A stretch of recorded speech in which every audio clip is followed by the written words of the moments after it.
So next up, we're going to meet up with Dan Houseman. Hi, Dan. Can you hear us okay? I can indeed. Morning, Stuart. Morning. Thanks so much for joining us here on the Jobs Live channel. You work as a learning and development manager at Ribby Hall, but just tell us where Ribby Hall is for those who may not have heard of it before.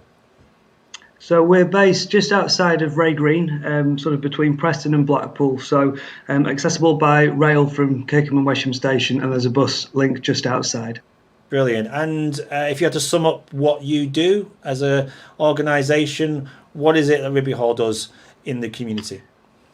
Certainly. So we're an award-winning family-based or family-owned business. We're multifaceted, but our focus is all about hospitality and leisure. A key thing for us is the short breaks and holiday market. So we have a number of cottages and properties for people to rent for short or week-long stays. We also have a number, about 300 plus privately owned holiday homes that are classed as second homes, and that's undergoing a further development at the moment, adding 20 new properties to the offer. We also have a variety of restaurants, bars, cafes. On Monday, we opened up our new Pancake House, which has been going down very popular with guests and staff. We have a large health club, so gym, pools, classes, activities, big focus on well-being. We have a spa hotel, so a number of treatments and facilities offered there, plus beautiful grounds, parks, woodlands, play areas for children and families, and a big entertainment offering as well. So quite a lot of things under one roof. No, it sounds amazing venue, and it must be great to be back as well, Dan. And we're going to be asking that question to all the people today. You know, you've had a tough 14, 15 months, haven't you? Absolutely. It's been, I think the word that we've heard quite a lot is unprecedented, but yeah, it's not like anything anyone's ever seen before. But it's been so positive. Since the government roadmap was announced, we put our pathway together to phase reopening of the village. Obviously, we could continue that from Monday, and it's been brilliant seeing all of our colleagues return. It's been brilliant seeing all of our guests return, and there's a real feeling of optimism and positivity around the village, which is really nice. No, absolutely. And would you say you're recruiting more at the moment than normal? Or is this kind of seasonal anyway? There's probably a little bit more recruitment going on than normal for this time of year. We're not as seasonal as we used to be, but we do see those sort of peaks at certain times of the year. But there's quite a drive at the moment as we're able to open more and more facilities. Plus, we're looking to invest and develop some new facilities, so there'll be further recruitment required for those. But yeah, it's exciting times. Indeed, and I'm so pleased for you, as we all are here, that you're back up and running, even if it is only in a limited capacity. But I'm sure if we get into the next stage 4, you'll be full like you used to be back before all this kicked in. Before we get into the roles and hints and tips, can I just ask you, how did it start for you? What was your journey into hospitality, Dan? So my journey, I joined about 12 years ago to manage what was a bistro that has evolved to become the Pancake House.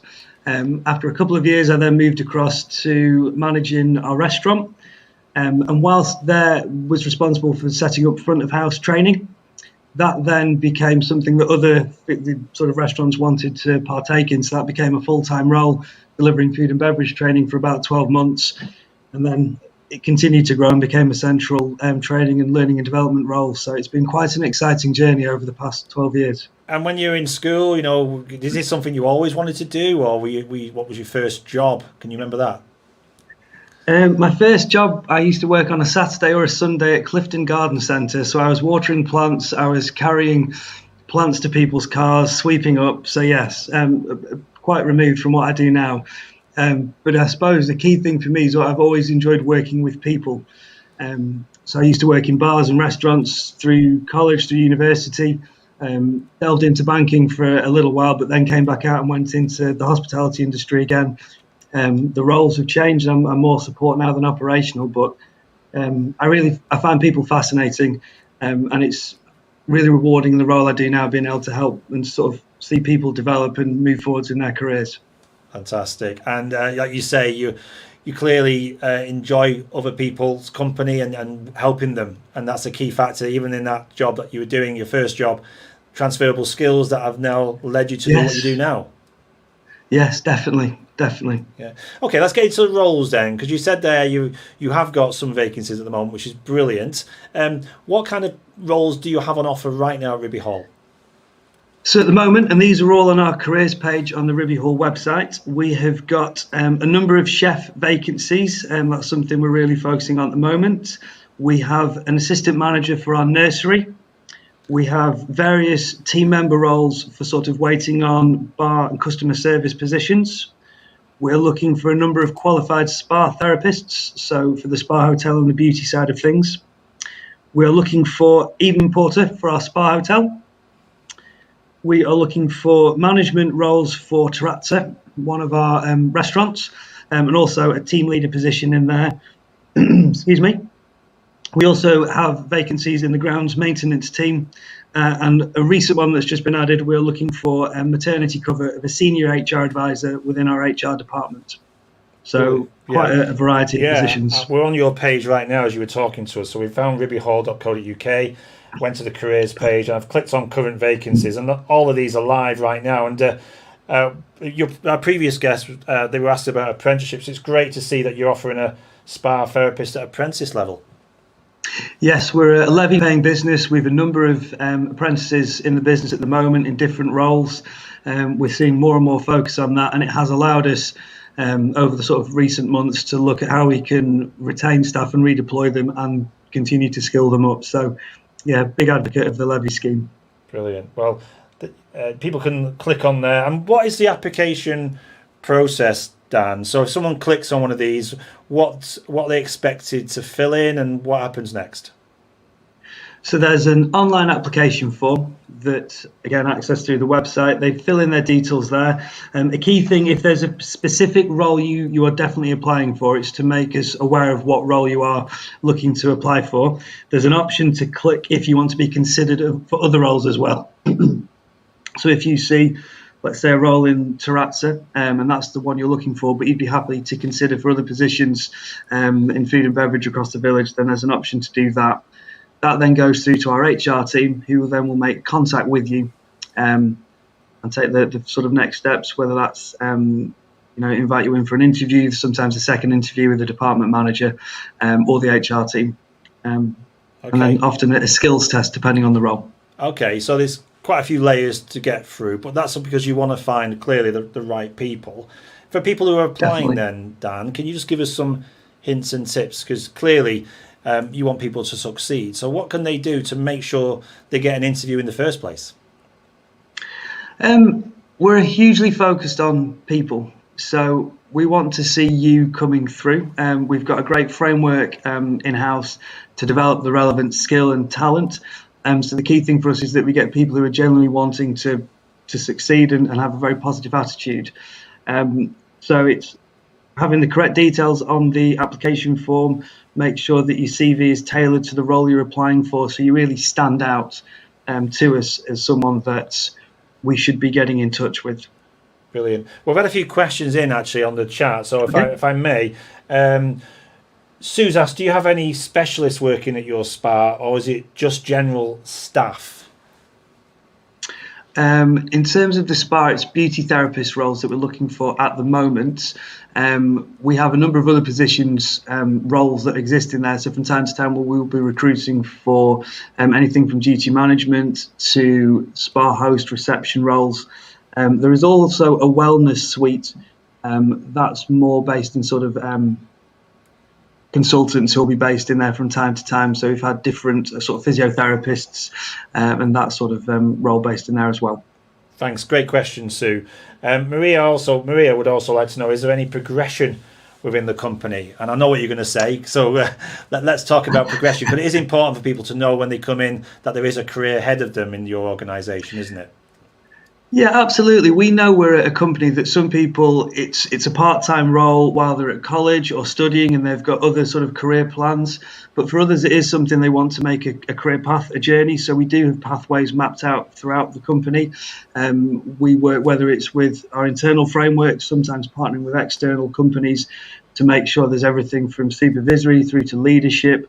There's a great focus on development, and there's a huge number of people that have joined the company at a sort of team member level, and then have moved through to management and leadership positions. And we're really proud of the fact that we can sort of grow talent throughout the business. Talking about succession planning and building for the future. A great story, I guess, is our operations director, Mark. He joined whilst at uni as a lifeguard. He did some part-time work in the bar, part-time in reception, started to move through the layers of management within the health club, and 3 years ago was promoted to an operations director. So we've a number of individuals who've taken similar paths. Fantastic. Well, I hope that answers your question, Maria. Thank you so much. And then Harry wants to know about the HR position. It says, what qualifications do you need for that, Dan? It only went out yesterday, so I must admit I haven't actually seen the vacancy. I believe we'll be looking at a CIPD level 5 or above. But the vacancy, the job advert will be on the website to give the details there. As it's a temporary position, for that we would need a level of experience, because we'll kind of need someone to come in and, other than get familiar with the company, be able to sort of hit the ground running. So there'll be some specifics on that as opposed to other roles. Yeah, absolutely. And clearly they're on your website right now looking at the very latest roles. That's great to see. And it's great to see. Hopefully you get a few applications on the back of this. And also, Harry, just very quickly wants to know, do you offer training courses as well for employees? We do indeed. Some of that is, again, offered internally, so that's a big part of my role. We do a lot around sort of health and safety, role specific. We will bring in external partners who will help with different development opportunities. Because of the variety of the roles we have, we do partner with some of our product houses and support teams as well. So yeah, there's a huge array of different development opportunities tailored to either the role or the level in the business that you're looking to attain. Yeah, brilliant. Just finally, and Dan, this has been really helpful, by the way. Thanks so much for your time. What is it about this sector, do you feel, that people enjoy working in? For you, you've been in this sector a while. What is it about the sector that keeps you getting up in the mornings and wanting to go to work? Yeah, for me, there's a definite purpose to it, because fundamentally, all we're doing at Ribby Hall Village is trying to make sure that our customers have a fantastic experience, that they leave with great memories, and I think that's become even more of a focus for us now. We've all been going through over the past 12 months.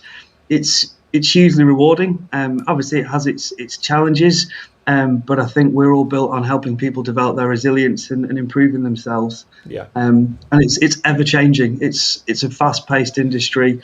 Every day is something different, and again, we're all based on having great teams and employees working together. So there's a real feeling of positive energy that runs through the place, which is great. Oh, fantastic. Well, look, thanks again for your time this morning. That's Dan from Ribby Hall, Learning Development Manager, telling us about the vacancies that are there right now on the Ribby Hall website. And we'll put the link up to that page so you can go and have a look and hopefully apply. And if you've got any questions for Dan, feel free to leave them in the live chat, and we'll continue to talk to Dan and get them to his team so you can get the information you need. I'm so pleased for you, Dan, that things are turning back to some form of normality. Enjoy the rest of your week, and hopefully we'll see you back here again on the Jobs Live channel. Take care. Perfect. Thank you very much. Bye-bye.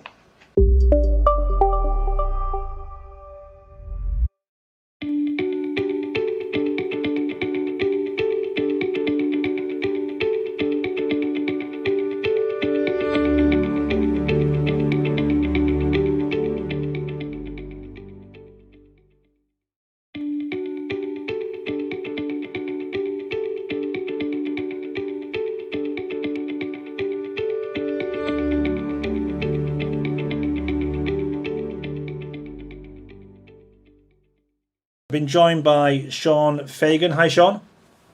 Hi, nice to meet you. Yeah, you too. Thanks so much for joining us at the Jobs Live channel this morning to focus on hospitality. And boy, has it been a strange 12 months, or probably longer than that, actually.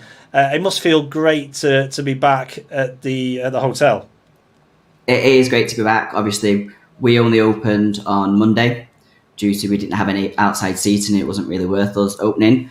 So Monday, very busy day for us, but going forwards, it's looking really good. So it's fingers crossed that nothing happens again. Indeed. For those who don't know geographically where Wray Green is, just tell us exactly where you are in Lancashire. So we ran about 4 miles just outside of Lytham and just on the outskirts of Kirkham and Wesham. It's a small little village that's just smack bang in the middle near Blackpool. Fantastic. And you're the conferencing banqueting manager. Just give us a typical day for yourself. What would you be getting involved with? So at the moment, due to obviously the restrictions that we've got for COVID, I'm helping out in the restaurant and I'm helping run the restaurant. But we do have several weddings next week. I've got 6 weddings that I need to do. So it's just preparing all the rooms, making sure all the bars are cleaned because they've not been used in about 8 months now, some of them 13, 14 since the first lockdown. And just making sure that everything is in place. We've got all the social distancing where appropriate. And all the staff are up to date and make sure that they know all the different types of PPE that they'll need to wear. Yes, indeed, because even though we're kind of back to some form of normality, there's still plenty of restrictions and social distancing is still key. And I'm sure you've gone to great lengths to keep not just your customers, but your staff safe as well. Yes. So all the tables, we've still got them spaced a metre apart. All the staff wear face masks. We also wear gloves. We sanitize all the tables, inside, outside, all the menus.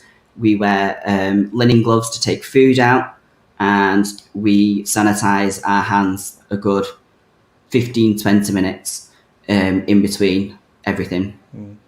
How long have you worked there yourself, Sean? Were you there pre-pandemic? I was there pre-pandemic, so I've been there now for just over 2.5 years. And so you can remember how many people you used to see on a regular basis, and on a typical day, how many customers could you serve? So in the restaurant, on a typical day, you're looking probably around about 80, 90 people, excluding Friday, Saturday, Sunday. Friday, Saturday, Sunday, you're looking well up to 140, 150. Wow, so that's quite a number of people. And I guess your staff, and we're going to come on to the roles that you're looking for, the staff can be doing a whole range of different activities for you. Is there any particular roles that you're looking for right now to fill? Yep. So at the moment at Ray Green, we are looking for a full-time housekeeper. We are looking for a full-time receptionist. We're looking for casual front of house for a restaurant and casual conference and banqueting staff. I'm also going to be putting an advert out in the next few days for either an assistant conference and banqueting manager or a conference and banqueting supervisor. I've just not decided which one I'm going to go for yet. So you're very much involved in the recruitment process. It sounds like you hire people and it's getting back to being busy again. You need more people to join you. What type of people are you looking for, would you say? Ones that are going to be successful, not just working for you, but working in hospitality generally? So obviously they need to be enthusiastic, friendly and approachable. They need to be able to have good customer service skills and enjoy working with the public, because obviously that is the main part of what we do. We are a customer facing job. They'll have to work well within the team. So whether it's the restaurant or conference and banqueting, everybody helps each other out. Everybody chips in and does different things. So even if you would be hired for a conference and banqueting, you might be expected to go down and help restaurant if they are busy, and we can change and vice versa. So they'll have to be able to adapt to different situations, but work well within a team. Yeah, absolutely. So teamwork, communication is absolutely crucial, as it is in a lot of roles, but probably even more so in a team like yours when you're dealing with customers. Because boy, they don't let you know when things don't quite go right, do they? You've got to always be serving them. Yeah. So just a bit of a question we've had on the chat. Megan wants to know, as a hotel, do you work with nearby tourist attractions, activities to advertise them to your customers? So do you work with the rest of the industry to help understand what's out there in Lancashire? So we do have a station which has all the local attractions and different events on that we have. We get very busy when it's like Lytham Proms, the Kite Festival and the Firework Festival, because we are so close to Lytham. We do a lot of outside catering as well. So the steam rally that they hold down in Lytham. We do the outside catering for that. We do Lowther Pavilion New Year's Eve. We do all the catering for that as well. And St George's Day down on Lytham Green. It's a big 4-day festival. We're down there. We do all the work for that, all the food. So we are quite involved, but we don't do a promotion as such. So say if you stayed at the hotel, you'd get a discount for Blackpool Pleasure Beach or anything like that. But we are involved within the surrounding us. Yeah, I mean, thanks for the question, Megan. It's really interesting. I mean, obviously in your role there, it's not just about dealing with customers. You are dealing with other suppliers and stakeholders as well. So having a bit of business engagement understanding would be useful in your industry. Yeah, brilliant. Thank you, Sean. Before we get into any hints and tips you can get to people applying, can I just ask you where it all started for you? I mean, how did you get into hospitality? Were you in school, college? Can you remember? So I was in college. It was, I think, 2 days after I turned 18. I got a job in a pub in Wigan because my brother knew a girl that worked there. And from there, I became the duty manager of the pub. And then I just ended up moving from pub to pub, became an assistant manager in 2 different pubs. I then had a break for a year, tried to get out of hospitality, but ended up going straight back into hospitality. And then I worked my way back up from being just a bartender to a supervisor to assistant manager, and then to food and beverage manager and assistant manager of a hotel. And now the job that I'm in now. Yeah, they're not letting you go that easy, Sean. Obviously, and for you, the passion must be there. I mean, what do you enjoy most about being in this sector? Every day is different. I know it probably sounds a bit of a cliche, but with the number of functions and weddings and everything that you do, you don't tend to see the same thing twice. And you never know really what's going to happen. So it's fun in that aspect, but for me, I just enjoy it. There's just something about it that I've tried to get out of it, but I've come back to it twice now. So yeah, there's obviously something that's making me stay within the hospitality industry. Yeah, absolutely. So just going back then to people applying for your roles now moving forward, Sean, you clearly see a lot of applications coming through. Probably get frustrated sometimes when people miss things off or don't quite get it right on the application. Let's try and help them today. What advice would you give anyone applying for your vacancies to make sure they get an interview at least? So for me personally, you need to be clear and concise. Try not to use the same things over and over again. So don't repeat yourself. So if you've had 2 jobs in 2 different hotels or 2 different pubs, don't say the same thing. Try and either reword it or think of something else that you've done in that job that you didn't do in your previous job.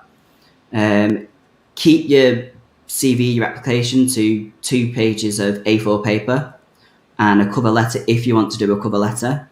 If you don't have a lot of experience, then it's a good idea to do a cover letter. You can put your strengths, your weaknesses on. You can explain who you are as a person more, because sometimes it's not all about the experiences that you've got. It is about who the person is.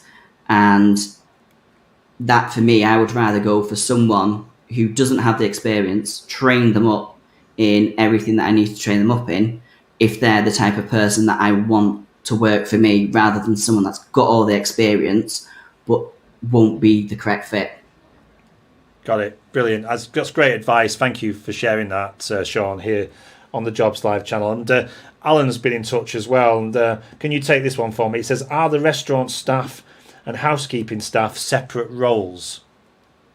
Yes. So the housekeepers look after the 32 bedrooms, and the restaurant look after the 2-deck restaurant that we have. They also do the smaller functions, little birthday parties that we have down there. And then obviously reception, completely different, and conference and banqueting is a different department as well. So although we might work together and the higher up management are close knit to make sure everything runs smoothly, we are completely separate departments. Brilliant. We're going to let you get back to it because I know you've had a busy week getting ready for people coming back, and obviously last Monday must have been fantastic for you to see people coming back into Villa at Ray Green. And I want to keep my fingers crossed for you, and hopefully we don't have to go back into another lockdown, and you can move forward now slowly but surely, welcoming back to full capacity as well, which I'm sure you want to see. Just finally, before I let you go, what's the, for you and people watching this, what's the best thing for working? What's the best thing about working at the Villa? So for me, it's since the current owners took over in 2014, the company has gone strength to strength. So we got the rosettes for the restaurant. We've built up the reputation for function and events. So now we do over 120 weddings in a year. That's not including any birthday parties or anything else. So we've managed to build up a reputation that is quite well known. We do a lot of in-house training, and a lot of our promotion is within house. So there's the progression straight there. So we'd rather promote someone inside than getting people outside where possible. So there's always the room for growth. We work well together, especially the higher up management. We look at all of the casual staff as well. We do reviews to make sure that they're happy, see what they need to improve on. If they have any ideas, we take everything on board that they say, and obviously we can implement different things.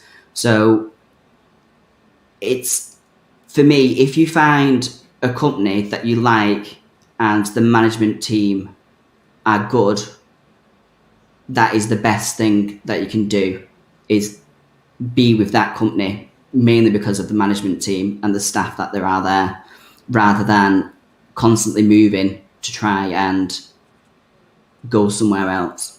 Got it. Yeah. That makes sense. No, that does make sense. And again, thanks for sharing that with us. And I know when we meet the rest of the companies today, everybody will have a different take on what they need and the skills and why work for them. But ultimately, it is a great sector to work for, isn't it, as a whole? Yeah, it's a great sector. So until the pandemic, I would have said it was probably the best sector to work for, because everyone's always going to go out for drinks. Everyone's always want to go out for a nice restaurant. You're always going to have weddings, your birthday parties and everything else. Obviously, the COVID-19 shook the entire industry straight away. I know so many different venues, restaurants, pubs and clubs that unfortunately have closed the doors and probably will never open again. But for everyone that survived, everyone has been fighting tooth and nail to get customers back in through the doors, to make sure that everything is in place. And hopefully this time next year, everything will just be back to how it was 2 years ago before all of this started. Well, I'll definitely raise a drink to that with you, Sean. That's very positive news. So that's Sean Fagan from the Villa at Ray Green. Sean's the conferencing banqueting manager. Thanks so much, Sean, for joining us on Jobs Live. And let's stay in touch. Let's see. I'm sure as more vacancies come through, feel free to share them. And if someone does want to get in touch, by the way, how can they do that? What's the best way of getting in touch with you about these vacancies? So all the vacancies are on Indeed. You can also email either myself, which is sean.fagan@thevillaraygreen.co.uk, or you can email the reception team, and the reception team will send it through to the management of whichever department it is that you're looking to get an interview for. Yeah. And just one question that's come in before I let you go. Just very quickly, do you offer apprenticeships? So I've done apprenticeships in the past. I personally like apprenticeships, especially if it is someone that wants to work within the hospitality industry, because then it's someone that you can train and show the ropes. And hopefully after the apprenticeship is finished, then hopefully they'll stay with you. Obviously, if they want to go elsewhere, that's absolutely fine. But yeah, we do apprenticeships. Okay, that was Daniel 06 asking that question. So Daniel, if you do want to get in touch, either email Sean or go to their website, and I'm sure Sean will give you more details about what that looks like.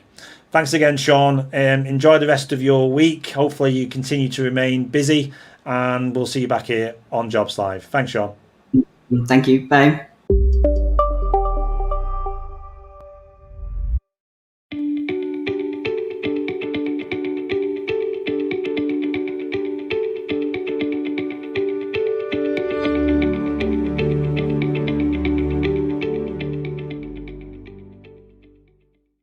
So just now recording. So 3, 2, 1. Thanks, Stuart. So today I have been joined by Eve Hills. Now, Eve works at HBN Restaurants. So hi, Eve. How are you? Hi, I'm good, thank you. Good to hear. So could you tell everyone a little bit about yourself and what HBN Restaurants do?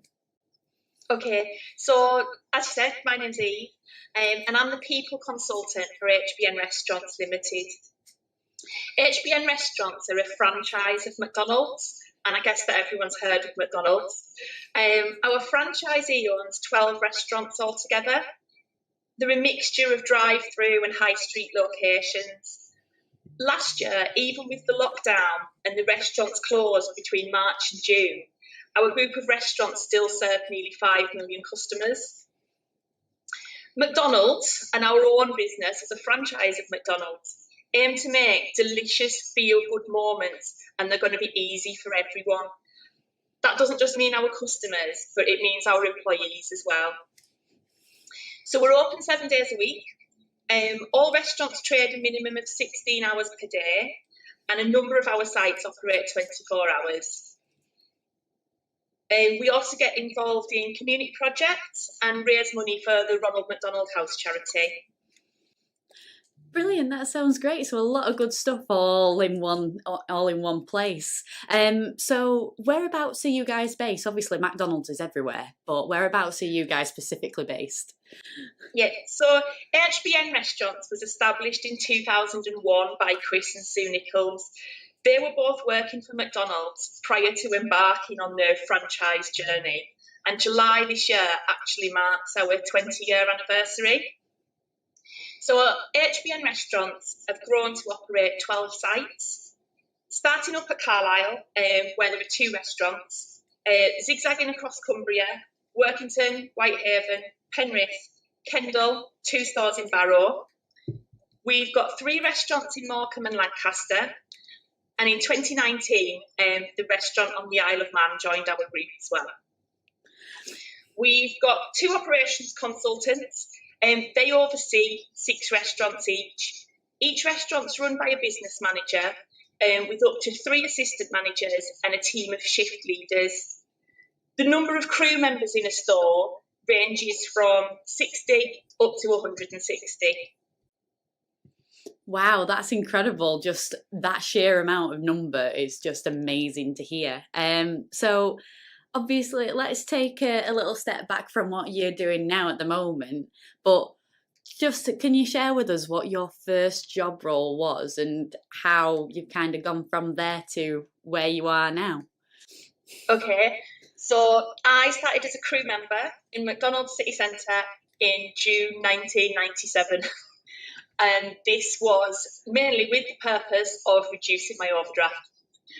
I'd finished my first year at university, but then I started at McDonald's and I absolutely loved it.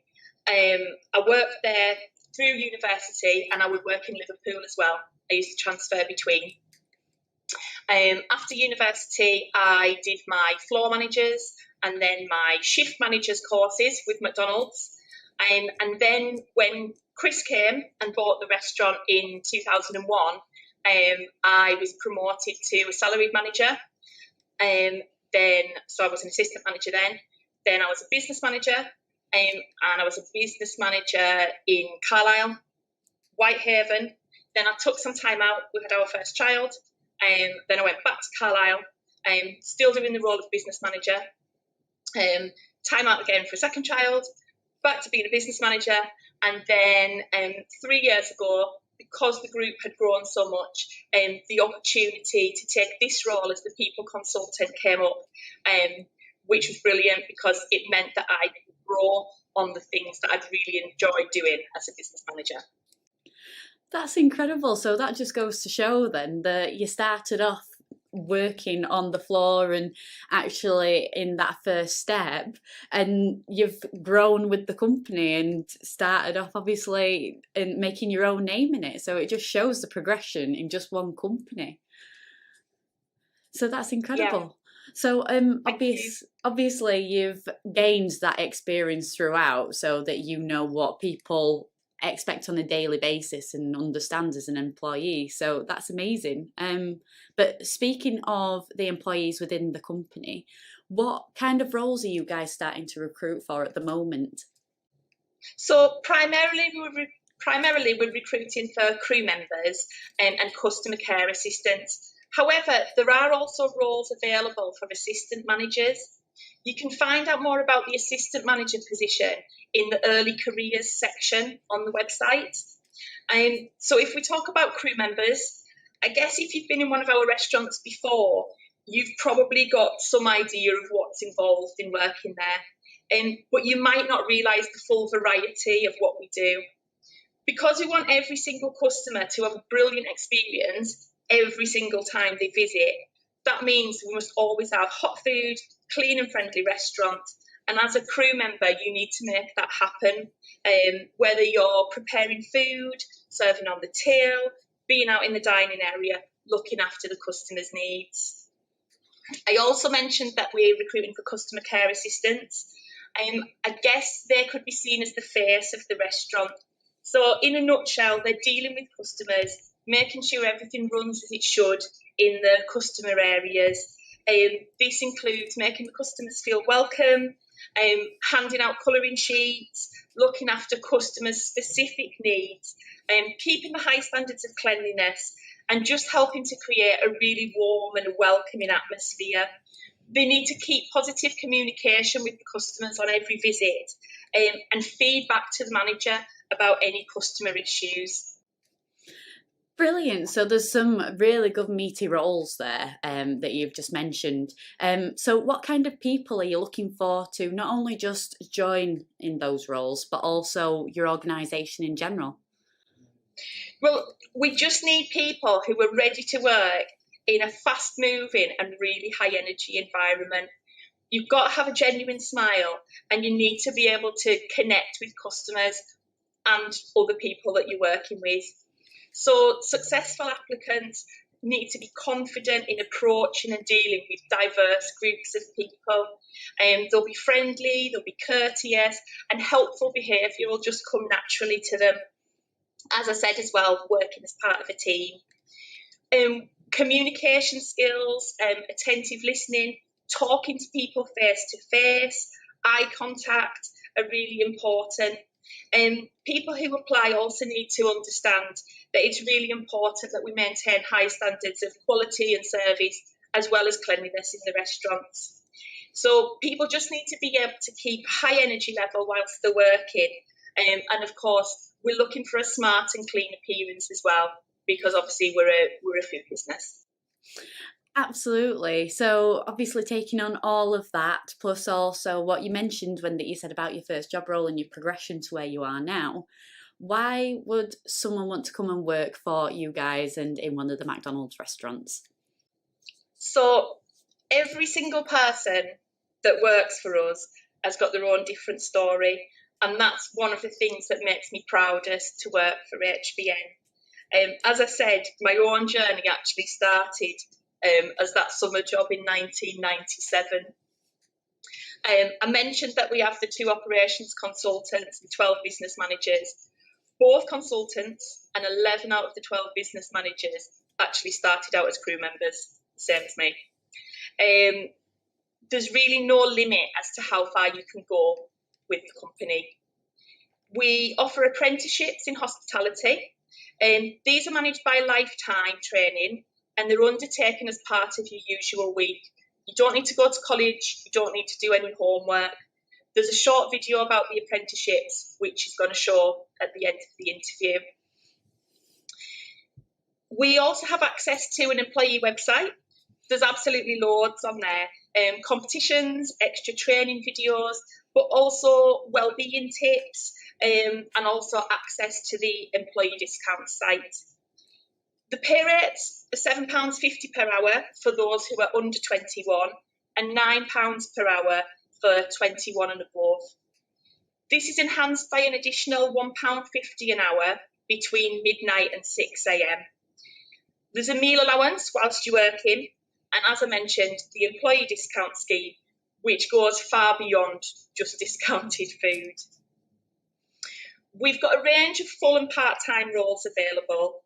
One of the best things about McDonald's is that shifts are available around the clock to fit around college, family, other commitments, school holidays. We have a lot of people who will do extra shifts during the school holidays because obviously the restaurant's busier at that time and they're not in the lessons.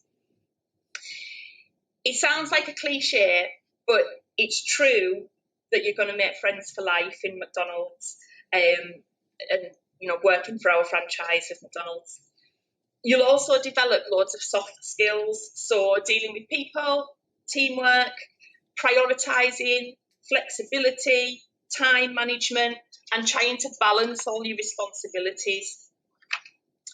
I mentioned at the start that we take part in community projects and fundraising. This includes volunteering with the FA, hosting grassroots football tournaments, and local clean-up projects. If you're in sixth form and you're looking to apply to higher education, previous employees have found that the soft skills they've developed in McDonald's, paired with the volunteering that they've had an opportunity to take part in, really strengthens the UCAS application.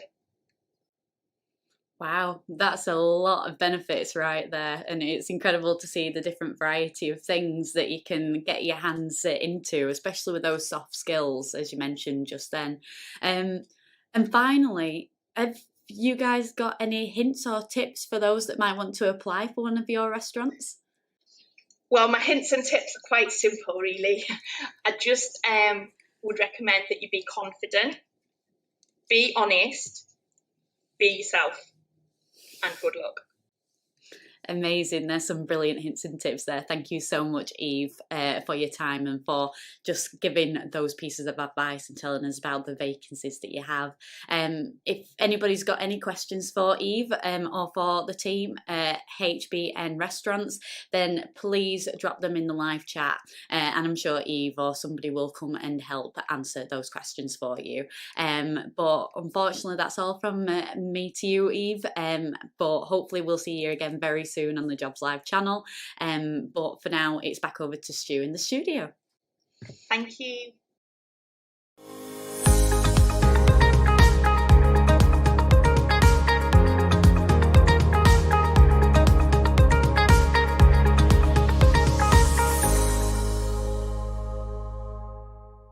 Delighted now to be joined by Amy Meehan. Hi, Amy.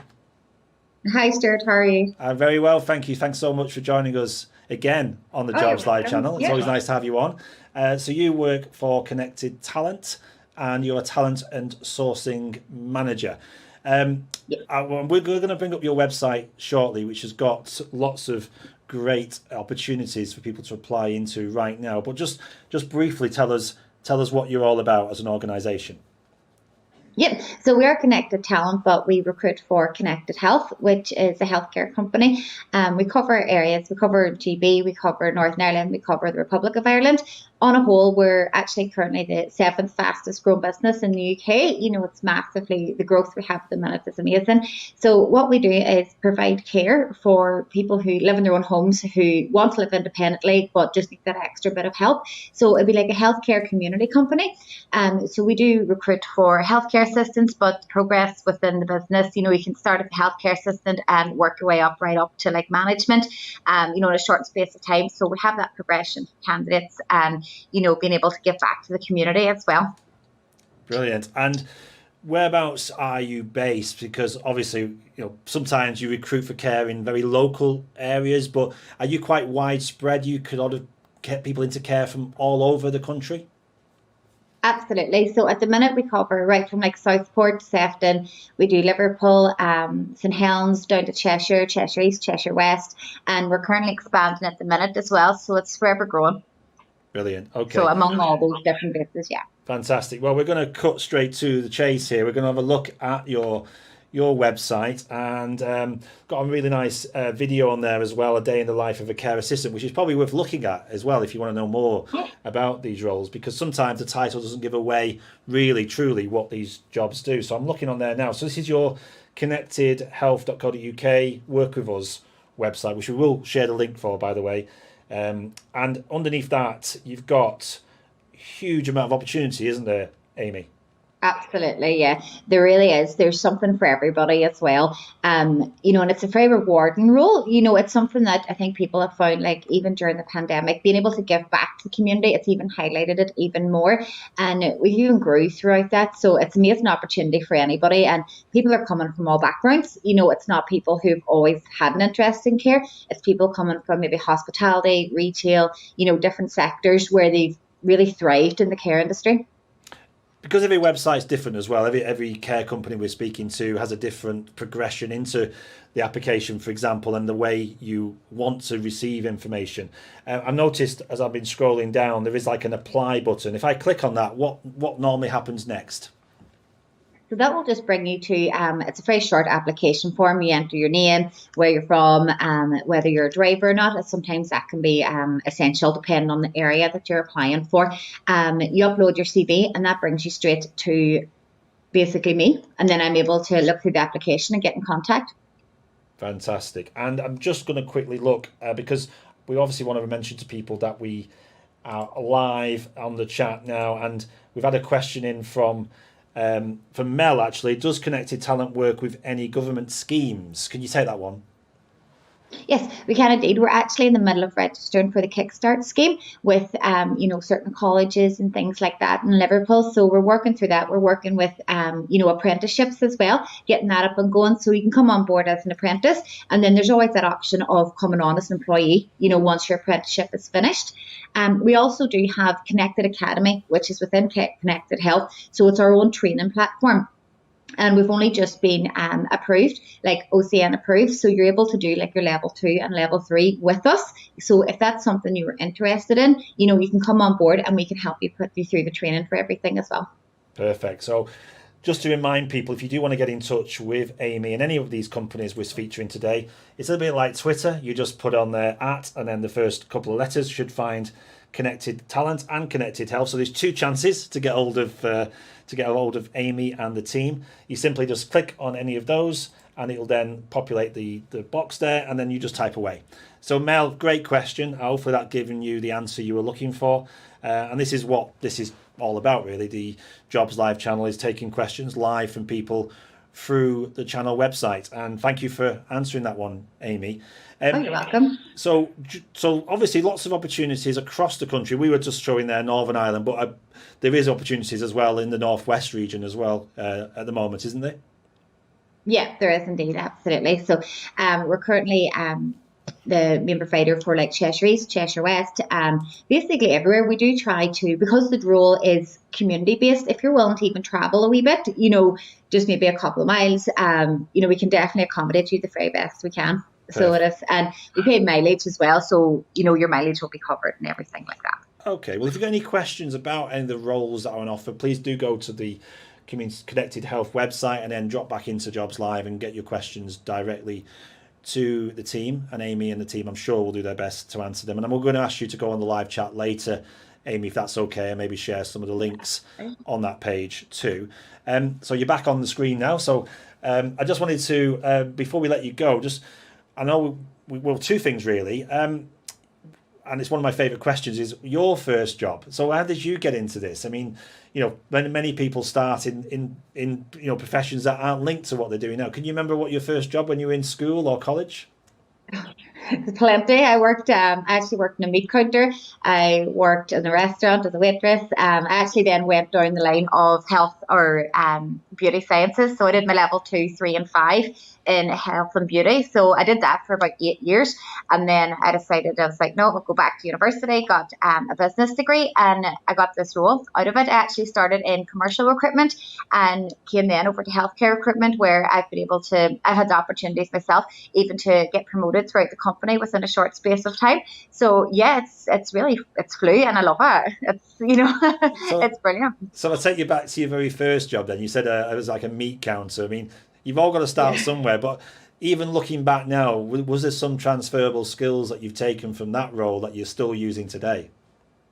Absolutely. Customer service. Absolutely. I think it's something that you can bring through any role. And I remember being so nervous in my first job. I didn't know how to speak to customers. I didn't even know how to serve anybody, and really it's something I have been able to bring up, and especially things like time management. I was only maybe 16 when I started. So having to be in for, 6:30 in the morning, getting up and at it on a Saturday morning, it's not always ideal when you're 16. But absolutely, it's really played into a big part in my career now. Absolutely. Yeah. So what advice would you give to anyone, young people looking to get back into work? Any form of work experience is good experience. Absolutely.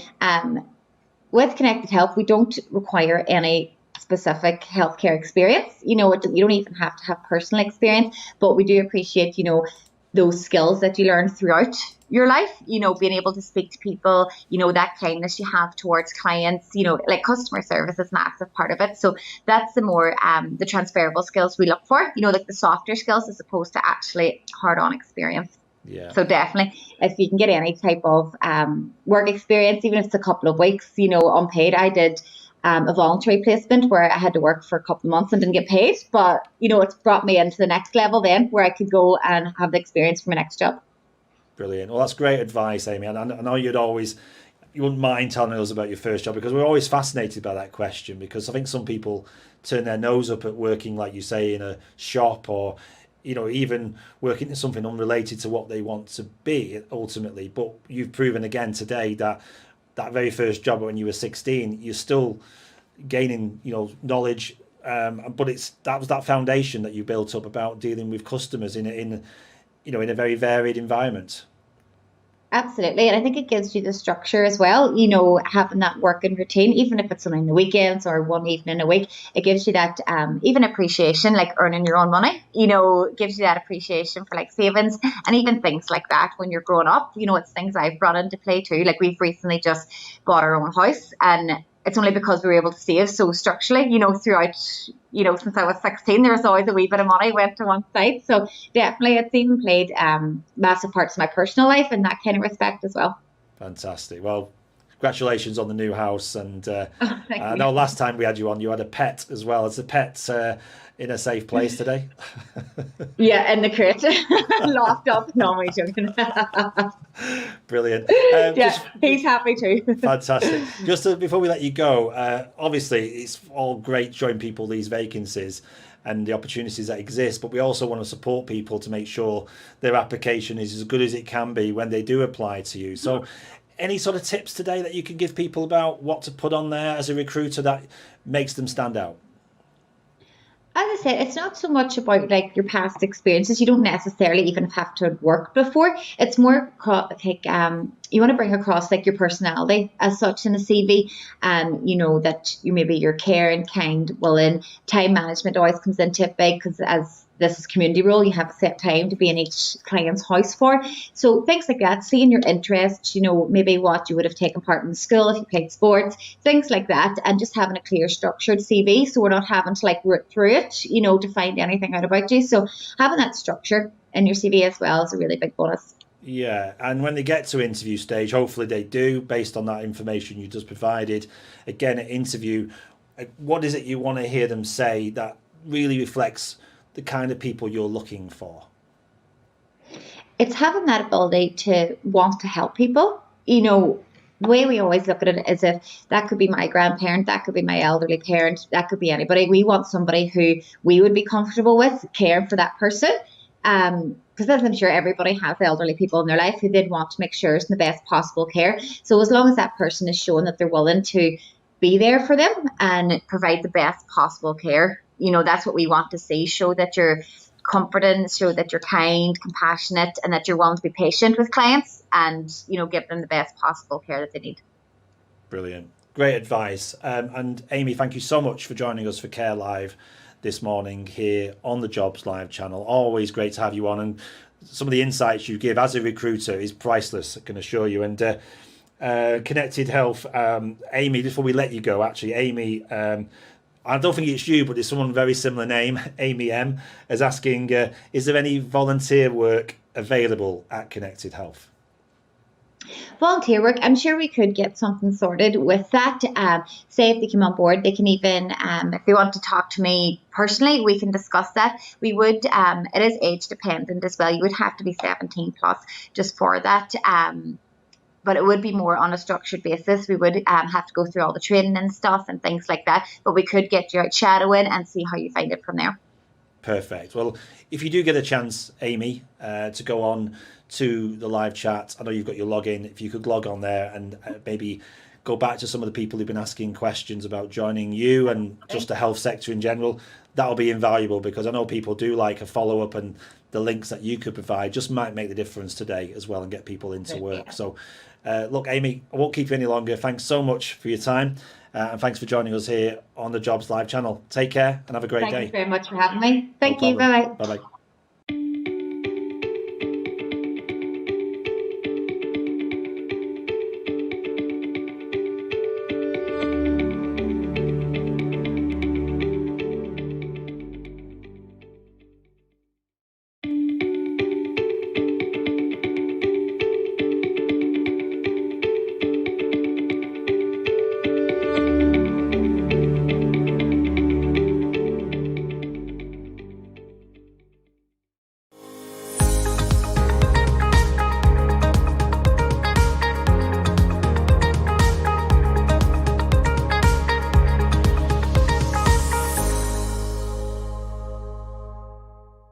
Speaking of which, we've been joined now by Chris Lawrence, who works for the North West Ambulance Service. Hi, Chris. Hi, you okay? Very well, thank you. Thanks so much for joining us again on the Jobs Live channel. We met with you a few weeks ago during the Northwest Works for You event, and you were kind enough to provide us with insights into what the Northwest Ambulance Service does. So thanks for that. But it's great to have you back for this special programme looking at care and the great opportunities that exist within your service. And, I think we've got a lot of respect for the service, and especially paramedics within what you do on a day-to-day basis, especially what's been going on over the last year, Chris. But for those who don't know, that there is an organisation behind the ambulance itself, who turns up, at their street or at their facilities, just define to us, what is the Northwest Ambulance Service, please? It's not really what everybody thinks. I mean, obviously, you see us with blue lights on, coming to help people in need, but it's far bigger than that these days. So we actually look at what care's right for the patient, and what care's right at the right time. So we might not necessarily take people to hospital these days. A lot of things might involve us going through your GP, or the walk-in centres, or social services, or falls teams. There's a huge variety to what we do these days. It's not just all about emergency care.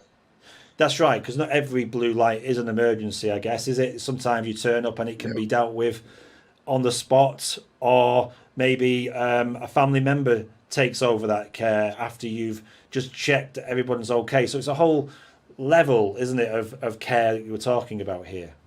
Yeah, it's massive. And, just to sort of show an example of that, from when the call comes through to our call handlers in our communication centres, they'll then be triaged via clinician before an ambulance is dispatched.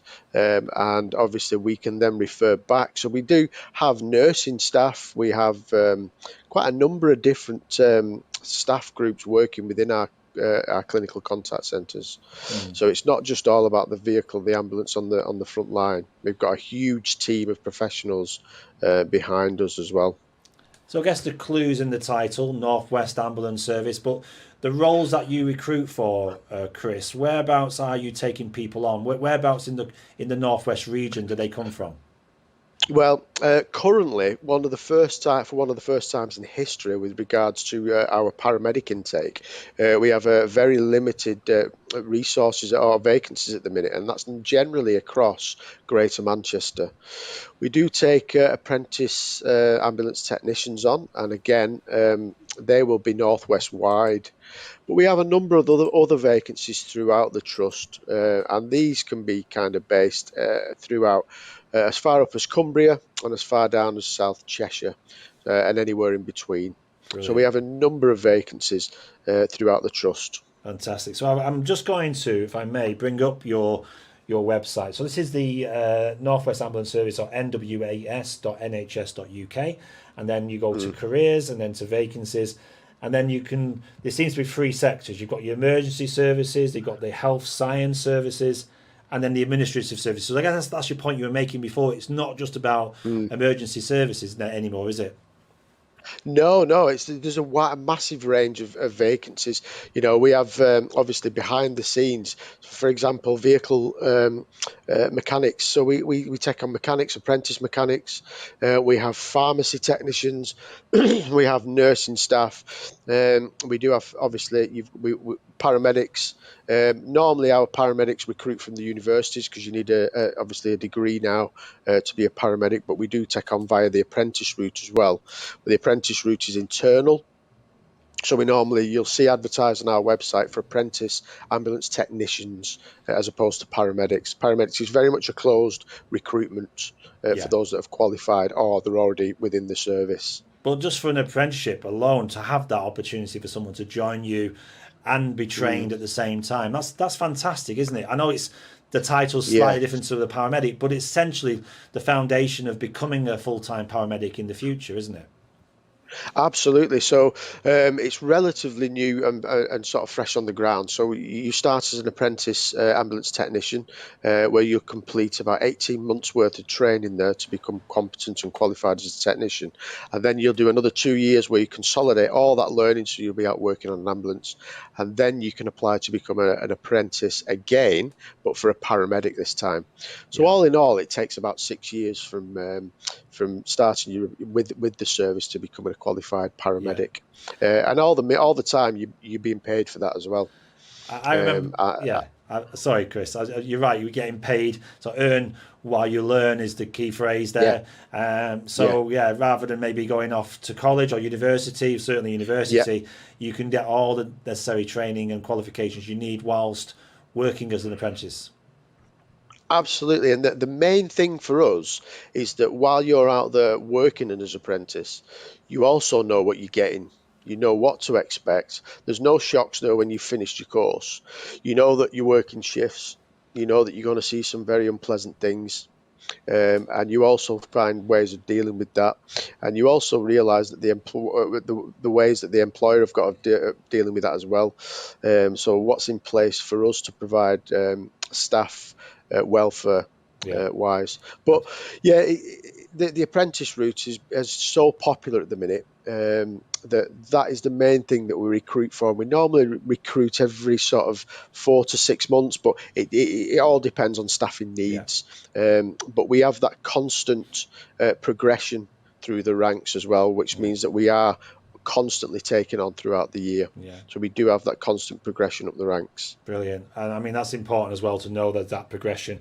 We're taking questions live, Chris, as we're talking here. So if I can just ask for some help with this one. Sue's asked, are there any qualifications needed to be a call handler? No, there's nothing. I mean, what will happen is when you apply for the role of call handler, the best thing that you're going to, the best examples you can use there of anything regarding communication skills on your application form. Once you are successful in that role, you'll be put onto a training course with Northwest Ambulance Service anyway, and we'll make sure that you know what you're doing and that you are suitably qualified for the role. Great. So hopefully that helps, Sue. And if you need more information, please do tag Northwest Ambulance Service in your question. And then Tony's literally just coming through now as we speak. Chris. Tony's asked, as a driver or technician, do you also need medical training too? Yeah, so you'll start off, you can start off with nothing, no training whatsoever. Obviously, we'll put you through your initial 3 months worth of training, and then that includes your blue light training as well. And then you'll come out as the apprentice technician. So, yeah, you will have medical training. We don't just have people that drive the ambulance now. You will be sort of part of a crew, so you will have a medical knowledge as well. To be able to assist the paramedic in what they're doing. Chris, can I just ask? Because I think I remember asking you this question about how you got into this, and you said you used to watch episodes of Casualty, didn't you? And I mean, the reality though between, and I'm not knocking Casualty for 1 minute, but Casualty and then the real life of a paramedic. It does stretch the imagination a little bit. Not everything's a blue light, is it? For example, No. So to manage expectations of anybody applying into the role about being a paramedic, what would you want to say to them so they don't fall for that trap of thinking it's everything they see on programs like Casualty? Yeah, so I mean, moving away from Casualty, we have obviously we have the 999 Watch for Emergency series as well, which is filmed with Northwest Ambulance Service. They do give a good insight into what we do. However, the reality of being out there for 12, 13, 14-hour shifts, it's a grueling job. It is a hard job. It's tough, especially with the things that we see, the fatigue that takes place, especially over the last 12 to 14 months. But realistically, you've got to be able to communicate with a wide variety of people. That's the main thing that'll get you through this job, is communication skills, because of the harsh situations that you put into. Yeah. But people, what doesn't come through a lot with these programs is just the fatigue that can come along with the length of shifts that you're doing, mainly because we do as standard generally 12-hour shifts, and obviously we work 24/7 as well. So yeah, it does differ considerably from the program. No, and thanks for that, because it is, you're a reality check, Chris, today. And I think for people who have come into your service, maybe for those first few weeks or few months, do you actually see that yourself? Do you see that realization that it is a tough job ultimately? Yeah, massively, especially when we see it with the direct entry students who come from university. So these guys, might not have a lot of experience of any employment pre-NWAS. And obviously all of a sudden then you're doing 12, 13-hour shifts, night shifts, day shifts within the same week. And that takes its toll anyway on your body. You do obviously get used to that, and it does become easier. But yeah, we see people struggle with that at the beginning, to the point to where they do question, is this job for them? Yeah. But obviously there is so much support within NWAS, from your crewmates, your colleagues, obviously to the educational teams that work within NWAS, that obviously we help you get through that. And it does just take a bit of acclimatization, really. But you will get there. There are some people, obviously, that find that the job isn't for them, and there's nothing wrong with that at all, because this job isn't for everybody. Yeah. Whatever aspect it is that you struggle with. But yeah, the fatigue side of it is I would say, one of the biggest challenges of the job. Can you kind of tell, because you've experienced of people joining you, can you kind of tell if there's a few missing ingredients there that they may not be successful, and those who are, for you, what is the sort of the main difference, the ones who are going to make it and those that don't? Yeah, I think the main thing there is you've got to be able to sort of we have something called continual professional development. So with all the qualifications that we have to become a paramedic or a technician or whatever job we're doing in NWAS, you need to be able to hold your hands up and say, I don't know anything about that particular thing. Whatever it is, you've got to identify a learning need, or the learning need that you might have, and then go away and address that. So you go away and address that with an external course. You might do some online reading, and this is the type of people we see that actually succeed and thrive in this job, are those people that identify their own learning needs. So we might go to a patient that's fallen over, broken the hip, and they might not recognize that, so they go away and they read up around that. They read all around the signs and symptoms of a hip fracture, for example, and then next time they come to that job, they know all about it. So it's addressing those gaps in learning that that you've got, and actually being open about that. Yeah. And the other main thing is mistakes. You know, if you make a mistake, you own up to it, you admit it straight away, and then you learn from that. It becomes a learning a need then. So them are the main things where we see people thrive, is those two areas. They've got to admit when they don't know something, and any mistakes that are made, you learn from them and move forward. And for you, Chris, I mean, you're learning every day. I mean, is there certain incidents, recent ones that you come across? You don't need to give names, obviously, but things that kind of summarize or sum up what this job's all about. Yeah, I mean, the main things at the minute is our urgent care work, where we're actually out in the community, not providing emergency care, but we're actually providing care maybe for the elderly or for people who have fallen under the radar, especially during the current pandemic with mental health services. You know, they do generally fall under the radar, and they're not being monitored by any particular teams. That all normally comes back to us in the community, and then we've got to try and engage with those teams again. So that's the main sort of examples we can give, is just the amount of community individuals in the community that we deal with who, due to the pandemic, do fall underneath outside of that team. And we've got to re-engage with that team. And just before we let you go, Chris, one of our favourite questions here on the channel is finding out people's first job. You know, I'm talking about when you were in school. What was that first job, either voluntary or when you got your first pay packet? Can you remember doing your first job? Yeah, my first job, I left college and worked at Morrison's. I worked on the fish bar at Morrison's, which I thought was fantastic because it was quite gory. So maybe that's inbuilt. Maybe that's something I've always wanted to do, but it was quite gory, obviously gutting the fish. But I thought that was massively interesting from a biology point of view. So I think when you look back at that, you think, yeah, it's probably kind of that kind of inquisitiveness is kind of inbuilt, I think. So when you were cutting fish up for customers, I mean, did it sort of click then that you wanted to be a paramedic, or when did you sort of realise, actually, I could do this job?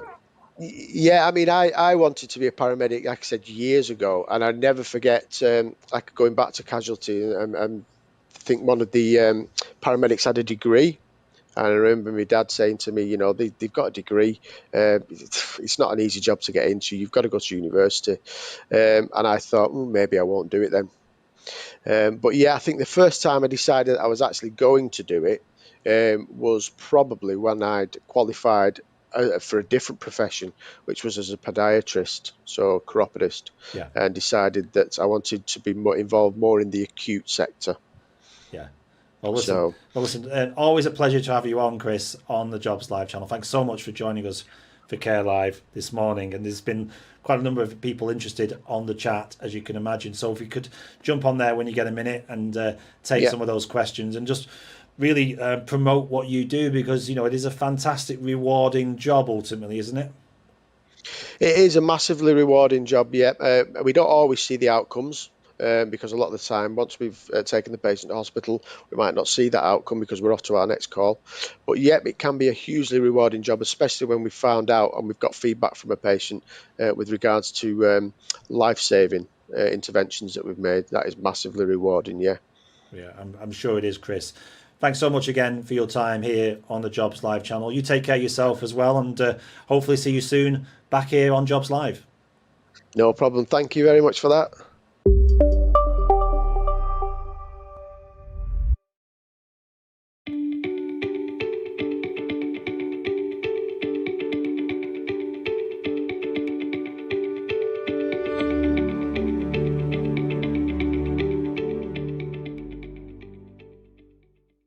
I should be joined by Bernadette Plum. Hi, Bernadette. Hi, morning. Good morning. Thanks so much for joining us. Are you actually in the hotel right now? I am. I'm actually in one of the conference rooms at the moment. And it must be a great feeling to be back in the hotel and seeing people coming through those doors.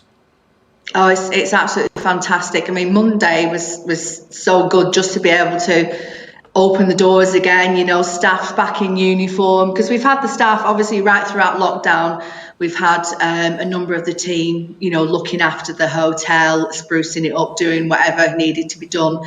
But to actually see the guests, you know, walking back through the door was, yeah, brilliant. And Great. you're the general manager there, so just give us a flavour of what you do every day.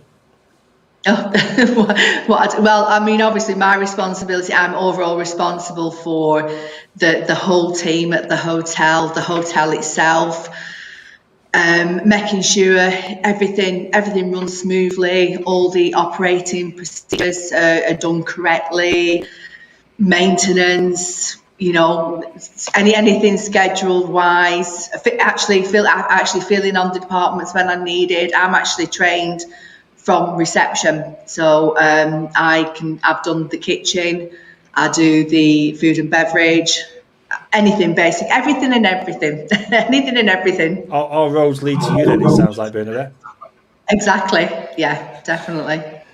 So let's get straight to it then. You are, how long has the hotel been in Preston? So Preston International Hotel, whereabouts are you and how long have you been there? We're on Marsh Lane in Preston, just off Corporation Street, literally right next door to the university. We're the closest hotel for the university. We're in our 13th year of trading. We actually turned 13 on the 15th of October this year. So yeah, brilliant. We're tucked away a little bit, but yeah. And how many bedrooms? We've got 75 bedrooms. Great. Okay. So let's get into the roles that you've got on offer. And as you're talking to me, I'm going to bring up the website where these are featured. So tell us what you've got on offer right now that people can apply into, please. Okay. So we've got two positions available at this present time. We've got the food and beverage team leader, and we've also got food and beverage assistant. Both roles consist pretty much of the same thing, obviously serving the guests for either breakfast or dinner, serving behind the bar, again, making sure that guest satisfaction is paramount to us, greeting the guests nicely, making sure the standard operating procedures are always adhered to. Obviously, the team leader will have a little bit more responsibility to that. They would obviously be doing the rotas and training any new team members. So we've got them up on screen there now, and thank you. It's got a comprehensive job description as well. And I think it's fair to say, to manage expectations, it's going to be a busy role, and shifts are part of this, or weekend work is obvious as well. It is, yeah. It's obviously more than especially the team leader, it's 5 over 7. But yeah, our shift patterns are a morning shift is like 6:30 till 3 or 2:30, and then an evening shift is 3 till 11. It's running slightly different at the moment because of the way we're operating. We're operating on a slightly shorter time scale for dinner and for breakfast, but obviously as we proceed and move through the year, this will hopefully go back to normality. Fingers crossed for you, Bernadette. And just on the application process itself, just talk us through that then. So if I was looking at this now and I wanted to be food and beverage team leader, what do I do? How do I apply into this role? Okay, so obviously the first thing you have to do when you click through the link, that will fetch you through to the Legacy page, which is our management company. So you will see at the bottom you've got various tabs there for the areas. So you need to make sure that you pick the tab that's Lancashire. And then you will see the vacancies for us.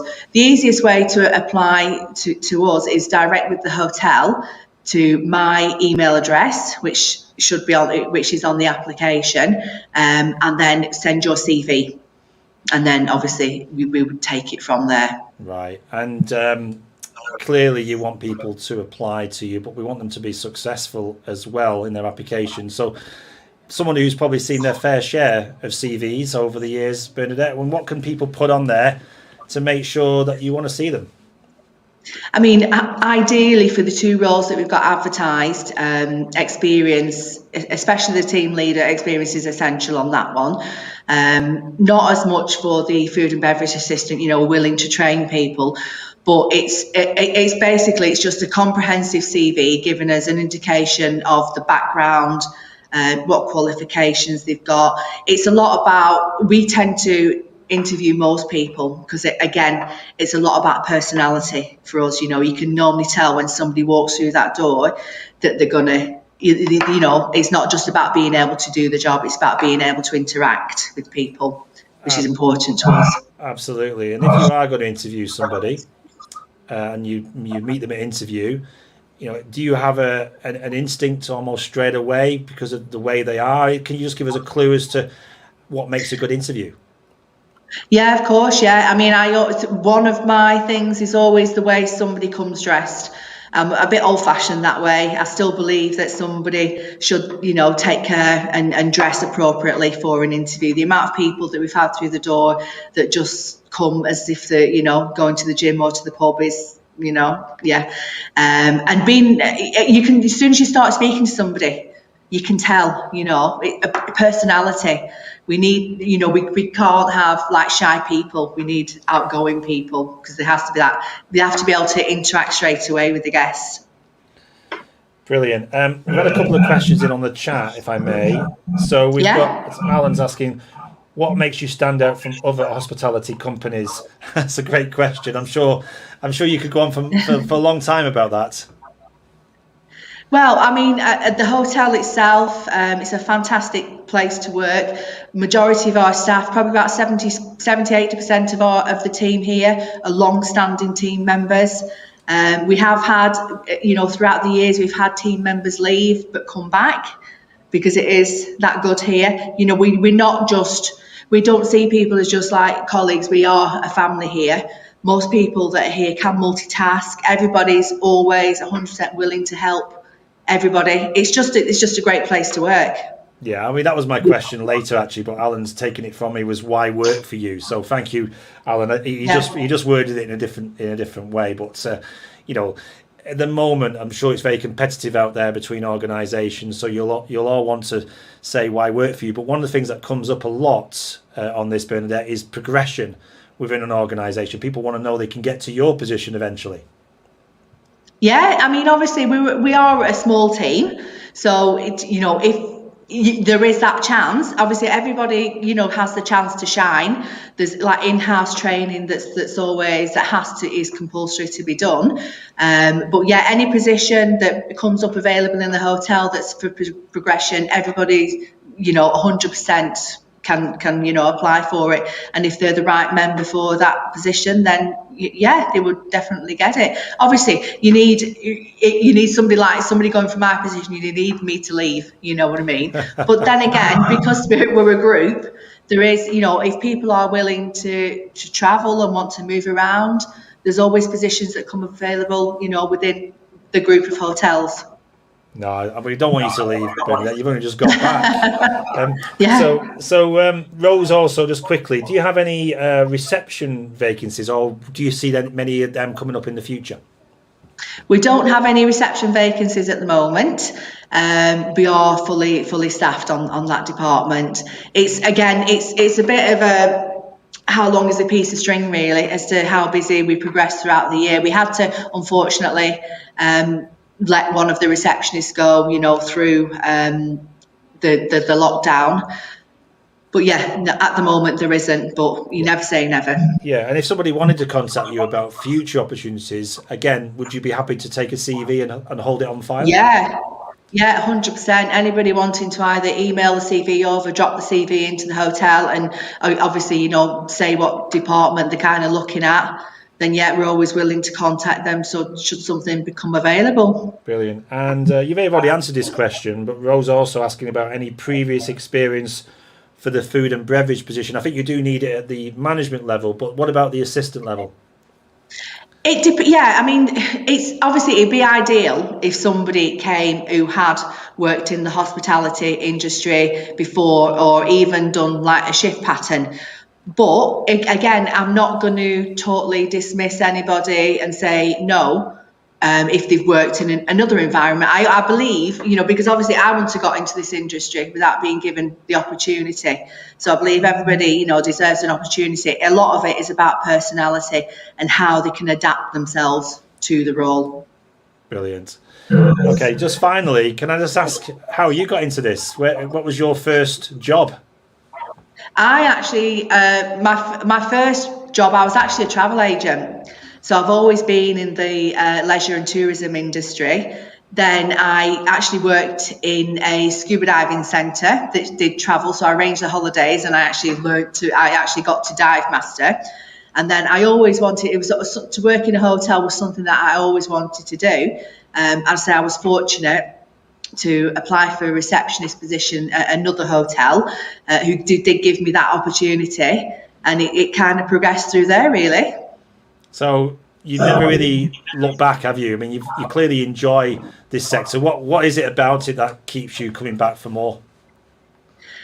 I think it's just a great, hotels are a great place to work. Don't get me wrong, they have the moments where, like any other industry, it's hard, and literally dealing with the public every day sometimes can be challenging, in any job.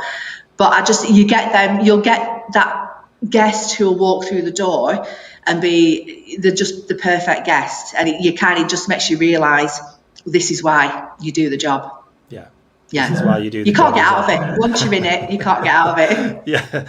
No, it sounds like you've had a great career, and hopefully people who are applying today into your hotel, that's the start of their career as well. And is there anything they can do work experience wise, or where could they maybe pick up, even if they're in school or college right now, where could they pick up some experience so that you may want to see them in the future? Yeah, we do. We actually work with a lot of like the colleges, like Preston College, Runshaw, and we actually do, when they do, if a lot of them that doing the hospitality management courses or the hospitality and travel courses at the colleges, they will do a certain amount of on-the-job training, and we do take people to do that. And we work with the Prince's Trust as well, and we've actually employed people that have come to us through work experience and through the Prince's Trust as well. Brilliant. Well, look, we're going to show people a short video in a second about the hotel, so you can get a look and a bit of a virtual show round, which looks great.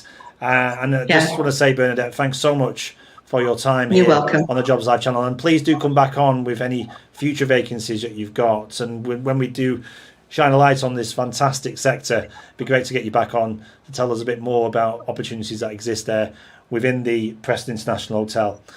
In the meantime, Bernadette, thanks so much for your time. You take care. And you're welcome. Angie. And welcome back. It's Thank you very much. Thank you. It's great to be back. Thank you. Take care. Bye-bye.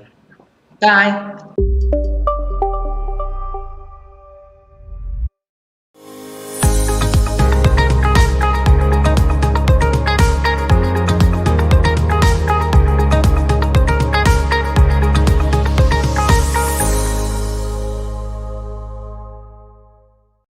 Thanks, Stuart. So today I have been joined by Steve West. So could you tell us a little bit about your previous experience of hospitality and what you are doing currently? Yeah, I've been in hospitality this will be my 43rd year as a chef in hospitality. About 10 years ago, I went into teaching, but since I was a chef, I taught an apprentice chef in London.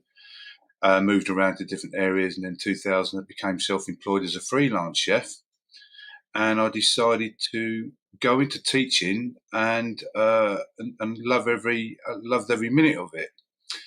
So currently what I'm doing, assessing apprentices, teaching apprentices, adult training, food safety, community adult training as well.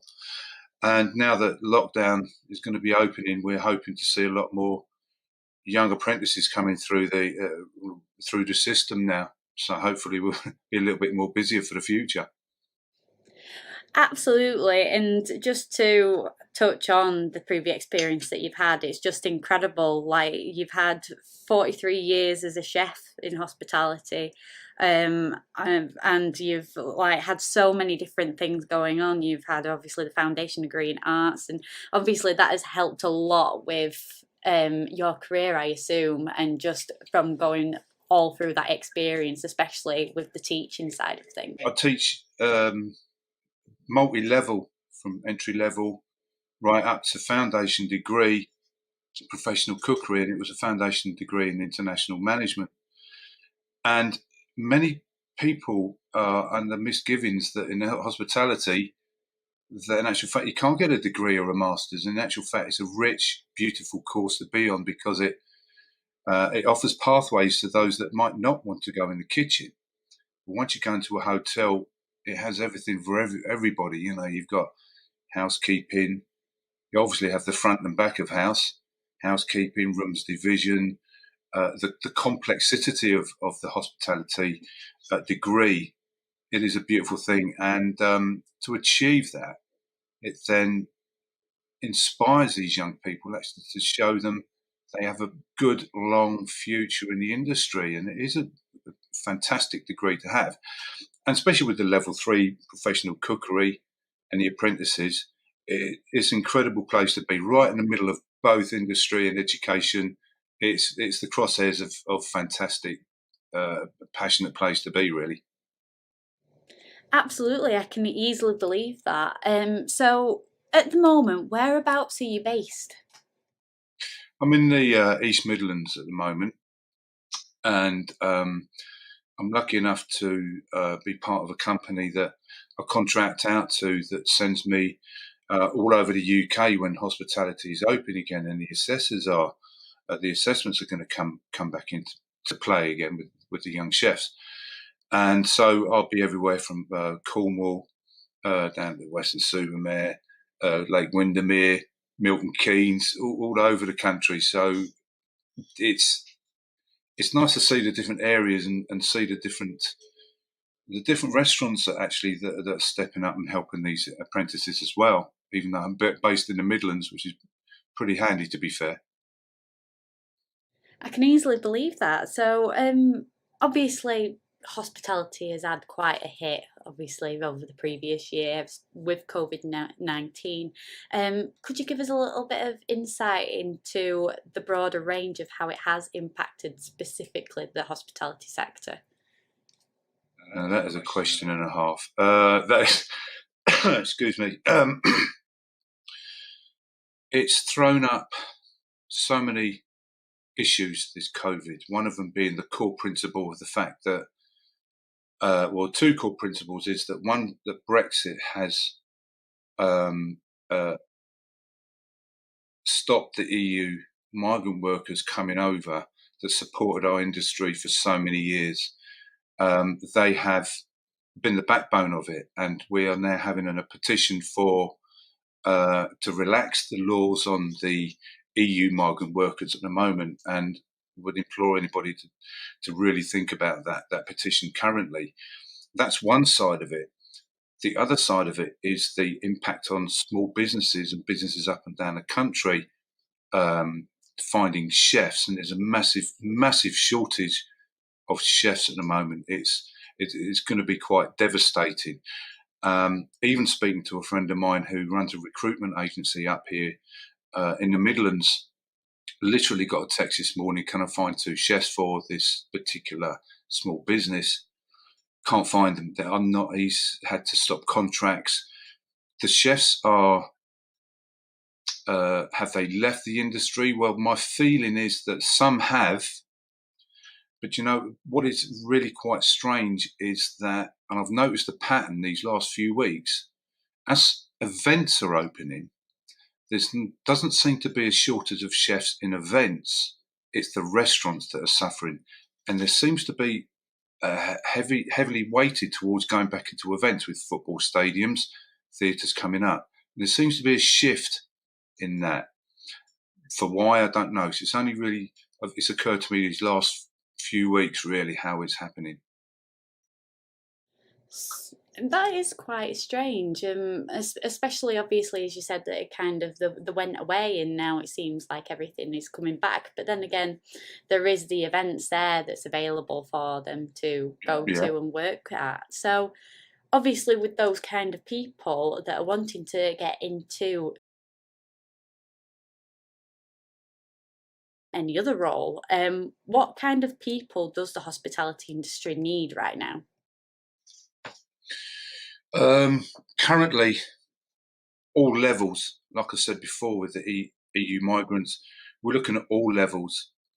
All levels are welcome into the industry, and it predominantly seems to be chefs. because historically, really, front of house staff are set on by local kids who are going to university, school. So that the front of house tends to look after itself a little bit more.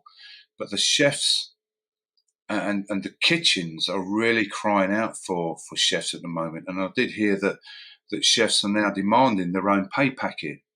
They're actually sort of demanding higher wages, and that's going to put a massive effect on businesses, because businesses won't be able to be financially healthy to subscribe to these chefs coming in and meeting the wages that they're asking for. So the different levels they're looking at, especially a specialism like a pastry chef.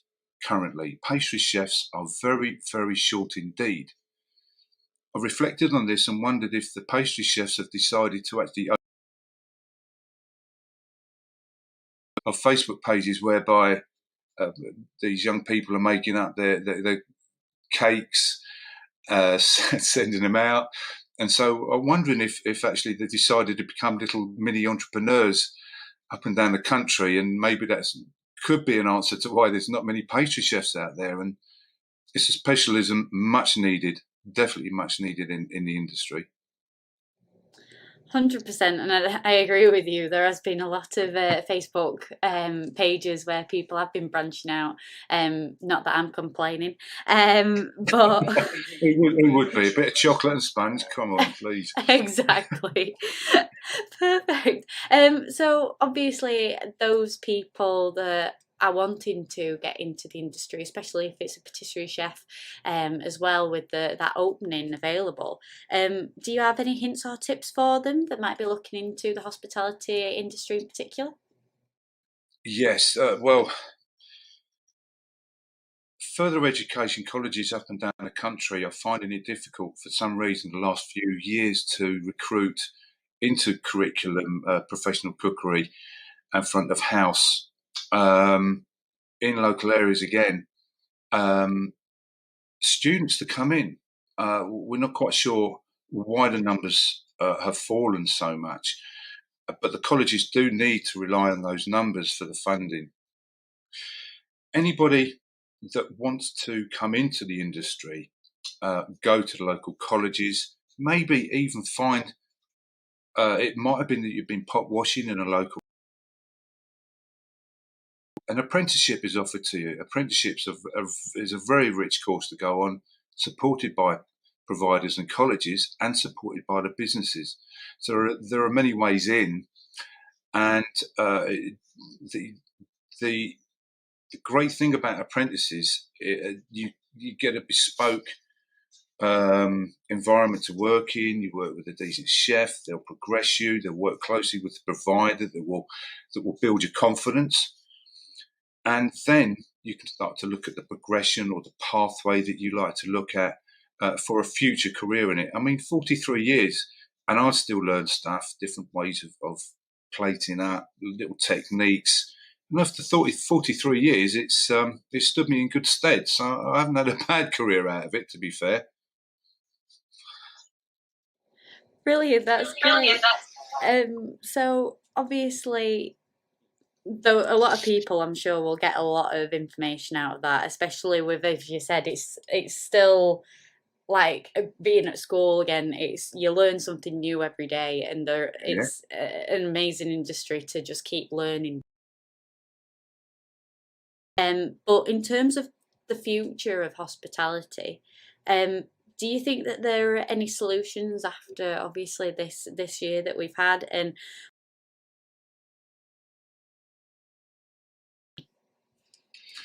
well, industry needs to come together with, I believe, this is a personal view. I've thought this through so much.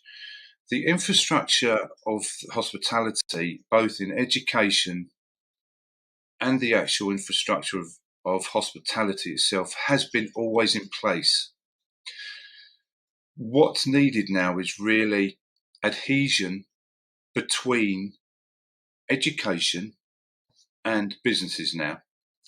And in 2014, the Trailblazer Group that started the apprentices standards have put in a massive, robust system for the apprenticeship standards. So an idea would have been, let's say, have a Trailblazer group to start looking at how businesses could link into colleges. Now, colleges have work experience departments whereby the students over the year, the period of time they're at term, have to do a certain amount of work experience hours. So my idea would be, and I spoke to my friend this morning in recruitment, how feasible would it be for a recruitment agency to link in with that employment engagement department and start adhering and liaison and open dialogue between the college, the engagement team, the recruitment agencies, who could then help out because they have the local networks and the local businesses on side, and start building that stopgap of skills, supporting businesses at a local level, whereby it can then kickstart hospitality business. And with colleges, they have different levels and it will have different skill sets, so they can meet the needs, that both the business and the college could meet the needs. It's just finding a way of tangibly building that link between the two. And I believe that's a way forward whereby we can do that. And as I said before, currently, literally doing the slides today, adult training. Let's colleges now network and reach out to adult training. And I only heard this morning on the radio about the initiative for people to retrain. I'm doing a 2-week course for hospitality, the introduction into hospitality, in the next couple of weeks, which includes customer service, food, the introduction on different sectors, the services they bring. So that's going to be an intense course. Now, even though people might be leaving, that's not to say that people would like to retrain to come into hospitality, find the different pathways, administration, HR, reception, housekeeping, like I said before, and actually have a really rich, viable career like I have as well. So that's just a little idea maybe to start and kickstart something. Absolutely, and I think that suggestion right there will at the very least open up a conversation about it and moving further forward. But I 100% agree. It would be the same with like apprenticeships and colleges where they do that and work together with a business to bring it further forward. So that'd be brilliant. Sure. Yeah, it's just an idea, but you never know. You never know, indeed. Well, you never know. Thank you so much, Steve, for your time today. It's been incredible speaking to you and getting your insight into the hospitality sector as a whole and also over the last year. But if anybody's got any questions for Steve, then please leave them in the live chat and someone will get back to you as soon as possible with regards to those. But for now, I just want to again say thank you for your time today, Steve, and for everything you mentioned there. Appreciate your time on this. Thank you very much, Jen. Thank you. So bye for now, and it's back to Stu in the studio. Thanks, Stuart. I have been joined by Laura Cross today from Infinity Company. So hi, Laura. It's nice to meet you. Hi, you okay? I'm good, thanks. So please tell us a little bit about what your company does. So Affinity Home Care, we provide care to the adults over age 18 in their own homes on a one-to-one basis. We are offering an efficient, flexible and professional home care service to allow people to remain in their own homes for as long as possible. And as we probably all know now, as we grow much older, home becomes an even more important place for us and a sanctuary of security and safety, and where we want to be a part of that. Oh wow, fantastic. And where is it that you're based? So our head office is actually based in Wilmslow, Cheshire, and there we cover Macclesfield, Alderley Edge, Hale and Wilmslow, and then we've got another 2 offices based in Wales, one in Aberystwyth and one in Newtown. Oh, fantastic. So it's great to see that you've got so many bases as well across the UK. So what roles is it that you are currently recruiting? So currently we are looking for home care workers to work a variety of shifts. So our shifts start from 7 a.m. till 2 p.m. and they cover mornings and lunches. And then we start tea and evenings, which starts from around 3:30 till 10. And the roles themselves, as you can imagine, it's out in the community. So we do need car drivers or at least access to a vehicle, because you are going to need to be going from house to house and being able to meet a certain deadline with times. Okay, fantastic. And what kind of people are you looking for to join your organisation? So it takes a certain type of someone to do care work, and having done the role myself, it is very challenging. However, it is rewarding. We do want applicants to make sure they fully understand the role, they know what the job entails. You need to be enthusiastic, compassionate, and very much have a can-do attitude. The staff that we want to employ need to understand that they're not just going to walk in to befriend an older person. They are there to provide a service, be supportive, and befriend them, but also be on a listening ear for them, because as we all know, during the pandemic, a lot of people have lost family members or not seen them, and we can sometimes be classed as the daughter or the son that they just haven't seen for a year. No, absolutely. So it's fantastic to see that you're able to provide that support to those out in the community. So why work for you then? So working in the care sector myself, I've been working in the care sector now for over a decade, so I'm not going to say my age. But anyone from the director to myself, the branch managers, deputies and seniors, we've all had hands-on care work experience, and I think that's quite hard to come by, really. So we understand the pain or the struggles that families go through or service users go through, and that of the staff. It isn't a case of walking in sometimes to look after a lovely old lady with a lovely china teacup set. You can walk in sometimes and families are disjointed, or the living conditions are far from what you would think would be normal, and we have to be seen to be supporting them and our staff. And I think it helps working for a family-based company that's been going now for just under 15 years, that we fully understand and appreciate what people are going through and what our staff are put through every day. No, absolutely. And do you have any hints or tips for those who are wanting to apply? Definitely. So I've done hundreds of interviews over the last 10 years, and what I would suggest is go away. If you are going to apply to become a domiciliary care worker, go away and actually research the role, research what it is that will be expected of you. Personal care is a major aspect of the role, and some people may not feel comfortable providing personal care to male or female service users of ours. And I would 100% say is, if you are compassionate and empathetic towards people, bring that across to us in an interview. We don't just look at your CV. We don't just reel people off on what experience you do have and what you don't have. Don't stress too much and just be yourself, and if that will come across in an interview for us, and that helps us make that decision at the end. Oh, well, that is some fantastic tips that you have provided for us today. So thank you very much for joining us. It's been a pleasure speaking to you. And back to you, Stuart, in the studio. Thanks, Stuart. So today I have been joined by Alex from Eddie Stobart. So Alex, could you tell us a little bit more about Eddie Stobart and what you guys do there? Yeah, of course I can. So Eddie Stobart is a transport and logistics and warehousing business. We're based all across the UK.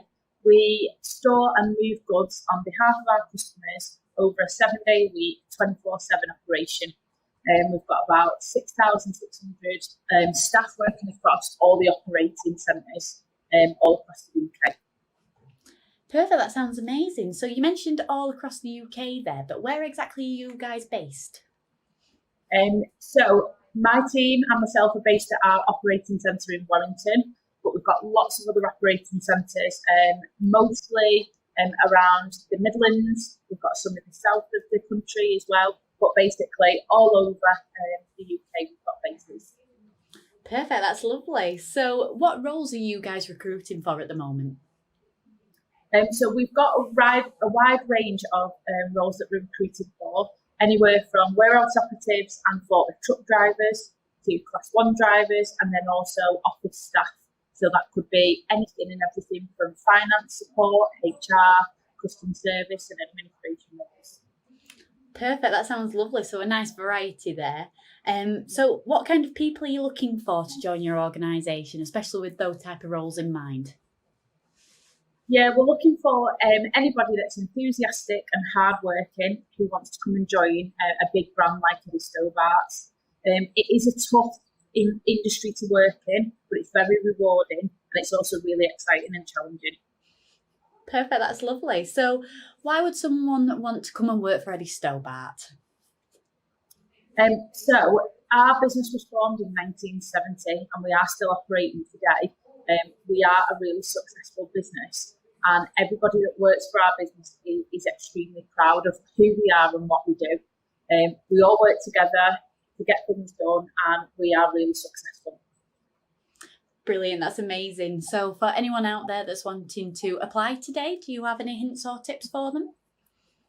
Yeah, my top tips would be make sure that your CV is kept up to date and it's got the correct contact details on it. Make sure you do a spell check and make sure that everything makes sense on it. Attention to detail is key for a lot of our roles, so that's some of the basic things that we look for in applications. I would also say make sure that you apply for a job that's relevant to you and you've got the correct skill set for, especially if it requires formal qualifications. If you don't have them, don't apply for it. Perfect, that's lovely. Well, thank you so much, Alex, for your time today, and thank you for those amazing hints and tips there as well. I'm sure a lot of people will be getting a lot out of that. However, unfortunately, that is the end of the interview for today, but hopefully we'll have you back onto the Jobs Live channel again very soon. But for now, it's back to Stuart in the studio. So I've now been joined by Alice from Rosendale Trust. Hi, Alice. Hi. Thanks for joining us on the Jobs Live channel for this Northwest Works for You broadcast. Just tell me a little bit about yourself and what your company does. Yes, so hi, nice to join you. My name's Alice Clues. I work in the HR department at the Rossendale Trust. The Rossendale Trust provides supported living care to adults with learning and physical disabilities in apartments and houses. So our care support workers work as part of a team and they provide high standards of care and support to our tenants to enable them to live a full and meaningful life. So they'll promote independence and choice for each tenant in all aspects of their life. So that could be cooking, cleaning, personal care, attending appointments and leisure activities as well. Great. So as an organisation, where are you actually based? So we're actually primarily based in Sutton, Macclesfield, but we do have properties in Buxton as well. Great. So anybody who came working for you, Alice, currently would that be physically coming into the office or is there some element of remote working as well? So it's support workers, so they would work in the tenants' apartments or houses, so that would be in Macclesfield. If the position is based in Macclesfield, it would be in Macclesfield, or we do have positions that sometimes are available in Buxton. Perfect. Okay, great. Just tell us the kind of roles that you're recruiting for then currently. So at the moment, we have full-time and part-time positions available for care support workers based at our Macclesfield locations. I would always say it's a good idea to keep an eye on our website to check what vacancies we do have, because for example, we might have positions in Buxton come up available, or similarly, we do recruit for night workers as well, so they may come up on our website in the near future. Perfect. And, the kind of people you're looking for then, people that you're wanting to speak to today who succeed in your organisation, what do those people look like, Alice? So we're looking for people who are caring, patient and that are willing to support vulnerable adults while ensuring that they treat them with the dignity and respect. We don't require people to have experience to work with us because we believe that those personal skills are more important, and we do offer full training, so it's not something you need to have experience in. Of course, it is an advantage, but it's not essential. And why work for Rossendale Trust? I mean, what's the benefits of joining you and starting a career with you, and what do you find people enjoy the most about working for the Trust? So I think the main thing is that working in care, it can be a very rewarding career because you're making a difference every day to someone else's life and supporting them to live their life fully and as meaningful as they can do. So we also have career progression opportunities. So we offer the opportunity to gain qualifications, so level 2, level 3 in health and social care. And we also have a range of staff benefits such as a health cash plan, long service awards, enhanced sick pay schemes and life assurance schemes. So plenty of benefits, and obviously all of that is detailed in the job vacancies. As people apply, they can read up on that. Yeah, there's lots of information, and if anyone has any questions, they can get in touch with us. Perfect. Well, this is their chance to do that actually now on this broadcast, to use the live chat to get in touch with Alice and the team at Rossendale, and I'm sure you can guide them. And really my final question is around that, for people who have applied successfully to work for you in the past, any hints or tips for those applying maybe today and to make sure they are successful in that process? I would always say it's a good idea to have a good look on our website and just find out more about what we do, and to always look at the job profile of the role that you're applying for, which are all on our website. Make sure you familiarise yourself with that role before you start your application form. And then when you do fill in your application form, include as much information as you can for all the questions it asks, and explain why you think you would be suited to fit that role. Great. And in the current climate, I mean, are you doing lots of interviews online, on Zoom or on Teams? Sometimes we do have interviews online, yes, but we do occasionally have interviews in person, obviously social distance and everything, because our care staff are still in work at the moment, being key workers, so they are, all the precautions in place as well. Great. It's good to know. And it's good to know when people are applying what their expectation is of an interview and where that would take place. So thanks for letting us know about that. And let us know more about Rossendale Trust as well, Alice. It's been great to understand more about your organisation. And people can find out much more on your partner page. And of course, we'll leave the chat open for any future inquiries that people may have as well. Yes, that's great. Thank you. Thank you. Thanks for joining us here on the Jobs Live channel for this Northwest Works For You event. We'll hopefully see you again soon, Alice, on the channel, and take care. Thank you. Thanks.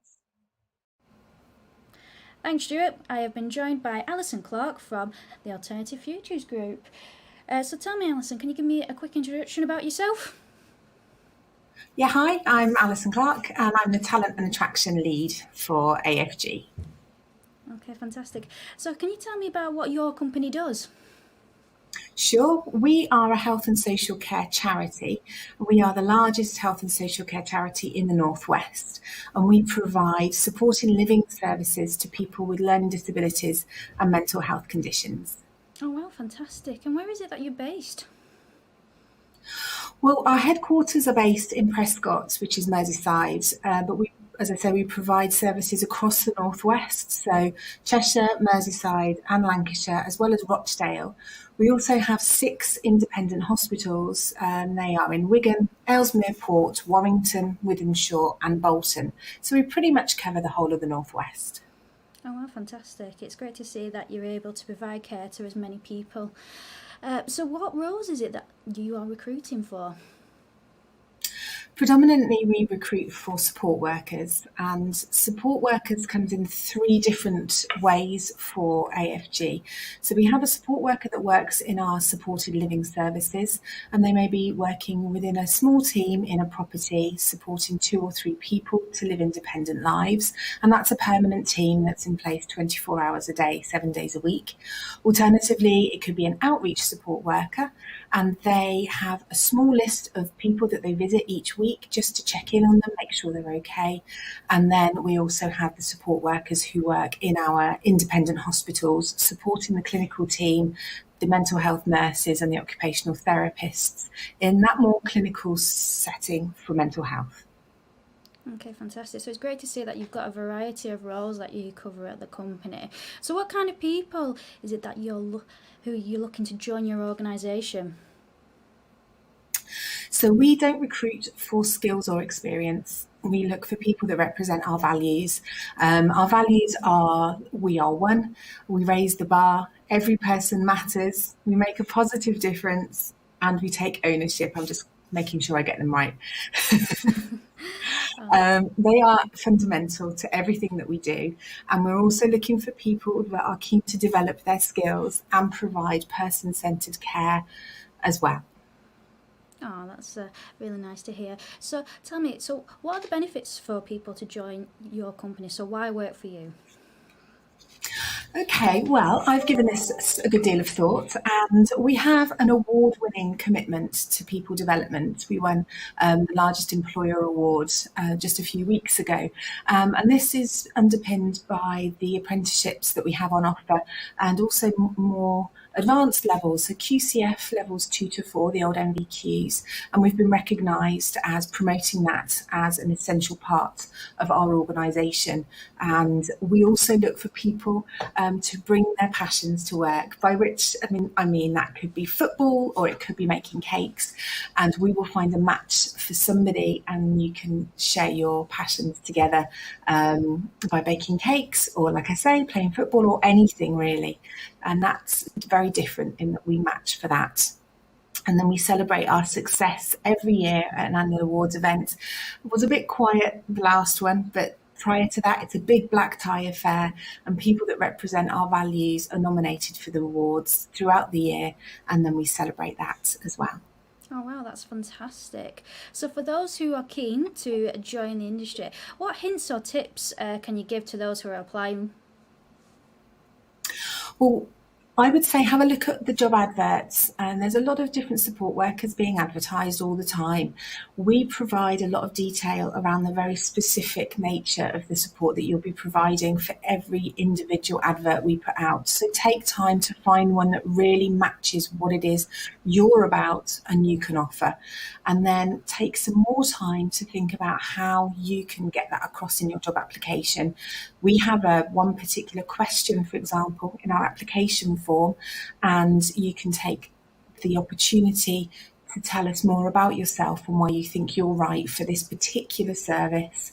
And obviously, a good up-to-date CV, always needed. Oh, that's some really great advice that you've provided for us today, and some interesting information about your company as well. But that's all that we have time for today. But thank you very much for joining us. So it's back to you, Stuart, in the studio. We're going to speak to Amanda from Stockport Homes. Amanda, is it fair to say the building industry is also in a bit of a boom at the moment? It is, yes. Very fair to say that, definitely. So you're Amanda Ward from Stockport Homes. Just tell us, Amanda, a little bit about your role there within Stockport Homes. So yes, Amanda Ward, Stockport Homes. I'm the employment support manager. So essentially, one might think that our business is just generally about rent collection or buildings or properties, but it's really about communities. It's absolutely, we've got our mission, which is one team transforming lives. So essentially, my job as the employment support manager, I manage a team that support our customers to get back into employment, because that's really important to us to be able to support our customers.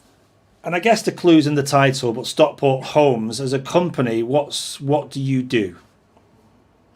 So we've got quite a lot of different areas that we work on. Recently we actually had a big business development, and we changed our company structure.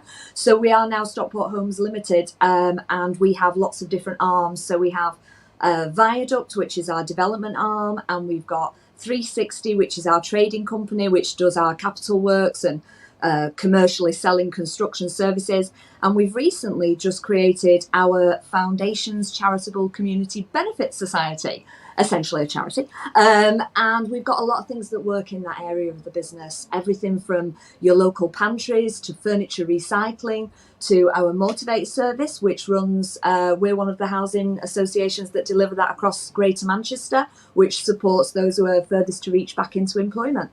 So there's a lot of different areas that are within the business, not just sort of, the actual core elements of running a housing association on behalf of the local council. And just give us a sense of size of your organisation. How many people do you roughly employ at the moment? So we've got just shy of 650 employees. We've got a lot of employees now in a lot of different areas of the business. So like we're saying, sort of like the foundation's charitable arm, that's recently started to really grow. So that's getting much more employees in. And we've also got as well our 360, which is growing all the time, as you referenced right at the start, Stuart. Construction really is booming. So it's a lot of work that we're doing there. We don't just do a lot of work in Stockport. We've also recently been installing fire doors in schools in Rochdale. We do a lot of different work over a lot of different regions, and there's a lot of kind of different community elements that make up Stockport Homes as well, because we really are very much a values-based employer, and it's about how we manage to support our community and how we can make sure that our workforce represents our community as well. We're very keen to employ local people so that we know that we've got our workforce representing the people that we support and serve. No, that's fantastic. And we're here at the channel, Jobs Live channel, is to educate, inspire, and connect people. And one of the things that I very obvious from talking to organisations today is that education piece around people may look at Stockport Homes and go, no, that's not really for me. But actually, if they drill down a little bit deeper, there's so many roles that you bring in people with transferable skills from different sectors. You must see that every day, people who've never worked in your sector being able to find a home in your company. Oh, I think it's the classic line. We always say it. Nobody dreams of a life in housing. Nobody starts their career and thinks, right, crikey, housing, that's where I need to be. Nearly everybody in the organisation has come from somewhere else, some other kind of industry, some different elements. And we really do bring a lot of that together, and then people start to come and work for us.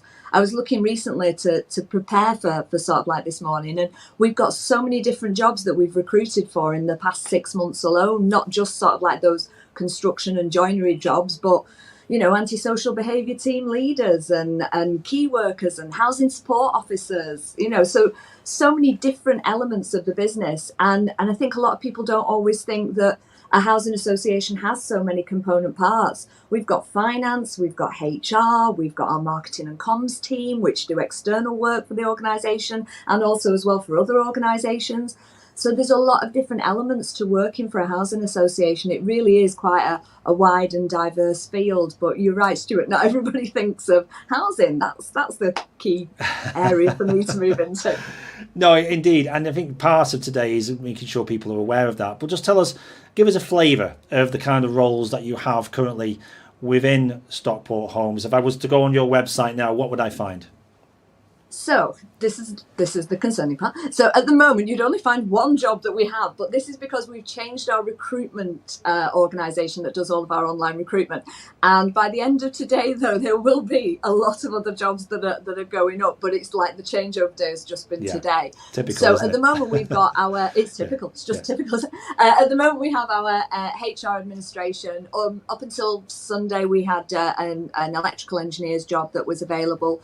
But we've got quite a few different key workers, support worker roles that are in the pipeline. We've got some team manager roles that will be coming out in the next few weeks as well. And I've been reassured by HR this morning that there are at least 10 other positions that will be on the website by this afternoon. That's brilliant. So if someone wants to get in touch with you, you could send them that information, those links, so they can refresh the page later on today and hopefully see a lot more roles there.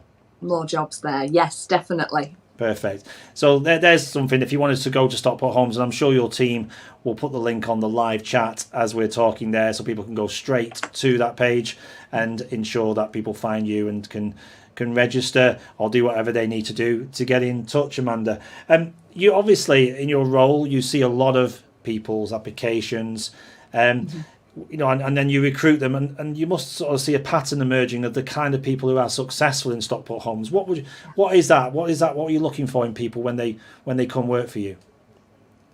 For us, it's the values. So, we work to our Aspire values, and it really is core for all areas of the business, whether that's in construction elements, or whether that's in our HR team or our finance team, it absolutely is the values.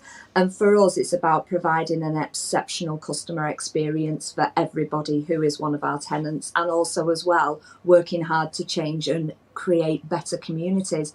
That's absolutely at the core of our mission, really. So, you know, there's a lot of things that we look for that are more sort of like your values as opposed to your actual technical skills and abilities. Certainly looking for the right type of fit for a Stockport Homes employee. Thank you. And as an organisation, I mean, what's the benefits of working for you? I mean, what does working at Stockport Homes mean for someone who joins you?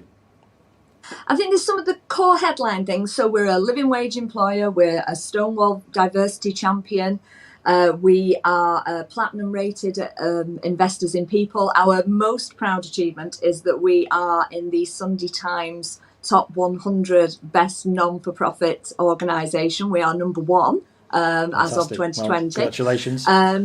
So it is, but for us as well, it's the package that we offer all of our workers, or everybody who works for Stockport Homes. There's an amazing amount of emphasis that's on health and well-being, that's on supporting people. We support staff to do qualifications, accredited qualifications, diplomas. There's a lot of work that goes into, we're very keen to grow our community, grow our own, and make sure that people have amazing opportunities to develop and that people are happy at work. We have a lot of things that we do. We do Aspire Days, so where people can take part in activities and really feel part of the company. We've done a few of those remotely even over this period of time, and you know, sort of like lots of packages and documents and goodie bags and things like that are sent out to staff, and we're all brought together virtually to do wonderful activities. But it really is very much a family, and it's an amazing organisation to work for, and there's a wealth of opportunities. We've been working very hard with the DWP in relation to kickstart opportunities. We've got about 7 of those that have 4 have just started today, so we've got another 3 to start later on this week, and we've got a new range of kickstart opportunities that are coming out as well. But there's just so many opportunities for people to join the organisation and to grow and to really develop themselves and their skills. We work really hard with people to make sure that your working pattern and your working life balance is where it should be as well, you know. So we do a lot of we all do a lot of working from home now, don't we? But there's a lot of that working from home, but also as well flexible working if somebody wants to do compressed hours. So there's a lot of different benefits and different opportunities just by working for Stockport Homes that people can access.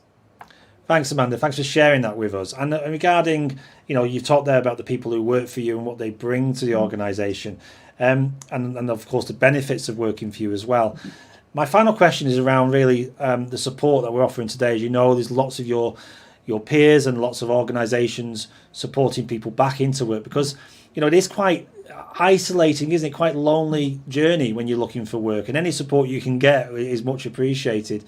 So you as an employer, what hints or what tips can you give people right now to make sure their application is successful? Well, I would say, first of all, if you want to get in touch with us, my team are there on hand to help people with CV writing, job searching, applications, all that kind of support. So we are a tenancy blind service, so it doesn't mean that just if you're not a Stockport Homes tenant, you can't access the service. We want to help everybody secure their next career. I think in terms of just little hints and tips that people can take away, definitely that CV. Make sure that your person spec at the top absolutely matches the job that you're going for. The role profile that you've been asked to meet should absolutely come through in the person spec at the top, so that an employer very quickly can say, right, okay, you're ideal. And the other tip I would give is really, really get yourself a really good quality professional email address. It really is much more important than you think. And that's the first time we've heard that today. So are you saying to me you're still seeing people with maybe an email address they had when they were in school? Every so often we find a quirky email address, yes, and it does make you think. And as much as kind of like, you want an employer to see your personality, and you want them to, but you also want them to see your personality when you arrive for interview.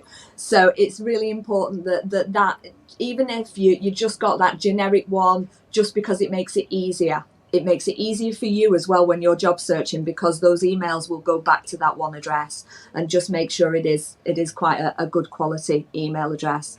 And the other tip I would give as well is make sure if you're applying for lots and lots of jobs all in one time frame, make sure you do keep all the documentation, the role profile that you've applied for and what it is you're looking for. You'll be surprised how many people email an employer to ask them for the role profile for the job that they've applied for. So it is, just keep that record.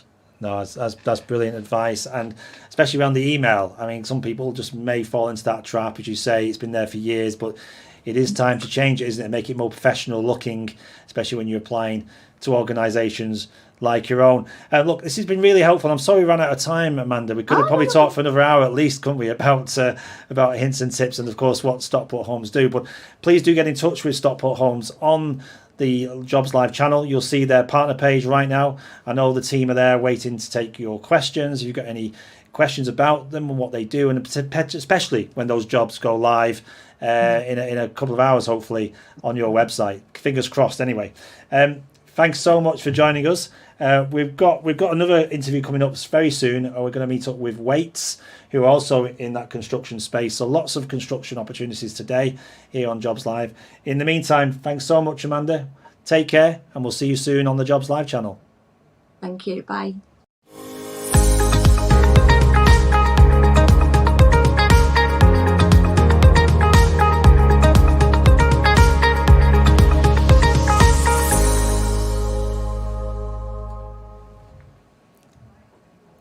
So welcome back to Jobs Live. This is Wednesday, and thank you for joining us here on the Jobs Live channel. Hope you found today useful. Lots of employers online right now waiting to speak to you about their vacancies. And next up, we have Amy from Connected Talent. Hello, Amy. Hiya, how are you? Very well, thank you. Thanks so much for joining us here on the Jobs Live channel. So not many people may have heard of Connected Talent, and I know there's other parts of the business as well called Connected Health, but tell us a little bit more about the company and where you're based. Yeah, so basically I work for Connected Talent, but I be hiring for Connected Health. So that's who we be hiring for. It's a domiciliary healthcare company. So we help obviously care for elderly, vulnerable people in their homes. So we be hiring people to be able to do that job. So we started in 2012 in Northern Ireland. That's where our headquarters would be.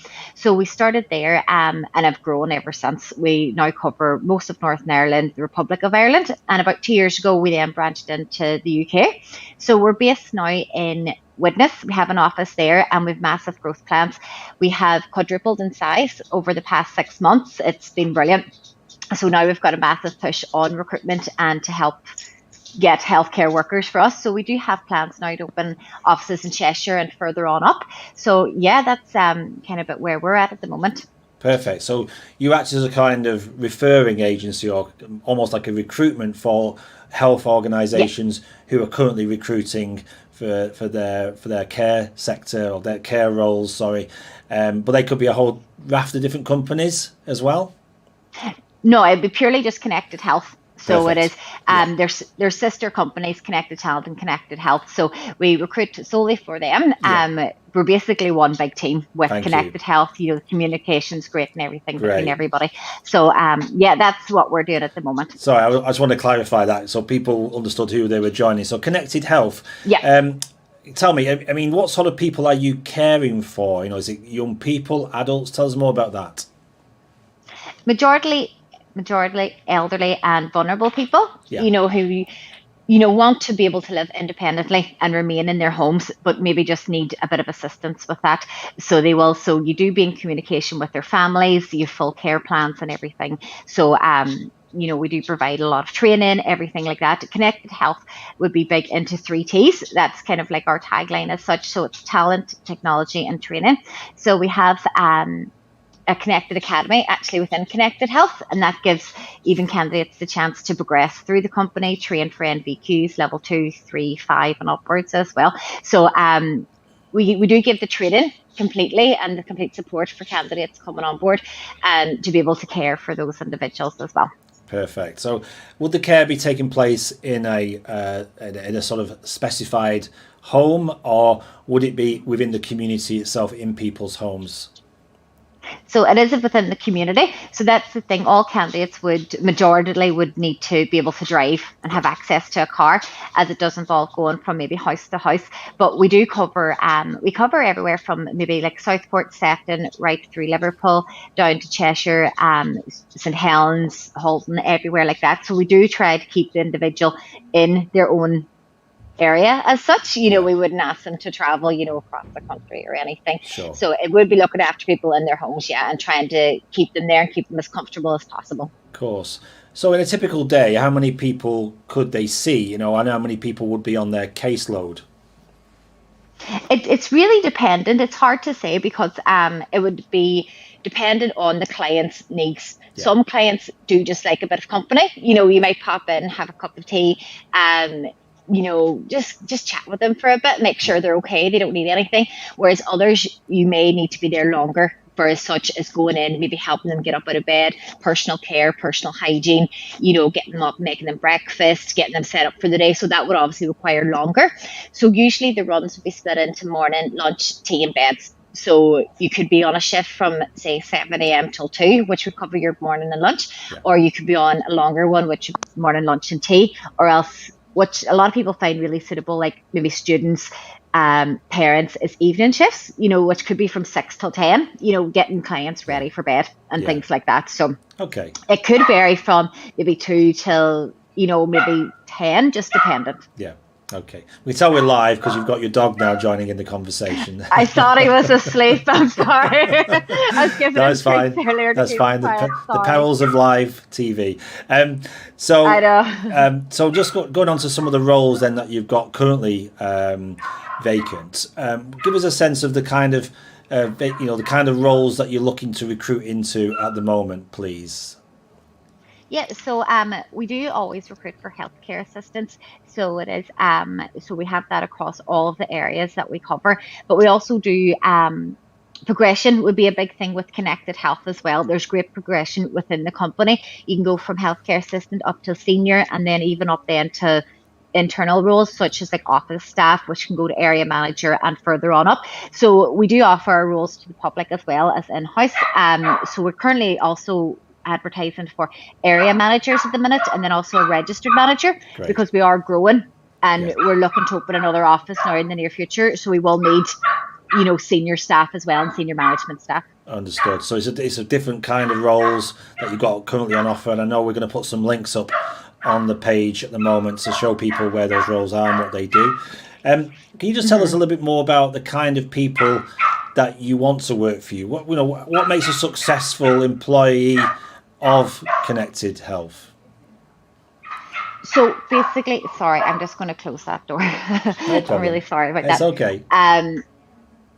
So basically, as I said, we do have Connected Academy, which is our own training academy that we train people up. So it's not about experience. We don't expect people to come on, they don't necessarily need to have worked in care before or even in the healthcare sector. So we're looking for people who, it's more about personality. If you're friendly, compassionate, want to be able to help and give back to the community, that's the kind of people we would like to bring on. Someone who wants to help and wants to be able to provide care. So it's not necessarily, as I said, about experience. So it's more so the personality type.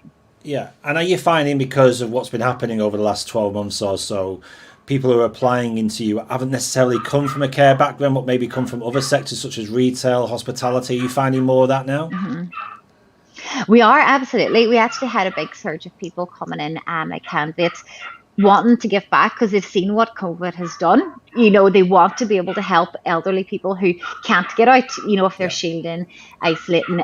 They want to be able to give back to the community and actually have went for a full 360 career change.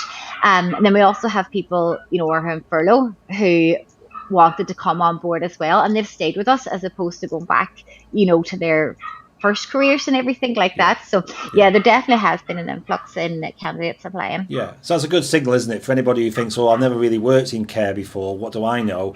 Well, you will, as long as they've got the right attribute and the right attitude towards your sector, you can always train them in what's required, can't you?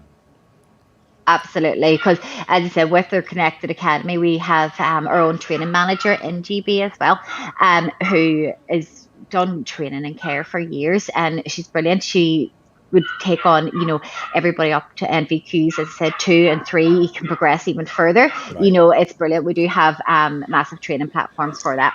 Fantastic. And you probably, as often, you've seen your fair share of applications, as they come in there, Amy. And what suggestions or advice can you give to anyone applying so that their CV stands out and there's more chance of them being interviewed? It's more so, as I said, kind of personality type. If you can manage to bring it across in your CV that you want to help, we do like to think, as I'm sure yourself, you wouldn't want anybody just coming in looking after your maybe elderly mother, elderly grandparents, things like that. It's someone that would be able to look after people well. Yeah. So it is, if they're compassionate, have empathy, friendly, and want to be able to help, that's the main thing we like to see come across. Great. Well, that's really great advice. So I think it's all about personality, not necessarily about the skills or the qualifications that they've got. It's more about attitude, isn't it? Mm-hmm. And being positive. Absolutely. And someone that you need to trust as well. I guess trust is a massive part in this too. Oh, for sure. Definitely is, yeah. Yeah. So if people want to find out more about Connected Health, is there a website they can visit, Amy?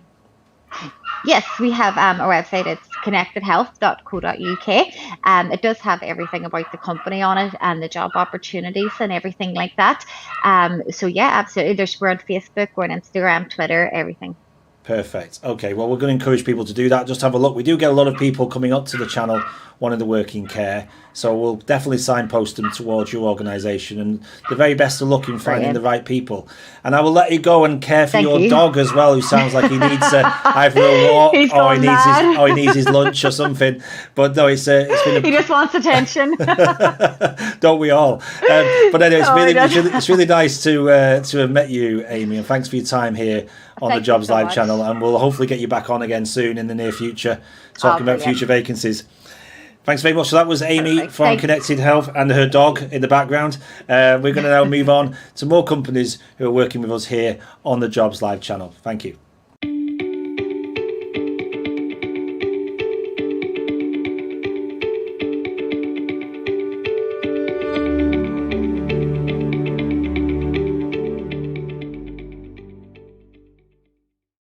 So, thank you, Stuart. Today I've been joined by Andrea Lyon from Community Integrated Care. Hi, Andrea. Hi, Ellie. So, can you tell us, what does your company do? Of course. Okay, so we are one of the largest, most successful social care charities in the UK. We have recently been awarded the Charity Times Charity of the Year Award, which is a successful, huge accolade. We support over 5,000 people with varying support level needs, and we employ over 6,000 staff. The people we support, some have learning disabilities, some have age-related needs, some have autism, and some have mental health concerns. We do this in a variety of settings. So we have supported living services, we have registered care services, which is residential and nursing homes. We support in the community. We also have day services and respite services. So where are you based?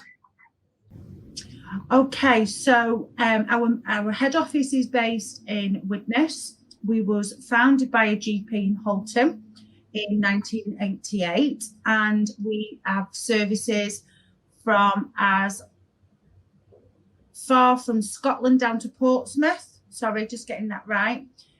We're a truly national charity, and we're proud of the work in partnership we do with over 50 local authorities. So what roles are you currently recruiting for? So we're currently recruiting for support worker roles within Warrington. We have different service settings, as I mentioned earlier. So we have some outreach services as well as supported living services. The people we support within them services have got varying health needs, from autism through to mental health.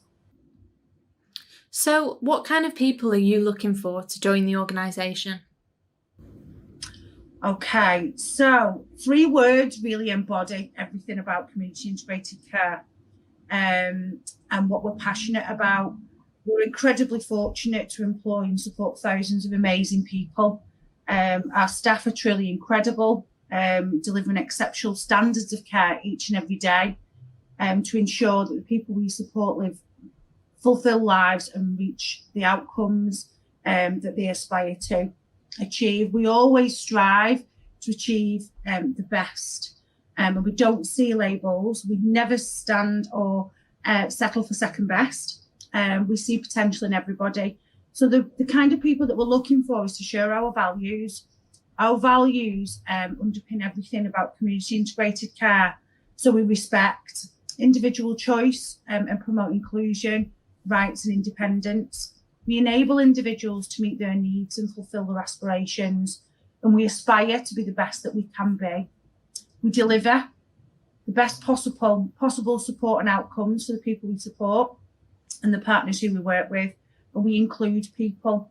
So them core 5 values are what we're looking for within the values of the people we want to recruit. So why work for you? Why not? Okay, so why choose community integrated care? We offer a rewarding career with opportunities to develop and progress within the organisation.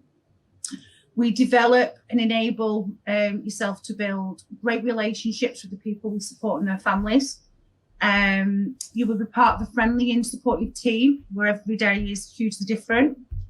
We're a forward-thinking employer looking to lead the way in the digital age to improve care and support wherever possible. So what do we offer for our frontline colleagues? We offer 20 days holiday plus 8 bank holidays, pension contribution. We also have a fully equipped employee assistance programme, which supports wellbeing. Wellbeing is huge within our organisation, especially with our frontline colleagues with the last 12 months that we've currently been through. This supports on, as I mentioned, wellbeing, finances, nutrition, exercise, anything that you may need some signposting and support to. Our frontline colleagues also have access to an Appy app. It's a simple app that you download to your phone, and you get many discounts at retail establishments that you hear of, not the ones that where would I find one of those kind of outlets, such as Tesco and Argos that we all use daily. Our organisation as well is fully behind professional development. So each frontline colleague would have a personal development plan following a substantial training package and induction to start with. So finally, any hints or tips for those applying? To share our values. If you share our values, yes, please make that very clear within your application and don't hold back. One of the tips I would take from when I applied is also do your research within to the local area and the services and the service type and model. And again, make that clear within your application. Brilliant. So thank you very much, Andrea, and back to you, Stuart, in the studio. So delighted to be joined now by Angie. Hi, Angie. Good of you to join. Hi, thank you for joining us. Yes, it is good afternoon now, isn't it? The time has flown. We started at 11 o'clock this morning and we've been meeting a whole range of employers here on Northwest Works For You on the Jobs Live channel. So great to meet you and to find out more about Waits. But before we do that, can you just tell us a little bit about what your role is there at Waits? Yes, thank you. So I'm Angie Erdley. I'm the Community Investment Manager at Waits Construction. And part of my role, my favourite part actually, is to try and match local people, local to our sites, up to opportunities within Waits and also the supply chain. Perfect. And Waits as an organisation, then, for people who may not have heard of Waits, it's a huge organisation, but just tell us briefly what you do. So Waits Group is a construction and property services company. It's one of the largest family-owned organisations in the UK. We've been going over 120 years and we're still family-owned. So in the Northwest at the moment, we're working in Warrington on 2 new build housing sites, so we're building new houses. And we're also working across the Northwest, building academies, schools, leisure centres, blue lights, so fire stations, an array of buildings. It's really exciting to be part of. Sounds great. And I mean, we've already spoken to a number of organisations similar to yours in construction. It must be a really busy time for the construction sector at the moment. Yes, I mean, thankfully throughout the pandemic, we've managed to keep trading, albeit in challenging times. So we've had to put procedures in place, obviously, for staff on sites, and thankfully we've been able to keep going. Brilliant. And thank you again for taking part in this to help promote construction, because one of the key things I think we've been finding about what people think of construction is that it's not just about working on building sites, is it? You've got loads of other opportunities within your sector. We really have, and it wasn't, I mean, I've been with Waits, this is my 10th year now, and if I'd have known what I know now 30 years ago, I would have definitely gone into the construction industry, because it's so exciting. There's a job for everybody, I do believe. We have people working obviously on sites in trade positions, and then obviously back office staff, support staff, HR, recruitment, you name it, there's a job. And where will people go for that information, Angie? Do you have like a careers page that people can go and visit? We do. If you have a look on the website, it's www.waits.co.uk. Like it's /careers. So we've got job vacancies there. And if you don't see a job vacancy that interests you today, please do keep your eye on that link, because it changes all the time. We also recruit annually for our management trainee programs. They're open in the autumn of this year, and you can register for job alerts now through that link as well. And you can apply this autumn to start next year, next September. So if you went to the website, Angie, people could go on there and express an interest and maybe register in advance? Yes, you can. Perfect. I know you and your team are online right now and will be for the duration of this 3-day event to take any questions from people. So I would strongly recommend you go to the Waits partner page, where you can have a one-to-one conversation with the team there and find out what you need to know about the different roles. And just give us a flavour, Angie, if you can, of the different roles that exist on your site right now. Okay, so on the sites in Warrington, we've got some live vacancies. There's a CPCS telehandler job. CPCS is Construction Plant Certification Scheme, so it's a skilled operative. But if there are anybody listening that's got that CPCS category of plant, we're looking for a telehandler driver in Warrington, and also 2 general operatives. And ideally, you will need a CSCS card, which is Construction Skills Certification card. Thanks for explaining that. And it's a health and safety test that you take prior to coming onto site. So it's just having that awareness. If you're interested in working for us and you don't have that card, you can speak to your DWP job coach, and they will be able to help with that training for you. So please don't let that discourage you from getting in touch and applying. Brilliant. And can I just ask as well on this, the kind of people that you're looking for to join your organisation, what are you looking for them to bring, and sort of their attitude towards your organisation as well? How important is that? I suppose that, like any employer, we are looking for people who are enthusiastic, willing to learn, punctual, reliable, team players.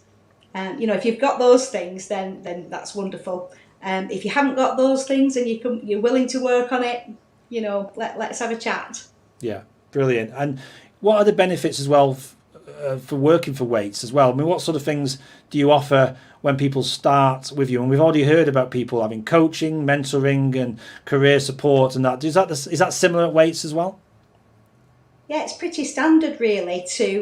We have a buddy scheme when people join us. So you have your line manager, but also you'll have a buddy within the organisation. They might not work on your site, but there's someone there you can get in touch with if you've got any questions or you want to learn about a specific area within the organisation. So lots of different benefits, packages that come with the job, depending on the job that you're doing. Brilliant. And just on the point about what people can do when they apply into you. I mean, clearly we want them to be successful today, and there's a lot of people who have been affected, let's be honest, by the pandemic, and their careers maybe has stalled. But if they were looking to apply for you, Angie, you've seen your fair share, I'm sure, of CVs and applications. I mean, what stands out for you? What sort of hints can you give them today? So if you're applying by sending a CV, I would always try and accompany that in your email, just to a little paragraph to explain a little bit about you, perhaps where you heard about the vacancy, how far you live from the site's really important, because we're looking to recruit local people, or people local to the sites where we're working first and foremost. So I would suggest that you put as much detail as you can into either a cover letter, if you're writing and posting the letter, or an email, just a covering email saying, this is me, this is what I can offer to the job, and attach your CV as well. Yeah, that's great advice. And you hear that a lot, don't you, that people will just almost cut and paste their CV from other jobs they're applying. I mean, for you as an employer, is it very noticeable if people are doing that? Yeah, you'd be surprised what we get through in the inbox, and it always really does stand out when you've got people who are applying who have definitely put a little bit of research in, it might just be looking on the website saying, I've noticed this, and it could be a sentence that makes a difference. So yeah, it's worth putting a little bit of effort in. Yeah, and what about maybe work experience as well? I mean, is it important to have worked in the construction sector before applying, or would you take people from a whole range of different sectors as well? Yeah, we're really interested in helping people, new entrants or perhaps semi-skilled workers who've fallen into unemployment for whatever reason and want to get back into the industry. And you can talk to me about a work experience placement. It might be just that you do a week, but that might be a foot in the door then to build your network and to get to know other subcontractors or staff on site who might very well have vacancies coming up. Mm. And we talked earlier to Stockport Homes, to Amanda, and she was saying about people's email addresses. They're putting their email address on maybe from when they were in school. I mean, do you see any of that as well? And how does that make it feel for you when someone comes through with maybe something that maybe was good when they were 12 or 13, but not so good now? Yeah, we see that a lot, and I suppose once we've got our email address, that's it, isn't it, for life usually. But yeah, just be aware that obviously I was having the same conversation with a young man last week, and he changed it right away. He didn't realise that it was a little bit quirky, let's say. Yeah. Yeah, I'm sure you look twice at it, but it's more about that first impression, really, isn't it? Yes, definitely. It really makes a difference to have that professional image when contacting employers for the first time. So, yeah. Yes, that's a good point. And what about social media? I mean, we hear a lot about employers now looking at social media, making sure that person is professional online as well. Are you finding that more and more now? Yes, and I think the recruitment team certainly do those little checks as you get people coming through, especially if you've got a lot of demand for a role. So I'm sure a lot of organisations do the same. So that's worth being social media savvy. Certainly, having a professional LinkedIn account, and maybe keeping other social media platforms private. Yeah, absolutely. And talking about private, this is a chance for people watching this to go onto the Waits partner page and have a private one-to-one. I think that's really important, isn't it, for people to be able to have that kind of direct contact with you, Angie? Yes, I'm happy to answer any questions. I can stick around, and I've got our site management team involved as well. I think they're around tomorrow. So we're very happy to talk to anyone that's interested. Thank you. Perfect. And I think also from the lasting impression of this, I mean, for you getting involved with events like this and channels like Jobs Live, and what do you hope will happen beyond this? What's the legacy for this for you as Waits?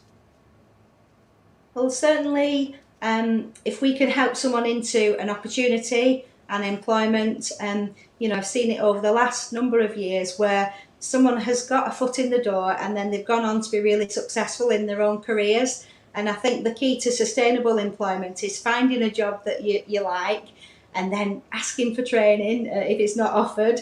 Certainly keep asking, and your own personal development. Make sure you keep up to date with your skills cards. And there is funding out there, and there's always people within the job centre teams and the organisation to help with that training progression. So hope that answers that question. Yeah, thank you so much. And just a reminder again of where your vacancies are across the Northwest. So I know you said being local to your projects is quite important. So just give us an idea of where you are at the moment. So at the moment we're in Warrington, Manchester, across Liverpool, Carlisle, Middleton, soon to start up in Rochdale.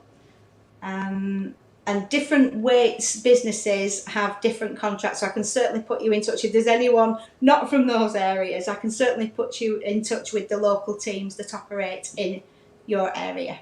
Yeah, because there will be vacancies, I'm sure, as your construction industry is booming in the future as more projects land. So it's important for people not to give up at the first stage, isn't it, and keep in touch with you. That's right. Yeah. Distance pays off, that's for sure. Yeah, before we let you go, what was the one thing you wanted to say to maybe, we've all been in that situation, haven't we, as people looking for work. It is quite isolating, it's quite lonely, more so now because of the restrictions currently that exist because of the pandemic. What's the one thing you want to say to people who are maybe struggling a little bit to find something? Yeah, it's a really, really difficult time, isn't it? And challenging for a lot of people. And so please reach out to organisations that are there to help. Certainly, if you want to get in touch with me, if I can't help you directly, I can certainly signpost you to some help. So it's just a case of getting in touch. Let's keep talking. Let's keep helping each other. And good luck. Thanks so much for that, Angie. And thanks again for joining us here on the Jobs Live channel. It's been really interesting to hear more about Waits for those who may have never heard of you before or were not familiar with you, to know that you've got some great opportunities within the Northwest for people to join you. So thanks so much for that. We'll see you again soon on the Jobs Live channel. Before you go, I'm just going to introduce this next company. This is Unify Solutions, who we met recently, and this is Jessie telling you about what they do and the vacancies they have within the region. Take care.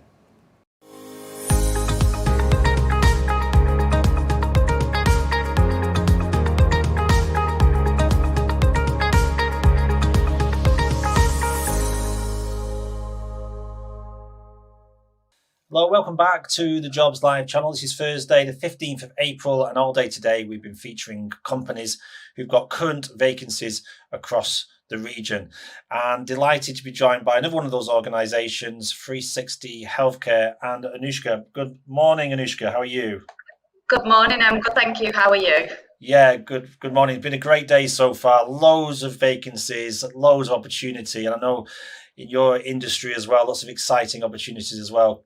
But before we get into that, just tell us a little bit about 360 Healthcare for those who may not come across it so far. Okay, so 360 Degrees Healthcare is a domiciliary care and support company. So that means we provide care and support in their own homes. We're based in the East Lancashire area, and we go into clients' homes, whether they might have mental health, they might have a learning disability, they might have autism, and we assist in any way that they would like. Perfect. So it is predominantly working with the community, so more community care than actually residential care, yeah? Yes, 100%. So you will be going into a client's own home. You will be looking at their care plan, their needs, their assessments, and seeing what they need. For some clients, it can be anything from personal care, so washing, dressing and showering. But for some of our other clients, and the majority of our clients, it might be social visits. So obviously at the moment it's quite difficult, but hopefully as we're looking forward to the upcoming weeks, more and more things are opening again. So we've got clients that love going to watch the football and have season tickets. So you might even go and watch a bit of football if you like, or go swimming with them, or whatever they want really. Great. And so you mentioned East Lancashire where you are based. What area do you cover then? Give us some towns that people may recognise that you have customers who need support. Okay, so our office space is in Nelson in Lancashire. We've also got clients in Nelson. We've also got clients within the Pendle area, so that's kind of Earby, Barnoldswick, if you know these ends. We've also got Colne and Burnley. Then we also go as far as Accrington, Haslingden, Preston and Chorley. We also have clients in Bacup as well, so we're quite widespread. Wherever we see a need for a client and wherever staff are willing to work, we can kindly assist. Fantastic. So let's get on to the roles then. There's a lot of emphasis at the moment on adult social care, lots of opportunities, and people are maybe moving into it for the first time. It's probably worth mentioning that as well from different sectors. But just give us a flavour of the kind of roles that you're currently recruiting for, Nishka. So we are one of them organisations where we are constantly recruiting. So even if you think kind of adult social care isn't for you, but then you look more into it and you think, actually, that really interests me, feel free to still get in touch. We are recruiting care and support workers, but not just a care and support worker. We're looking for people with the heart and passion for care. So even if you've never done care and support work before, but you feel like it's for you, that's what we see. You might not necessarily have had to work in care before, and that's completely fine. As long as you can assist someone with their needs and help them promote their independence, then it's the right job for you. And what about career progression? Because maybe people have worked with you for a while, there may be a chance to move up. Is there opportunities like that within 360 Degree Healthcare? 100%. Well, I'm the development officer for the company, and I'm possibly one of the prime examples of moving up within the company. So I started off as a care and support worker. However, my background, I've got a degree in health and social care and sociology. So my managing director actually saw something with me and asked me if I wanted to take on a couple of hours a week office work. And from that led into a full-time contract within the office. So there's always a member of the management team. I'm now officially a manager, which still sounds weird. We also constantly recruit for care coordinators and team leaders. But we also understand that you might want to, just say in the future, be a midwife or a social worker. We understand that care and support for you might just be that experience that you're wanting to gain. So we also put people on their level 3s, their level 4s, their level 5 if they want to go into a management role. So there's all sorts of progression and all sorts of training within 360. And is it fair to say over the past 12 months, have you seen an increase in interest in the care sector from people wanting to work for you? 100%, yeah. We've had people that kind of just want a job because obviously at the current time the circumstances are hard. But we are looking for people with the heart and the passion for care, and that has been on the increase as well. Obviously, within the last 12 months, it's been really difficult for everyone, and some people just want to give back into their community. So even if they only want to work a couple of hours a week, we've got that for you. We are a 0-hour contract. However, we understand that people can't live on 0 hours. So we do try to work around you and your routines and your schedules. If you say I can only work 9 till 3, then we assist with that. If you say, well, I can do live-in packages, because some of our clients, you might go on a Thursday and come back on a Monday, for example, we can also put you on that. So even though we work around client needs, we also work around staff member needs as well. Thank you. And for those people who are looking to apply, then maybe they've seen something here, or they think, you know what, I'd like to have a change of career and do something like this. When they apply then into 360 Degrees Healthcare, what sort of things are you looking for on their application to help them be successful? So we just ask people to be themselves. So I conduct the interviews because I'm also the recruitment officer. I will say, obviously due to COVID at the moment, it's all over the phone, just to reduce that face-to-face interaction for safety. So what we do is I ring you, we arrange a date and time for an interview. We'll have an informal discussion. Obviously there's questions that I do need to ask you.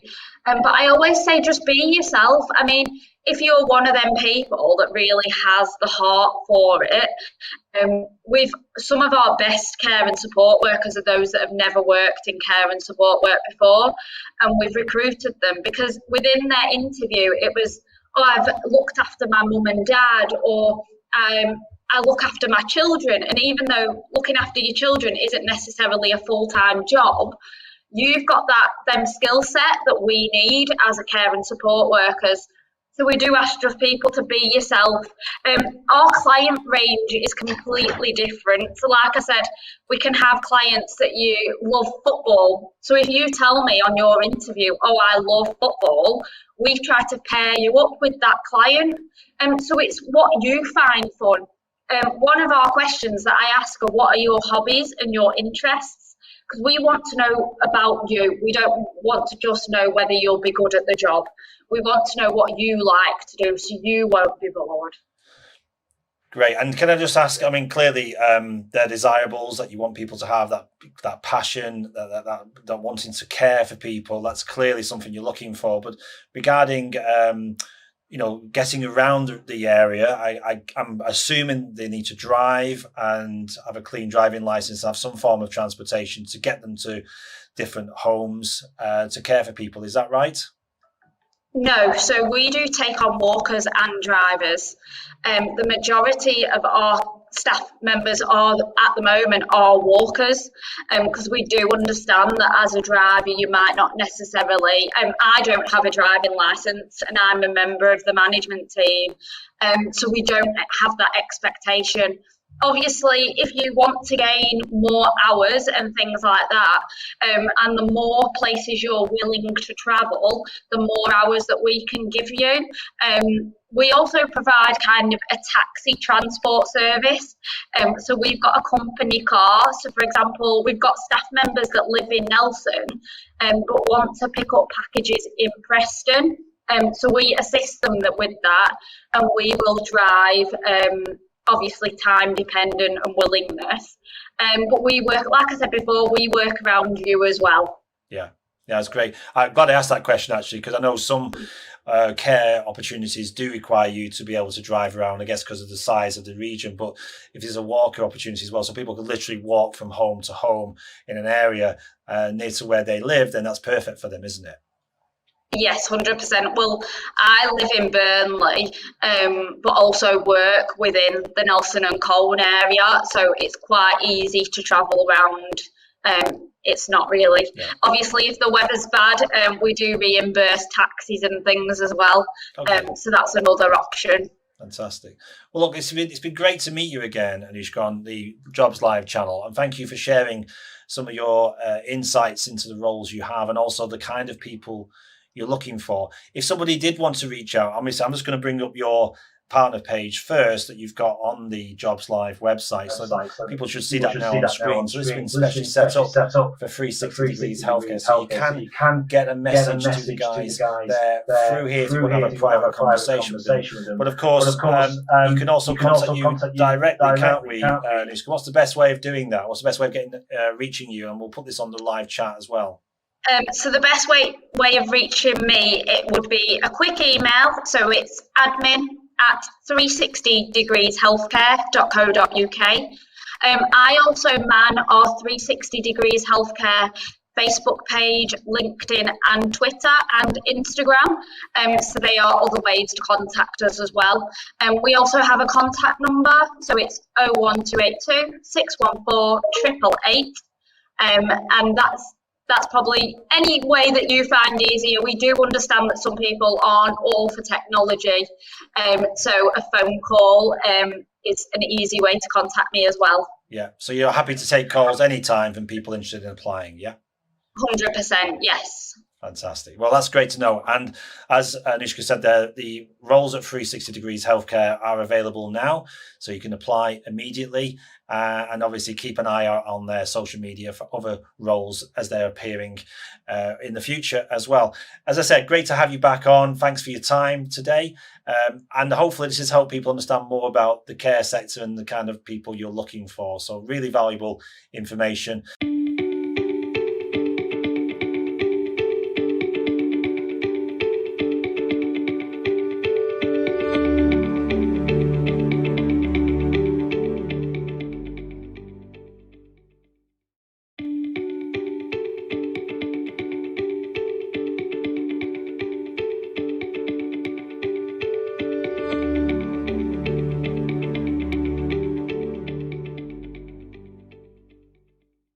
And someone who we've not met before on Jobs Live, live anyway, is Atkins. I'm delighted to be joined by Bina this morning. Hi, Bina. Hi there. Hi there. Thanks so much for joining us here on the Jobs Live channel. I have to say, you take the prize for the best background we've ever seen on the Jobs Live channel. So thank you for that. It's really cheered me up looking at that today. For people who may be unsure about Atkins and what you do, can you just in a summary, give us a view of what Atkins does as a business? Sure, absolutely. Atkins is very much a world-leading design, engineering and project management consultancy. And I know that's a bit of a mouthful, but in terms of sort of what we do and who we are, we're very much in the business of making the world's infrastructure look better and very much to sort of help our clients make those important decisions for their complex projects.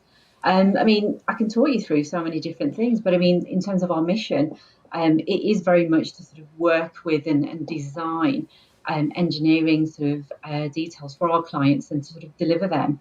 And we use sort of data, cutting sort of edge technology, sort of design-led thinking, just to bring it all together and sort of really have some great marketing market-led experts to sort of create those projects and make it a better lived environment and more sustainable for everyone, really. Yeah, and people may have seen your vans driving around, they may have seen you on projects, but whereabouts in the country are you based? Are you pretty much based right across the UK and I think internationally as well?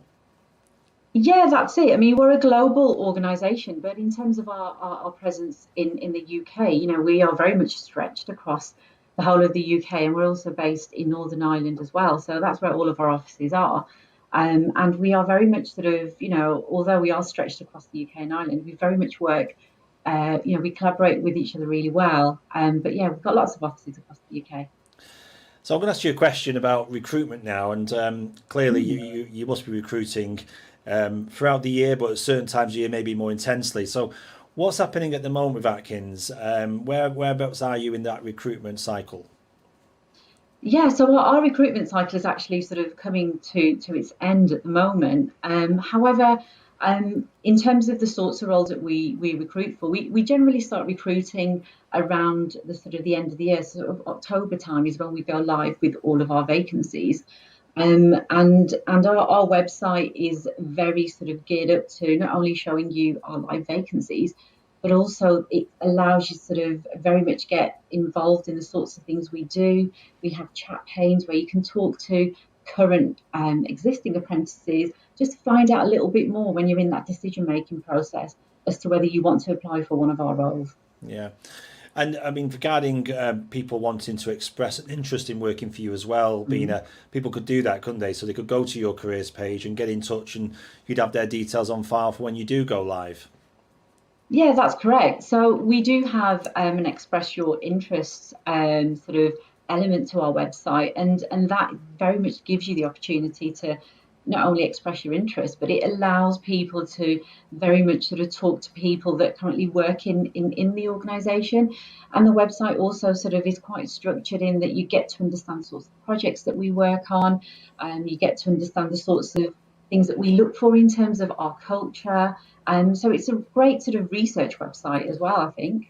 Absolutely. And the kind of people that you're looking for to join your organisation, you talked about the culture there, but as individuals, what are you looking for in people when they apply to your roles and those that come up in the future? Yeah, I mean, for early careers, I've got to say, you know, we're very much searching for curious minds and people who want to ask questions and who very much dare to sort of do things differently. And I think that's quite important. I mean, the sorts of things that we do and deliver as an organisation, it's very much sort of being involved in such a wide variety of projects. And that very much, you know, we do look for those curious minds and people that want to kind of make that difference in the world and the community. And I know you're passionate about apprenticeships, and quite rightly as well. It gives young people that opportunity to join you and to earn and learn. And that's a big factor in this, isn't it? Because it's difficult to get that hands-on experience whilst, you know, at college or uni. Not saying it's impossible, but having an apprenticeship at Atkins can give you both, can't it? Oh, absolutely. And I think as well with apprentices, especially within Atkins, we very much sort of have it so it's quite structured in that, you know, you are given that opportunity to learn from some amazing people. I mean, we're not hierarchical at all. You know, you could walk into the office and sit next to somebody who's worked in the office for over 30 years, somebody who's quite senior. But in actual fact, you know, it's sort of embedding yourself and collaborating with so many different people. And as an apprentice, you very much get involved from day one. And I think that's where it works. That's where it clicks. And that's where you're able to sort of see the impact that you're having into the company. You're able to see the impact of what you're having in terms of projects and the sort of overall outcome. And career progression as well for people who join you. You've got plenty of examples of young people who started as an apprentice, done their apprenticeship program, and then moved into management roles over the years, haven't you? Oh, absolutely. I mean, the word apprenticeship, you know, has been within our organisation for years, and we've got some sort of leaders within the organisation that started off within an early careers sort of platform.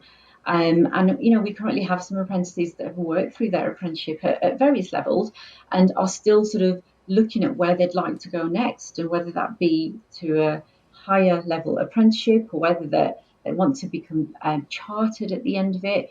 And all of that is absolutely, it's there for grabbing, I guess, and it's very much down to the individual.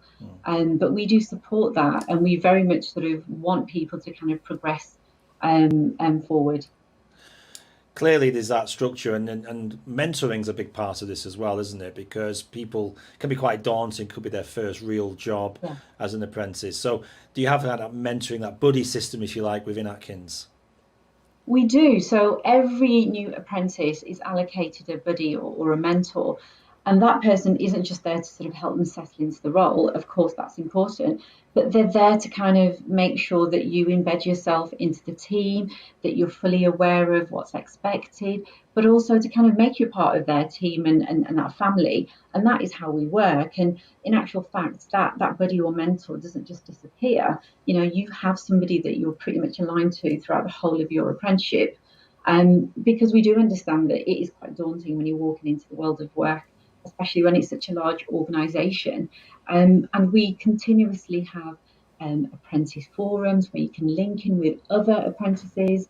They have sort of set up social events, albeit virtual at the moment. However, it's there and it's available, because we're quite sort of we want people to stay connected. No, I absolutely agree with that. And just going to move on now to how you can help people with their application, Bina. And you've seen, I'm sure, many applications either online or CVs from young people applying. How can we help them today? Because I know basic mistakes are being made, and you may oversee somebody who could be really good for you just because they haven't quite got it right online. So from your own experience, what advice would you give anyone applying into Atkins? Yeah, absolutely. I think when you're doing an application, I think it can be quite daunting because every organisation is sometimes looking for something quite different. And I think the main thing is to sort of do your research first and foremost. And as I mentioned earlier, the website is quite good in not just showing the jobs that we've got available, but actually giving you that insight into the sorts of things that we do, and also sort of the sorts of things that we look for in terms of our culture, our vision. And actually, if that ticks your boxes, then I think the next step would be to kind of look at applying. And I guess the sorts of things that we look for within an application is very much around your level of interest and your motivation. And I think if you're able to get that across through maybe projects that you've been a part of during school or college, or even things that you've done in your own time, then we want to hear about that. And I guess we want to see your creativity and how your curious minds work, and that's quite important. And I say this to all of my candidates when they sort of go through the recruitment process, that it is very much down to that level of motivation and interest, because that's going to actually help you successfully complete your apprenticeship.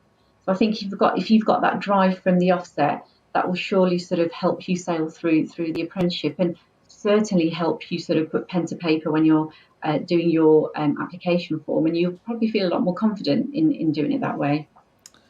Yeah, thank you. And also the world has changed over the last year or so about meeting people face to face. So the interview process probably had to be adapted at Atkins, like it has at many companies across the country, and in fact across the world. So more people being interviewed online. Any sort of tips for that as well? Because that can be if they don't treat it the same way as a normal interview, it can be a bit of a problem, can't it? Yeah, and with sort of doing interviews or assessment centres virtually, you have your pros and cons. Sometimes you can't predict what technology is going to do. But what I will say is that through each assessment centre that we do, we always do a test call or a test check the day before the assessment centre. So we invite the candidates on a Teams call, and we check that everyone's comfortable using the software that we use, and B, if they've got any questions, just answer any of those to kind of help them sort of settle their nerves. And yes, the assessment centres are a little bit different compared to what we used to do face to face, but in actual fact, we've been doing them for about just short of a year now, and it works really well. It's still quite engaging. We don't keep it overly formal. We want to get the best out of everybody, so we try and keep it sort of light as possible. But the call the day before very much helps people kind of sort of understand what's expected of them, and hopefully takes away those nerves. Finally, where did this all start for you, Bina? Because you had to start somewhere. I mean, were you when you were in school thinking of construction at that point, or were you thinking of something completely different? I think my journey's been quite different, actually. I mean, when I was at school, I guess apprenticeships were a little bit different. I mean, they were available, but not as vast as we have them now. And I guess my sort of journey to sort of working in this industry has been more sort of recruitment led, but it's been very much in sort of supporting people in making the right decision for their career, whether it's that they're starting sort of their career firsthand, or whether they've been in their career for many years and wanting to move on. But my interest has very much been in sort of supporting people to make those right decisions in moving forward. So I've been my journey's been sort of working with sort of schools and colleges in the past, but also working with some government government websites as well, and kind of just helping people do the right thing. Yeah, and I'm sure in your talking to young people, they have that perception of construction. So that's myth bust this today. I mean, they have to look at construction, don't they? Because it isn't probably what they think it is, and I'm sure you hear this all the time. It's not about working on building sites. Of course, there is that element, but there's so much more to it. So, what would you say to a young person who's maybe thinking, "Oh, construction's not for me," to look at it again? Well, first and foremost, I'd probably say it's not construction. I mean, the sorts of stuff that we do, yes, there is an element of that, but engineering, it's such a broad word. I mean, it isn't just about being on site. We have so many different opportunities and roles. We have civil engineering, project management, structural engineering, building and quantity surveying, and that in itself involves so many different skill sets. It is an element of being on site for some roles, but for others, you're not actually on site. You are very much using a lot of technology that kind of helps piece various sort of building techniques together. Yeah. So it is a lot more than that. So when I guess if somebody was to sort of say, oh, it's construction, I'd definitely say you must look at the website, you must contact us, and we can talk you through the sorts of things we do. Yeah. It's a lot more. Yeah. And I know technology is now becoming more and more important to you. So like drones and AR and VR, they're very much part of the day-to-day running of a construction company. And so if you have got an interest in tech, construction could be a good place to start.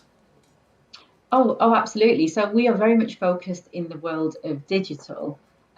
So we've got a lot of sort of pockets within our organisation that will be sort of concentrating more on the digital side. And actually in the last couple of years, that's become more and more sort of obvious in the sorts of things we do. And you mentioned the VR headsets and all of that stuff. And that's something that some of our teams do use when they're, rather than going on site, they use the VR headsets, and they've got this fabulous sort of digital image of a building, say, for example, and they work off that. And I think with technology sort of in the forefront of a lot of what we're doing, it's the way forward, it's the future. So it's sort of taking away the stigma of construction, because that isn't it. It's a lot more than that. And we are very much sort of moving ahead with the future. And I think that's how we're sort of successful in sort of achieving and doing our projects. And what's the best thing about working at Atkins for you, Bina? What do you enjoy most? Do you know what I know this might sound like a bit of a cliche, but I absolutely enjoy my role through and through. And I guess the culture of Atkins is something that I really do enjoy. It's not massively hierarchical. Everyone's sort of quite equal. You feel that you can approach anyone. We are very much in the heart of what we do, and that includes each employee, and every employee matters. And just in the last sort of 12 months, where we've all gone through the motions of COVID, a lot of companies have had to make some drastic changes, and that's been difficult for some people. But in actual fact, I find that Atkins have been absolutely sort of supportive, flexible, and everyone's able to work so much more better. Yeah, no, absolutely. Well, look, thank you so much for joining us here on the Jobs Live channel and sharing us some of the vacancies that remain, but also, most importantly, looking forward now to October and the start of your new vacancy cycle. So we'll definitely get you back on before then as well to talk more about the exciting opportunities there. And as I say, if you want to go to the Atkins website, I should have mentioned it earlier, it's ATKINS, in case I drop my H's, which I'm told I do all the time. So Atkins is ATKINS. And you can find, if you Google Atkins Careers, that'll take you straight to their careers page, and you can register for future opportunities. Thanks again, Bina. Enjoy your weekend and the rest of your day, and we'll see you back here on Jobs Live very soon. Take care. Brilliant. Thank you for having me. Take care. No Bye. problem. Bye-bye.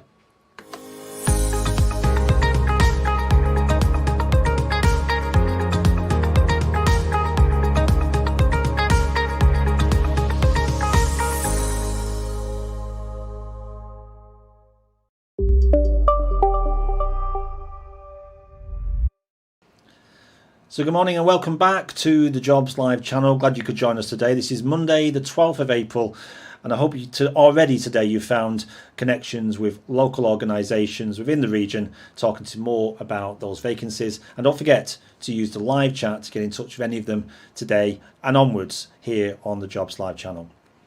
So today we're also going to feature various jobs that are currently live, and we're now going to meet up with Brian from the Cabinet Office. Good morning, Brian.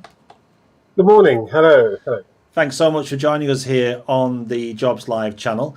I know you've got a number of vacancies that you currently have within the civil service, including across the Northwest region as well.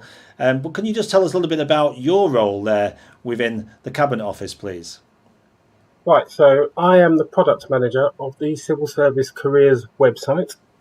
So basically, just in a nutshell, the Civil Service Careers website is the attraction and marketing portal for careers.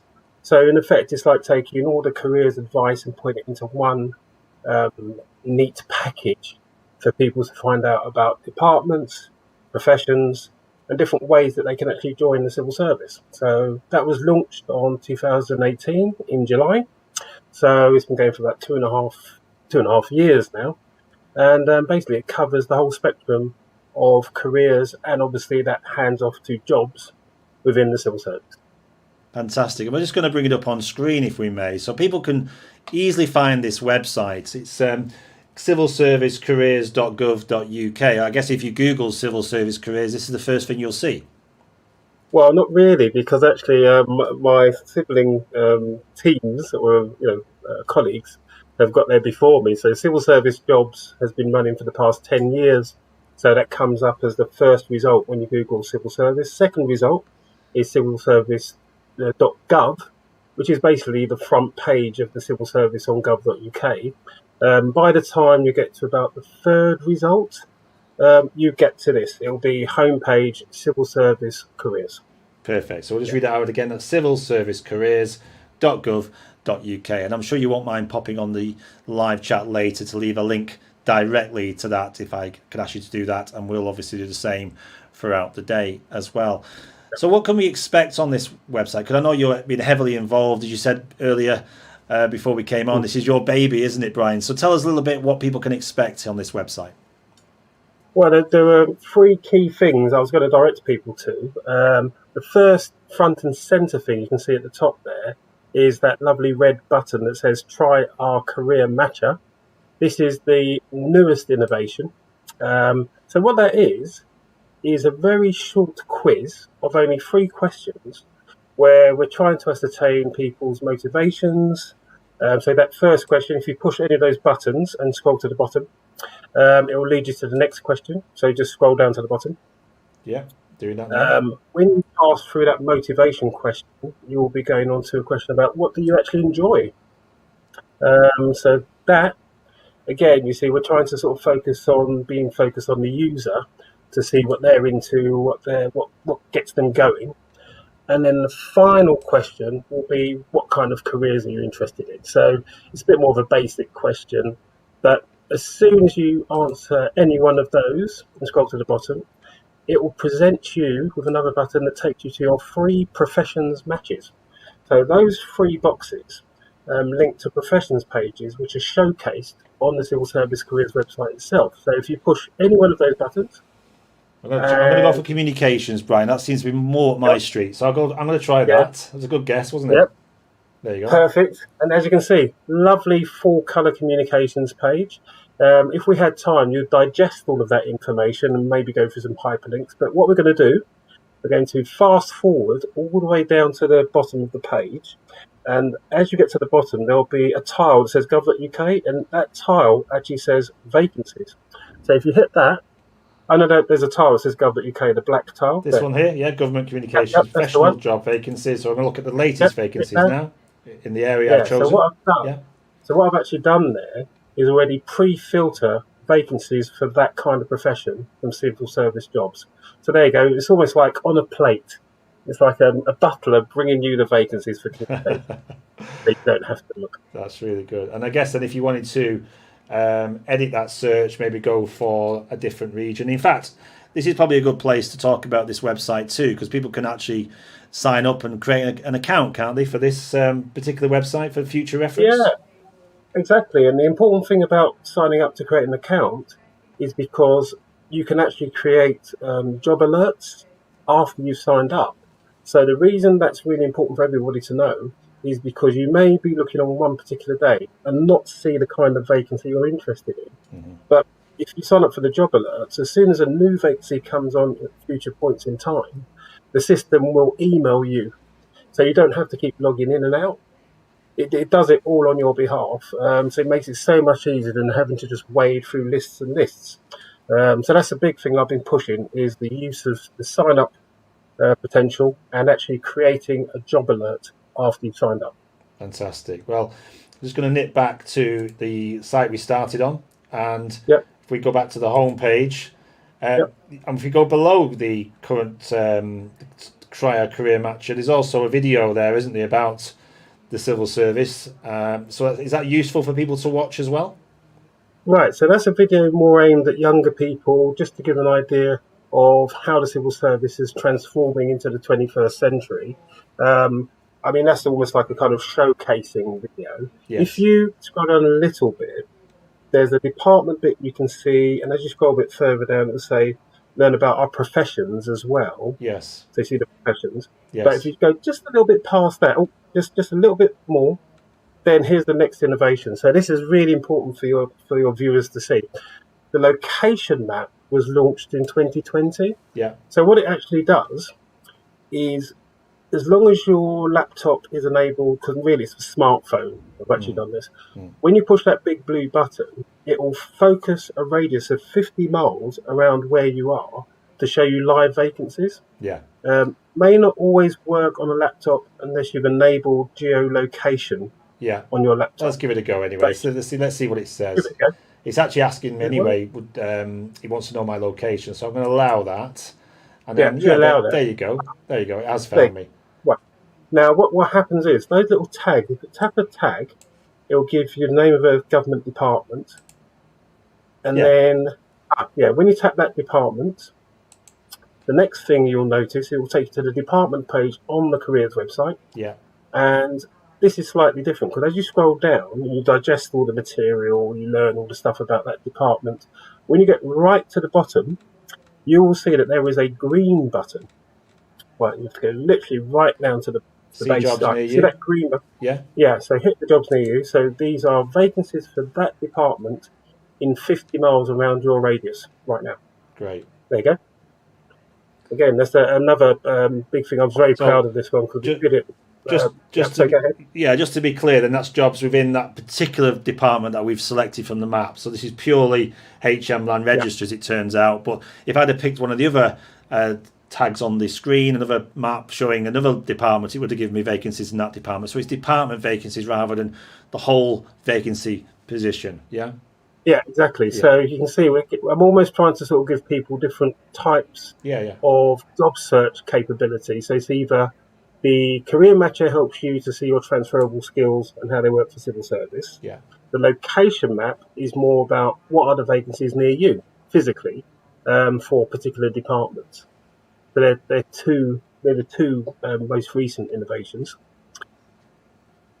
Fantastic. I'm just going to go back to the main site again and return to where we started. Okay, I've got the whole I've got my triple threat now. This is the third one. So if I go beneath the map where it says, no, we're going to go slightly different this time. If you go all the way to the top, there's a menu bar. If you go right to the top, on the menu bar to the right, it says ways to join. Ways to join. Yeah, I can see that. I'm going to click on that now.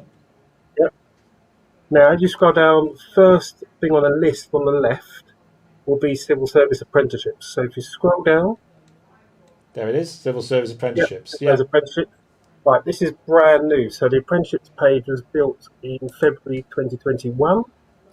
And basically, it's the showcase page for all apprenticeships which are being advertised in civil service jobs. So as you scroll down again the page, and you assume we have the luxury of time that we can read and learn about all these different things.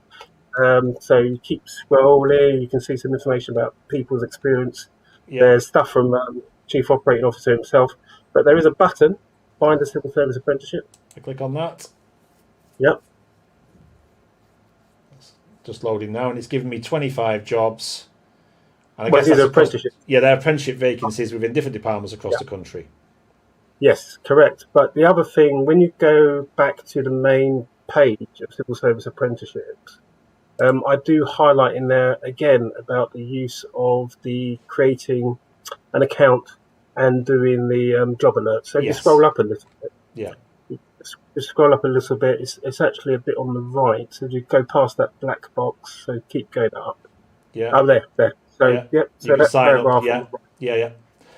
This is Yeah, really because key, one of isn't the it? key- Yeah. Yeah, because one of the key things with apprenticeships is, unlike jobs, there are less apprenticeships. But in terms of how they're going to come on month after month, it's really key for anyone who's interested in apprenticeships to do that sign up, because there'll be a lot more apprenticeships coming in May and June. Yeah, so that's something that's really important. Okay, perfect. So they give apprenticeship vacancies. There's a few now, as we've seen, but there's going to be plenty more coming up. There's so in May many, and so June. many, Yeah. so many. Okay, well, we'll get you back on nearer the time to that so people can find out more. But that was really good. That was really useful. Thank you, Brian. We're going to chat to you now directly about what people can do and really what kind of people you're looking for, if we may. So we thank you for sharing the websites with us, and they're really useful. And we will obviously send some links out via the live chat for people to get hold of that information. But what kind of people are you looking for to join the civil service, do you think? What sort of personality traits or soft skills do you think makes a success within the civil service for an individual? Well, this is quite an interesting thing, because obviously there's a lot of myths and stereotypes around the civil service that, what we're trying to do is actually debunk those myths and overcome those stereotypes. So the key thing is, in a nutshell, we're looking for everybody. The civil service should be actively representing the people that it serves.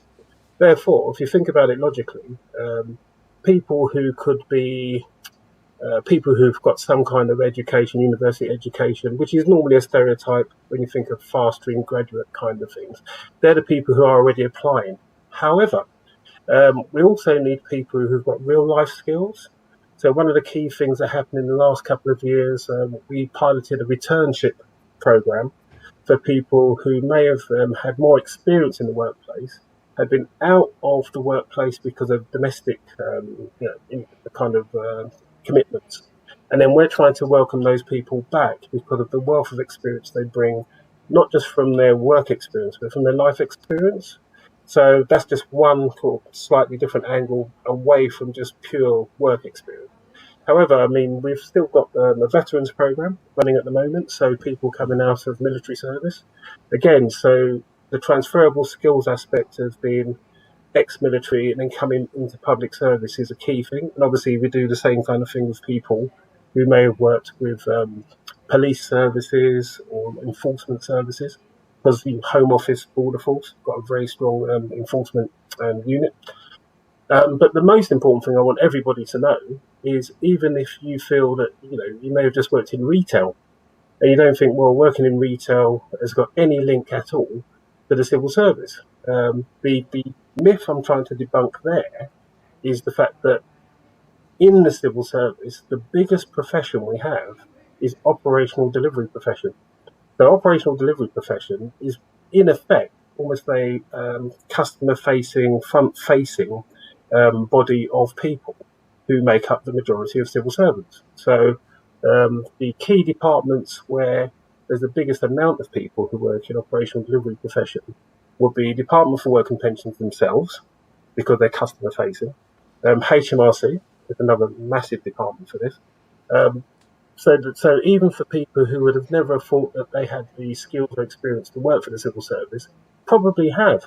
But this is the reason why the career matching is such an important innovation, because it's helping people to translate their normal day-to-day work experience into what the civil service needs, which is people who can serve customers, need to be able to keep information safe, need to be able to manage projects. So project management cuts across pretty much every different type of sector, people who are able to manage resources. So even things like property. So property profession, massive profession for the civil service. And I've spoken to people who work in a state agency in the private sector who never realise that they've got fantastic skills and experience to go pretty much directly into property profession jobs. So you can see we're covering everything. Literally. We want all types of people, all ages, all backgrounds.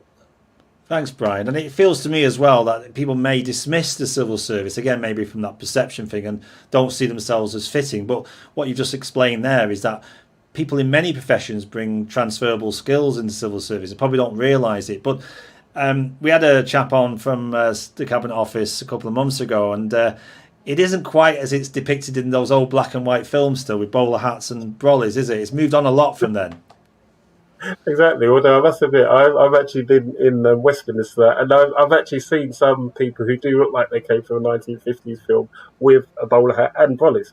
Funny enough, so they're still there. They're very small pocket, but the majority of civil servants are literally just the range of people who look like normal society today.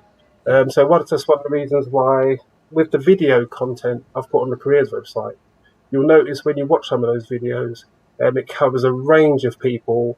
Sort of millennials who have got multicoloured hair, older people who've actually finished in one type of sector and only started working for the civil service from the age of 50. But that's a key thing. So we're not discriminating on age. The other thing as well is, even from the point of view of scientific community, the range of different types of scientists that we have in the civil service is groundbreaking. And it's funny because I was actually speaking to some people from Defence Science Technology Laboratory at the Ministry of Defence who had worked around the Novichok poisoning in Salisbury Plain a couple of years ago. And it was quite exciting because some of those people were on the BBC on the actual news broadcast talking about that scientific investigation of this kind of espionage spy level poisoning thing. So the idea that you could do a careers workshop that starts talking like it's James Bond, really exciting things. I think a lot of people don't realise how much you can get involved in, which is something that's really exciting in the civil service, actually. And you don't have to have come in at the top end. You can come in entry level, as I said, with the apprenticeships kind of thing. And you could join Defence Science Technology Laboratory as an apprentice. They've got loads of apprenticeships in the Southwest. But the key thing I'm trying to show people is the opportunities are vast, range of jobs are vast, and obviously we are covering all regions of the UK, and we also have vacancies which are abroad. Because a lot of people forget the Foreign and Commonwealth Development Office, so the civil service isn't just in the island that we're in, it goes beyond. No, absolutely. And once you do start your career within the civil service, you could quite literally end up anywhere, couldn't you, as your career progresses? So there's plenty of opportunities to progress your career within, even when you start as an apprentice. Well, I mean, even for me, so just my story. I started as work coach, frontline, Bristol Job Centre Plus, Eastern Job Centre Plus, and I was literally a person basically on the front of the job centre.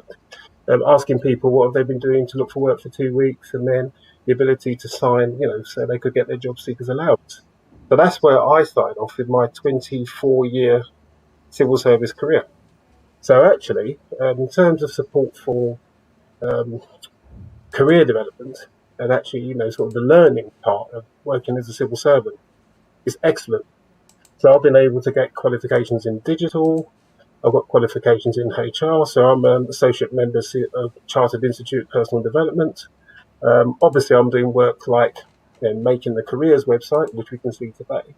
But if you had interviewed me 24 years ago, I would never have believed I would have gone from just being on the front of a job centre to working in Whitehall and doing all this work with careers that covers the whole of the civil service. So it can be done by anyone. Good stuff. And you just talked there about career progression. The benefits of working in the civil service, can we just touch on them, Brian? Because you've clearly said you've been there 24 years. Something's keeping you in there, some form of benefits. What's the biggest things about working in the civil service from someone who's looking maybe for security and other things that attracts people to employers these days? Well, okay, I mean, in terms of what we've got as a package, there are key things. Fantastic flexible working offer. I'll be honest, I champion flexible working a lot myself. So the key thing I would always say to people is, in terms of being able to work maybe not a full-time week, so maybe work a compressed hour week, or even do a job share to share with someone else to split up that week so you can fulfill work-life balance. The civil service is a leader in that kind of adaptation work pattern. That's the first thing. So anyone with caring requirements for caring for older relatives, caring for children, or even caring for themselves, even from a reasonable adjustment for people with disabilities perspective, the flexible work package is brilliant in the civil service. Second thing, staff development is again excellent. I can't praise this enough, because in terms of what you can gain as a member of staff to develop yourself and develop your own education, it's a beautifully structured setup. And funnily enough, the staff development program has actually been revamped and refreshed. So we've got a new government skills curriculum units program, which launched at the end of 2020, and actually supports all members of staff to become more professional in their role.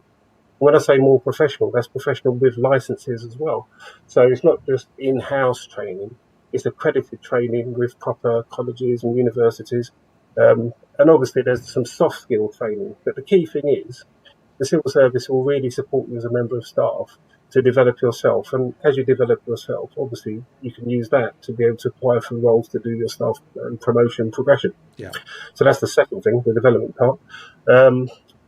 Got to mention the pension.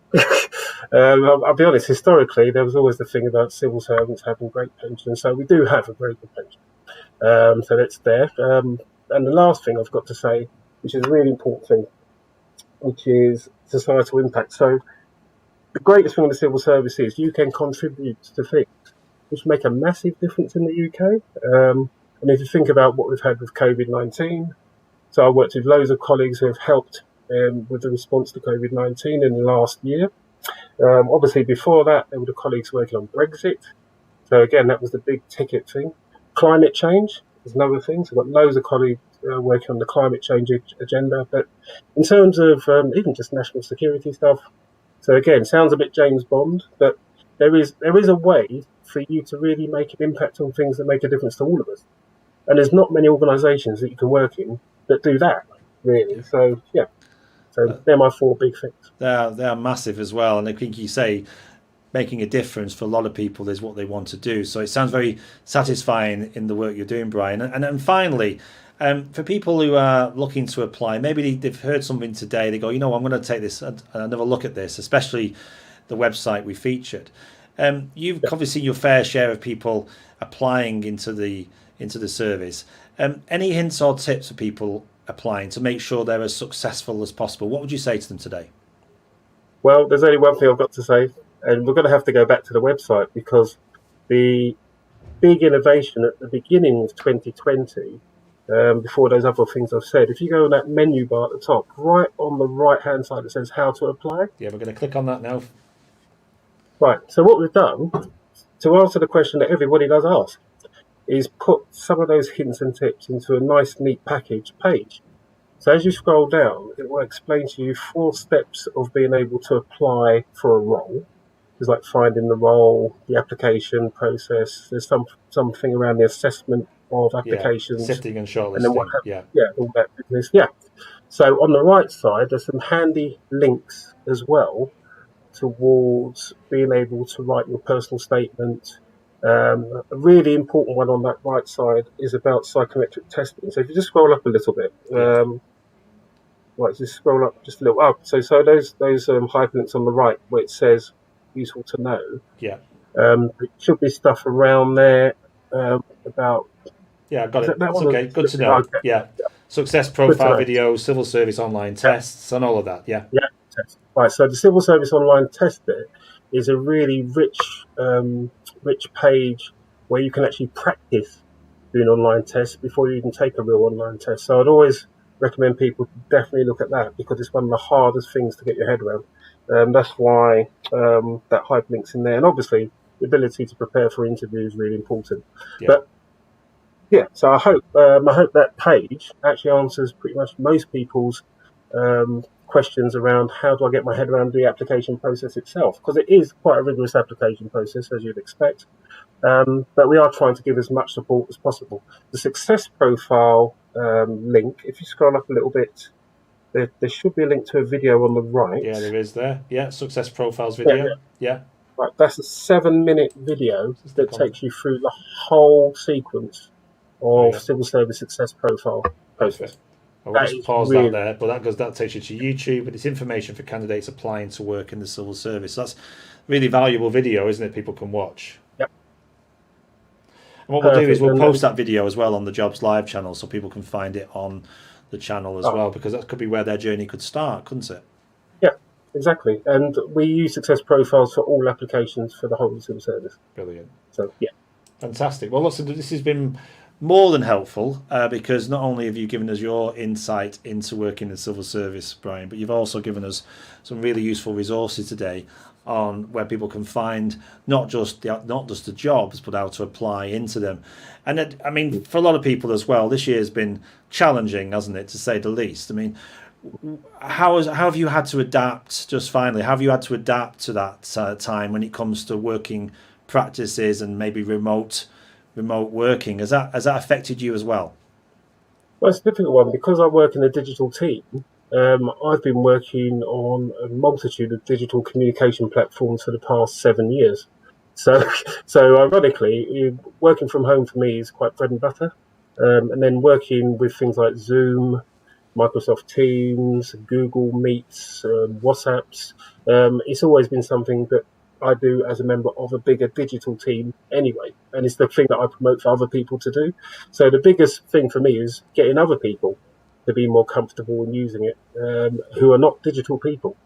So that was the biggest change for me in the last year. So I've done loads of workshop activities to help people who may not be comfortable, doing lots of Zoom meetings, and then also I'm giving advice on how to do things which are not just Zoom meetings. So one of the key things that we've come up with was to have just phone only walk out of the house exercise meetings.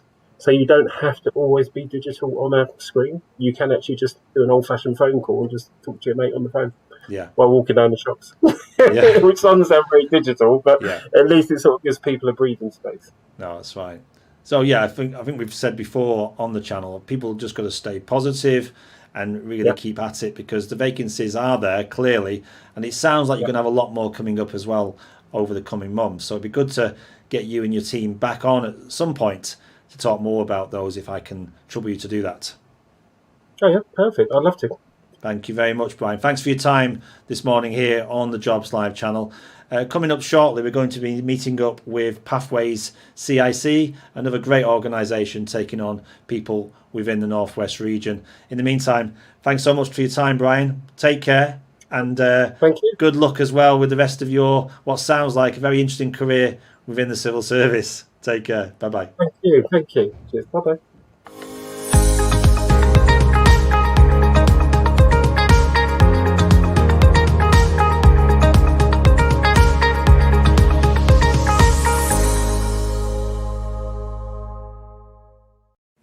Thanks, Stuart. So today I've been joined by Simon Cook, who is from the British Army. So Simon, could you tell us a little bit about what the Army does?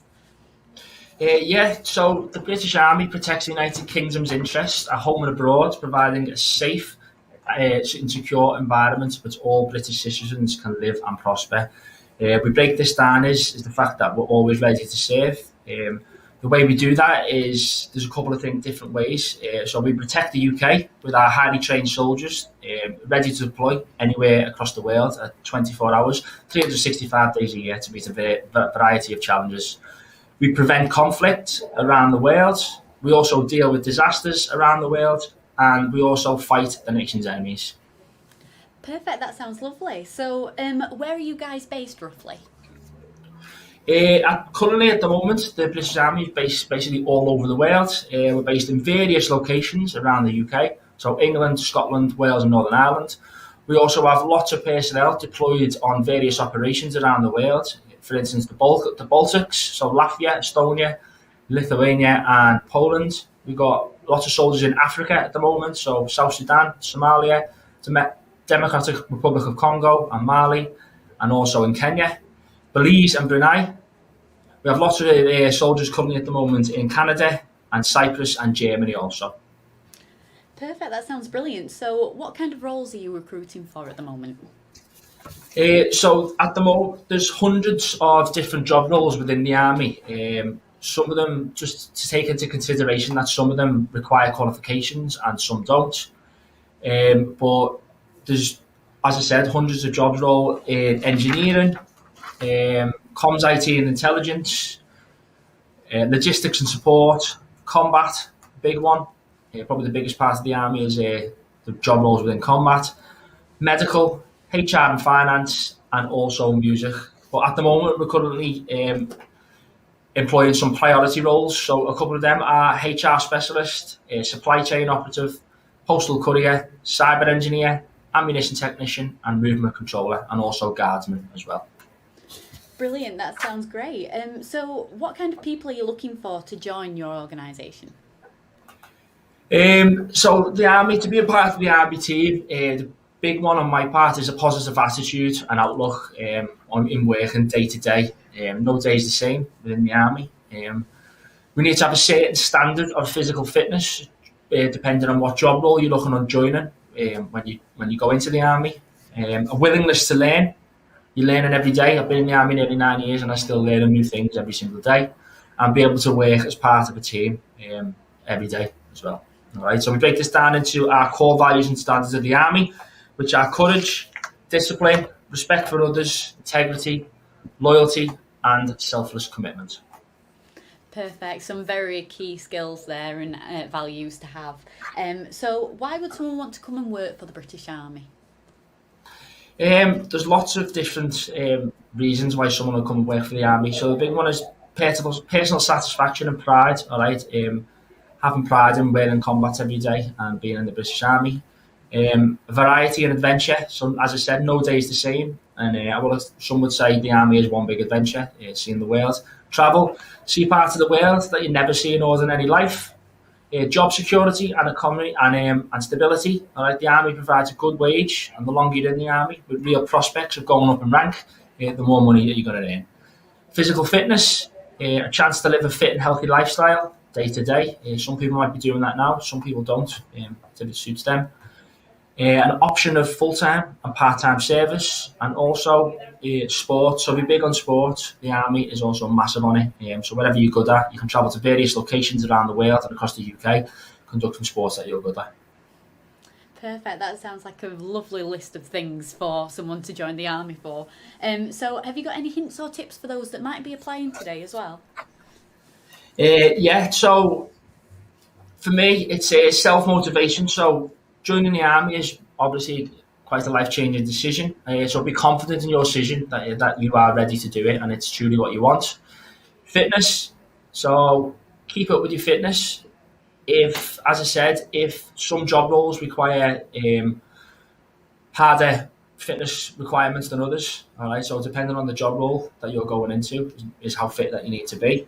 All right. Have a job role in mind and do your research on that job role. There's nothing wrong with coming into the careers office and not having a clue what you want to do. That's why we're there, to guide you into basically the job that suits you. But have an idea in mind of what you want to do, whether it be combat, engineering, logistics, medical, nursing, stuff like that. And stay positive during the application process from start to finish. That's about it. Brilliant, that's amazing. Thank you so much, Simon, for those pieces of advice there that you've given, and for your time as well on the Jobs Live channel today. And unfortunately, I'm going to need to pass back now to Stu in the studio, but hopefully we'll see you again very soon on the Jobs Live channel. Thank you very much. Cheers. So next up, we're going to meet up with Darren Appleby from Pathways CIC. Hi, Darren. Pleased to meet you. Hi, Stuart. You okay there? Yeah, very good. Thanks so much for joining us here on the Jobs Live channel. I know before you just get into your presentation, you're going to just tell us a little bit about what your role is there. What's your sort of day-to-day role there at Pathways CIC?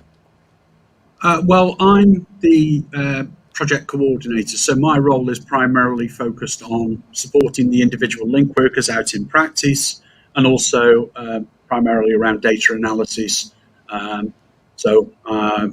Most of my time is spent looking at spreadsheets, which is nice. Well, someone has to. So, and I'm sure you enjoy it. You can't beat. You can't beat a good spreadsheet, can you? So, no. So, I know I'm going to let you crack on with your presentation. You're going to talk to us about the organisation and the roles you've got and the kind of people you're looking for to work for you in the future. But just quickly, whereabouts are you based, by the way? Whereabouts is Pathways CIC? We're based in Crewe, but our projects cover pretty much the whole of the Northwest, from South Cheshire right the way up to Greater Manchester. So you'd be interested in hearing from anybody really in the region who's interested in joining you in the future? I think so, yeah, because our primary care networks, and I'll go into this in more detail, but we cover from South Cheshire up to the north of Vale Royal, so Northwich, Winsford, those kind of areas, and then coming down towards Middlewich, Sandbach and Crewe.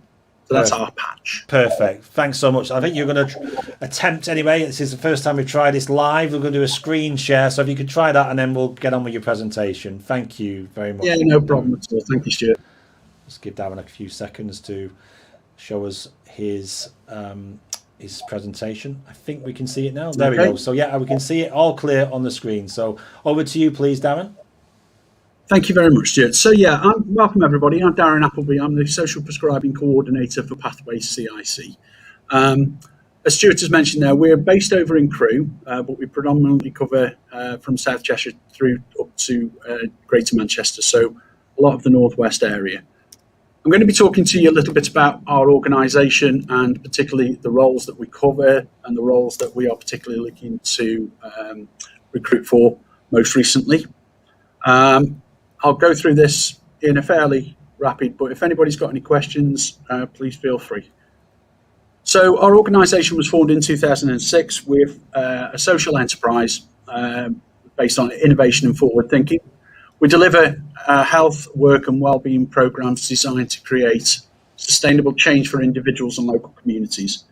And it's all based around enabling people to live happier and healthier lives. We are one of the top 100 social enterprises in the UK. We hold gold accreditation from Investors in People, and we're identified as one of the top 10% of IIP employers. And we recently gained the Small Business of the Year 2020 award.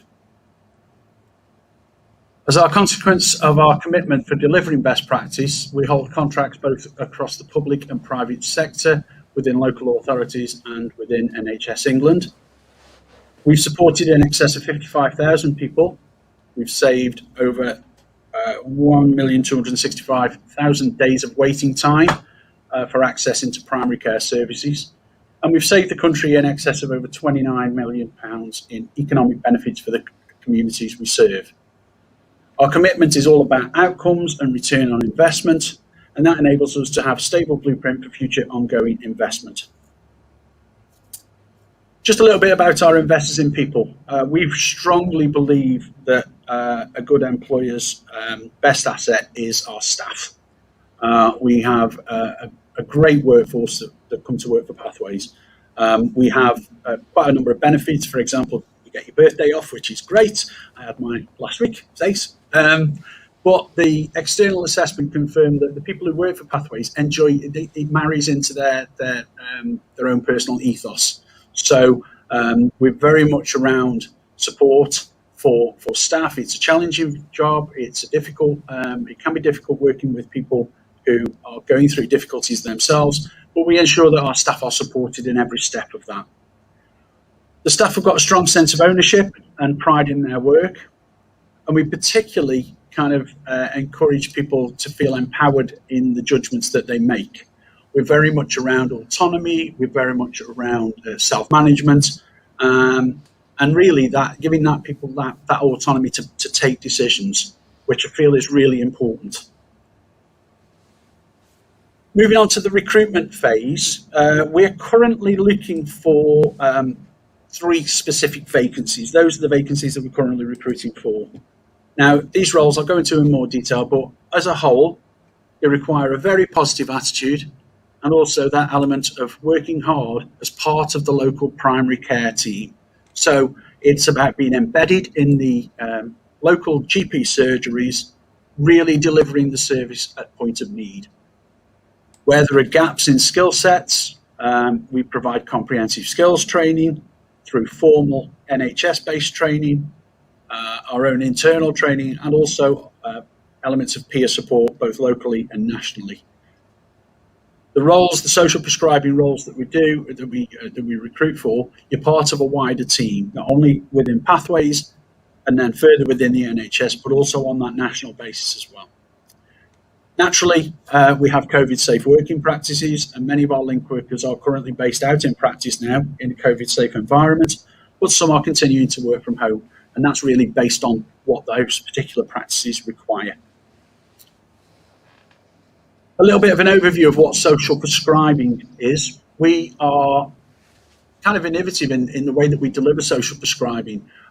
It's a way for agencies to refer people to a link worker and vice versa. We give people time, we focus on what matters to them, and we take that holistic approach to people's health and well-being.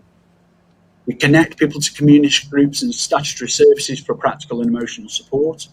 And we support existing community groups to be accessible and sustainable.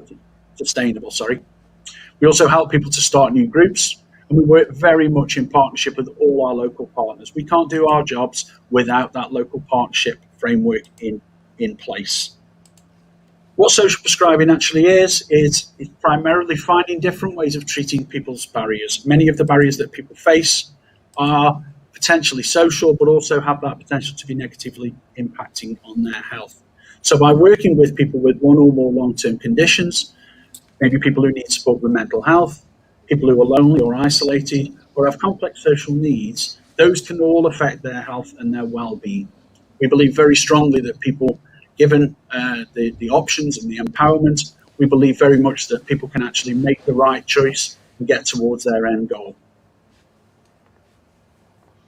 Now, the roles that we're currently recruiting for, we're looking for generalist social prescribing link workers. So those are people who will work with a range of patients being referred by GP practices, and we create additionality. So in other words, we're offering an additional level of service to what a GP would normally offer.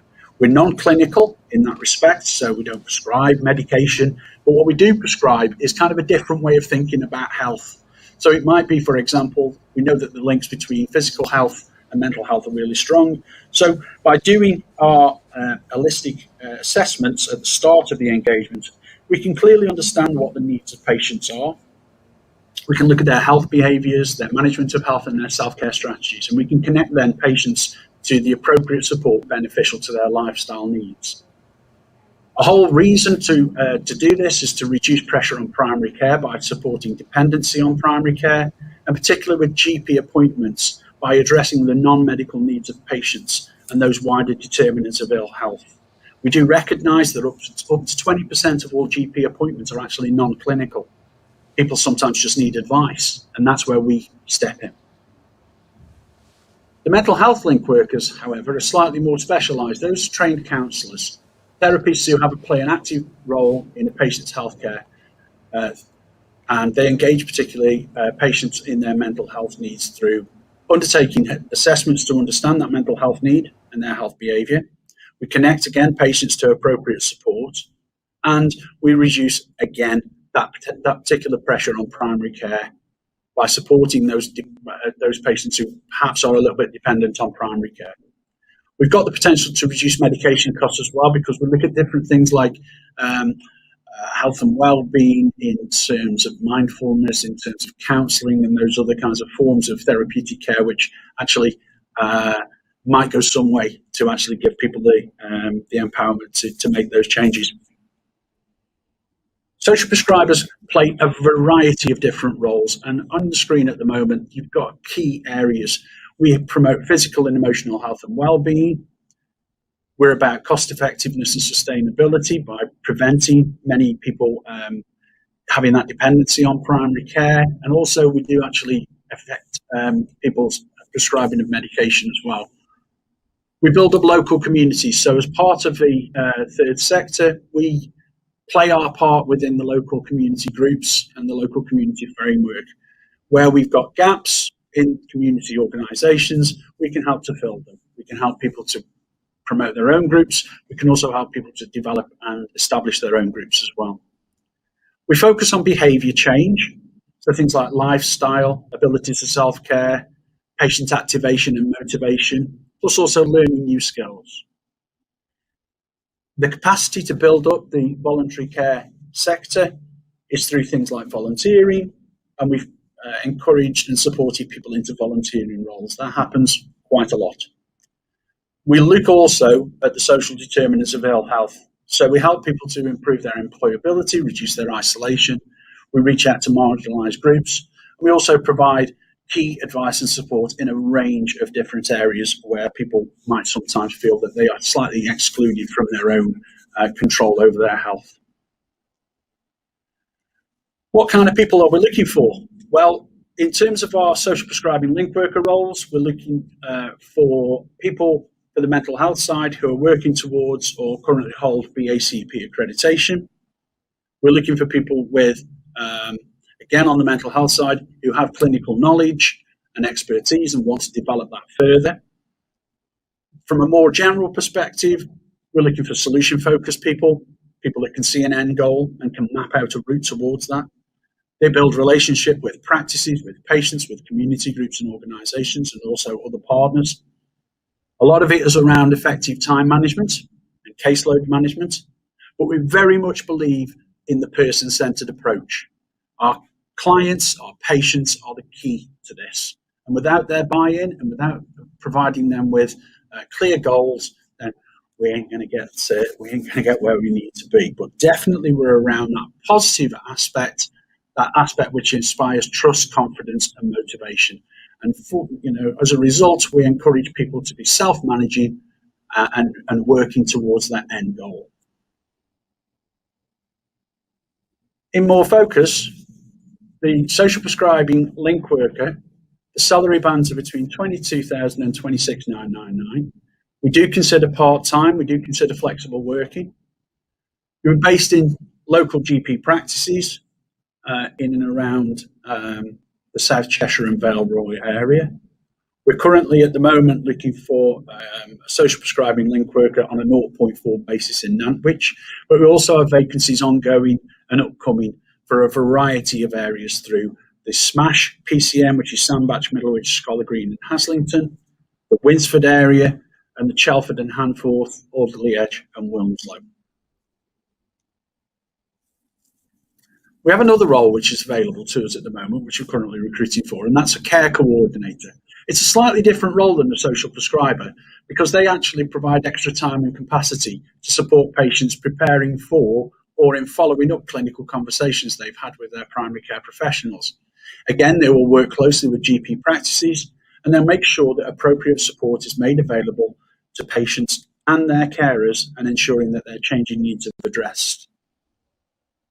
What that means on a day-to-day basis is that you support patients by putting in place care support plans. You make sure that their care is connected and prioritized. You ensure that people don't fall through the cracks, especially where there's patient changes to health or healthcare needs. And you'll focus again on what matters to the patient, supporting them to take an active role in their own healthcare. It is all about supporting patients, helping them to take an active part of decision-making around their care. You'll be a vital part of the primary care team. And again, you'll be working in the practices as a member of that primary care team. Sometimes you might even be involved in the COVID-19 response, and some of our care coordinators have recently been involved in vaccination programs and also administrating some of the vaccination program as well. So it's a really diverse role, the care coordinator. Very similar kind of basis around the people that we want. We want people with excellent communication skills and understanding of health and social care, either formally or informally. We need positivity. We need people that can adapt and maintain professional relationships. We're looking for that organisational skills, the time management skills. It's a very busy role. It's around good written skills for report writing, but also data management and IT skills. Many of our programs are based on the EMIS system, but don't worry, loads of training on hand to get you up to speed on that one. As regarding the care coordinator's salary band is slightly low, but it's still an important role. It's 19,000 to 23,000. Again, we will consider part-time and flexible working patterns, and we currently have vacancies working in GP practices in Crewe and in Northwich. The key thing now is how to actually apply. Because our Pathways website is just gone through an update, all our vacancies are posted on there, and we also post our vacancies upon Indeed. Please feel free to take a look at our website for our latest vacancies, and it's an ongoing process. So even if you find that there isn't anything available for your particular locality, by all means, if we're interested, if you're interested in joining us, then we're interested in speaking to you. Send your CVs over to Jeanette.Harradine@Pathways-CIC, and we'll go through an initial conversation to try and find out exactly where your skills lie and how they can fit together with our programs. We go through an interview with a panel with recommendations then to the primary care network, who conduct the final interview. So that's the end of the information. If you need any further information, please send any questions, any details to yvonne.clark@pathwayscic.co.uk or jeanette.harradine@pathwayscic.co.uk. And again, our website at pathwayscic.co.uk has all our vacancies, plus there's loads of information on there around the kind of services that we delivered, the case studies of people who we've actually worked with. I think it's fairly safe to say that we have actually changed people's lives, and we continue to do that on a day-to-day basis. Thanks very much for your time, and I'm more than happy to have a chat about any further questions that you might have, Stuart. Thank you so much for that, Darren. Very comprehensive review there of the vacancies and, of course, what Pathways CIC do. There's been a few people on the chat as well talking about the presentation. So if you and your team wouldn't mind jumping on there. Joe, in particular, Joe C, was asking, I'm training to be a mindfulness teacher, and as a BACP counsellor, would I be able to work as a social prescriber before I qualify? Don't need to answer that right now, but if you could just jump on the chat and maybe respond to Joe and anybody else. And I know your team are supporting us throughout the rest of this event, so thank you for that. Thank you very much. Thank you very much. No, Darren, I'm sorry we're going to have to leave it there, but I know you said you continue on the chat and helping people during the course of this event, so please feel free to. And if you are getting in touch with Pathways, as Joe has done, make sure you tag them in your questions. So put the @ a bit like Twitter, put the @ and then Pathways CIC. Really nice to meet you, Darren. Thanks so much for that information. Really, really useful. And we'll hopefully see you back here again on the Jobs Live channel. Take care.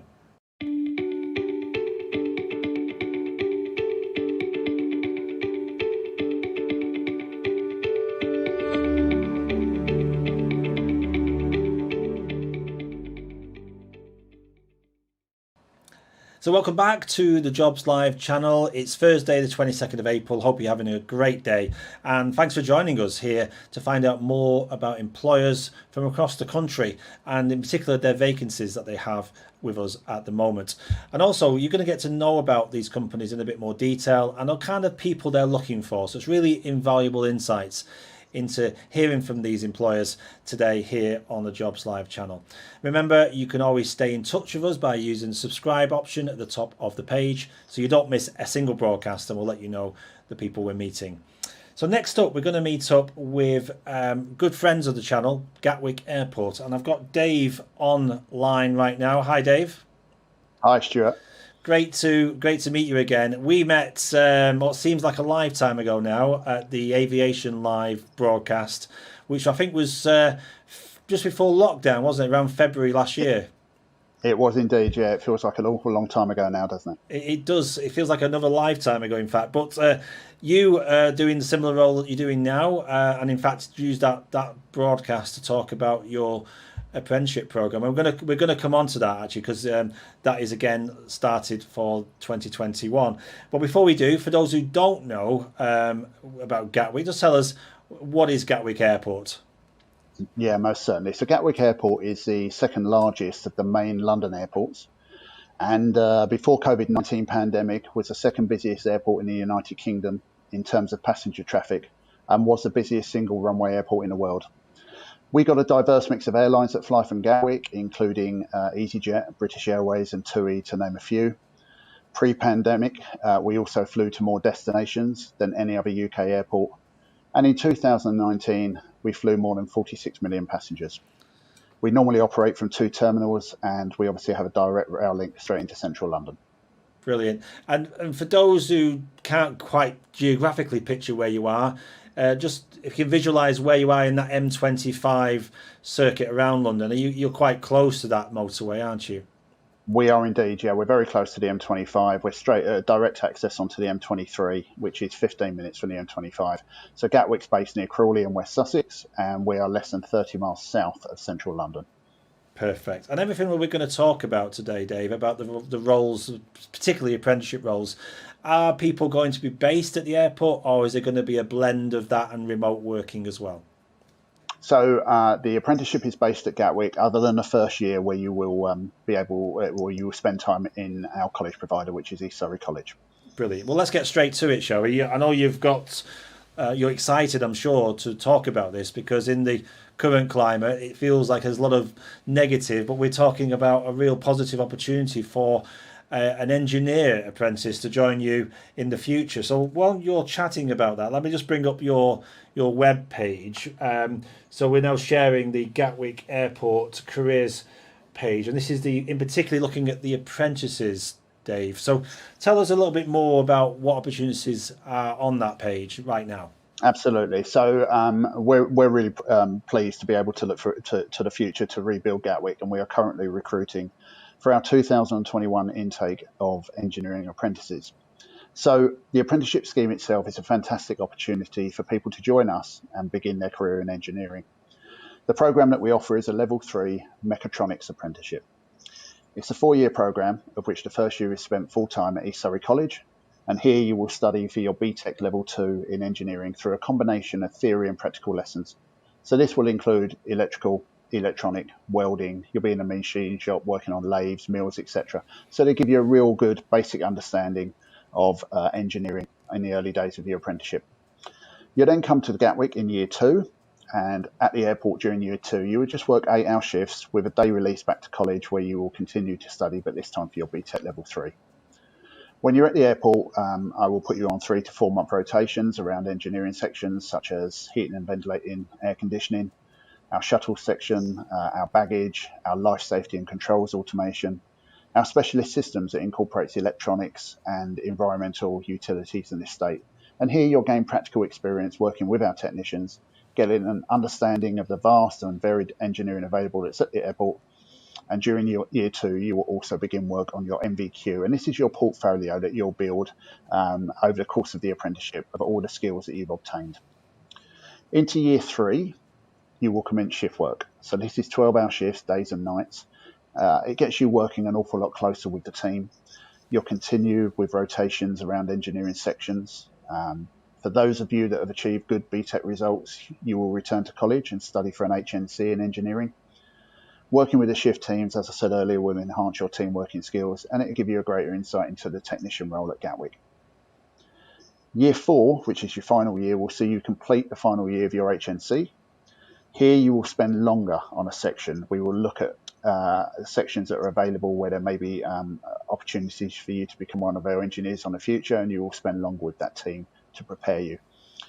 We also prepare you for your endpoint assessment to prove that you're competent to carry out the role, and that will, at the end of that, your apprenticeship would have reached a successful conclusion. Other things we like to do with our apprentices during their apprenticeship is take all our apprentices to an outward bound centre, hopefully each year for a week. And here we carry out a programme based around teamwork and responsibilities. But it's a week spent canoeing, rock climbing, abseiling, going on an expedition. So it's super fun, but it actually is preparing you for your time at work and teamwork. Absolutely. Thanks so much for that. And I'd say we're sharing the website at the moment. So David, what I'd like to do is just briefly drill down into what happens when people actually apply. And I can see there It says our 2021 engineering apprenticeship program is now open for applications. Click here to apply. So I'm just going to click on that link now, and it opens up in another tab, and hopefully this is going to work live. There we go. So it's coming up. We're coming up with the actual now. That's the spec of the job and the opportunity. Absolutely. So people can read through that. And then when they actually go to apply for that, Dave, what sort of information are you looking for at this stage when they first start to apply? Okay, so this is quite important, Stu, here. There'll be a series of questions that they need to look at and answered on there. At that stage there will also be a question around why you want to join. What do you think you can bring to the role, and why you want to apply for that. That's really important. You've got to remember, for an apprenticeship as well, a lot of people apply maybe quite young. So that's your opportunity to express to us your desire around engineering, your passion for wanting to go down the apprenticeship route. So it's quite important that they actually think carefully about the statement that they want to put there. Once you've put your statement there, the only other thing to do is attach your CV. Yeah, great. So I'm just looking at the bottom there. If I click apply now, it'll let you do that, and then you can, as you say, go through those questions, and then literally then you need to just add your CV. So for someone who's seen quite a number of CVs, Dave, let's make sure as many people are successful at this stage. What to you makes a good CV when people are applying into this particular role? Okay, and that's a really good question, Stuart. There's two areas here for me. I think I just covered the one about the statement. You know, that application form, we're asking you to apply for a position and why you feel you're suitable. So, like I said a moment ago, it is an opportunity to demonstrate a passion for engineering and give a really strong statement. As for the CV, the main importance for me, and I've seen a lot of these, is please read over your CV and ensure it's fit for the job role that you're applying for. I get too many each year that are just a generic CV that someone has and just attaches it to an application. And actually, you know, when you read it, they may be applying for a job in retail or finance or something like that. If you're applying for this engineering role, please tailor your CV to show that.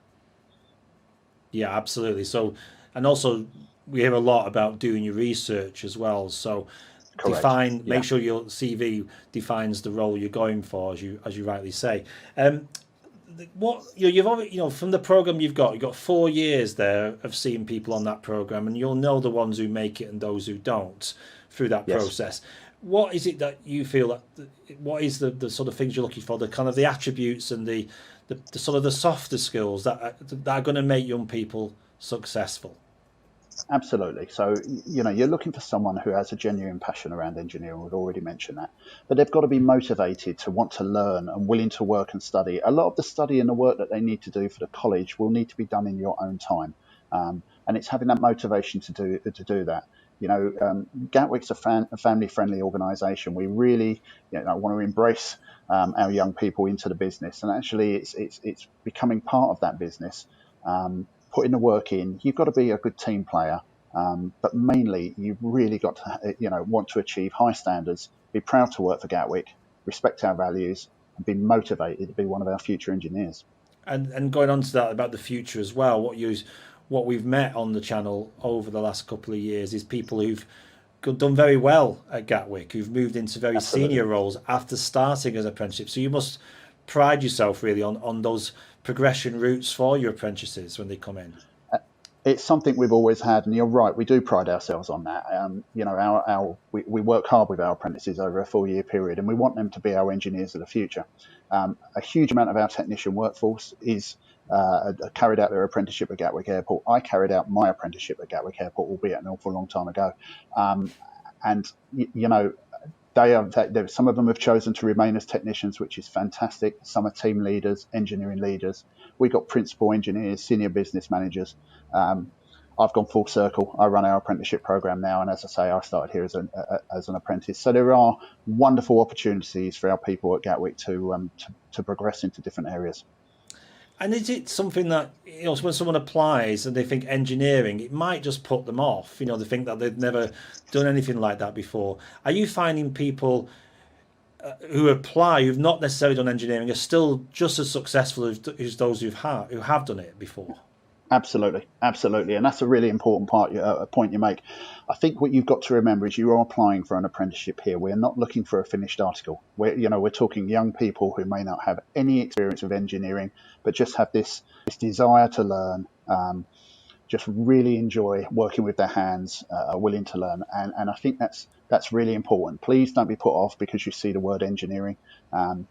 We also find, again, an important point from us. I'd love to see more women apply, more girls applying in engineering. We've got 2 fantastic female apprentices. We want some more. Everyone is judged fairly. So please don't be afraid to apply. Absolutely. So let's make that point. It's not male dominated, is it? It shouldn't be. The roles are suitable for both male and female to apply into. So thanks for raising that point, Dave. I think it's a really good one, to make sure more girls do apply into your program. Just on the point of that was just final point about hints and tips. You've already talked about CVs. If they do get to the next stage and maybe they're being interviewed or they're part of an assessment, what other advice can you give people at that stage? Because we still want them to be a success. So what makes those people stand out for you when you're assessing them and you're interviewing them? Okay, so we want someone who's going to be confident, without being overconfident. It's a scary thing coming and standing before us and talking in an interview. Be relaxed. Try to enjoy it as much as you can. Prepare. That's really important. If you've done a little bit of engineering work, and when I say engineering work, this could be building a shed with your mum, dad, or your granddad in the garden. This could be fixing your bike. Take some photos of it. Show us what you've done. Prepare a small presentation.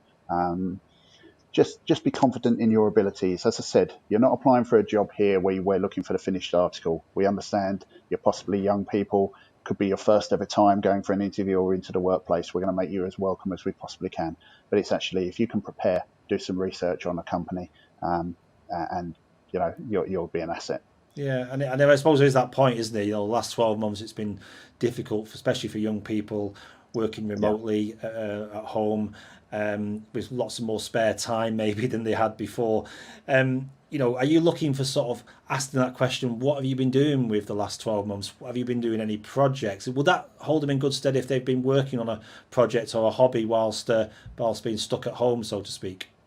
It certainly would, absolutely, without a doubt. I mean, it's been a really tough time for young people and my apprentices as well. My first years who joined us last year, they've just getting into the business and they've spent an awful lot of time having to do their college lessons via Teams. It's been difficult. If people have done any form of project, bring it to us. It's going to help. Like I said, I'm looking for passion. It may be that they haven't created an engineering project. That's no problem. That's okay. But if you have, bring it along with you. Demonstrate it. Show us. I know you said just finally, you said you started yourself as an apprentice.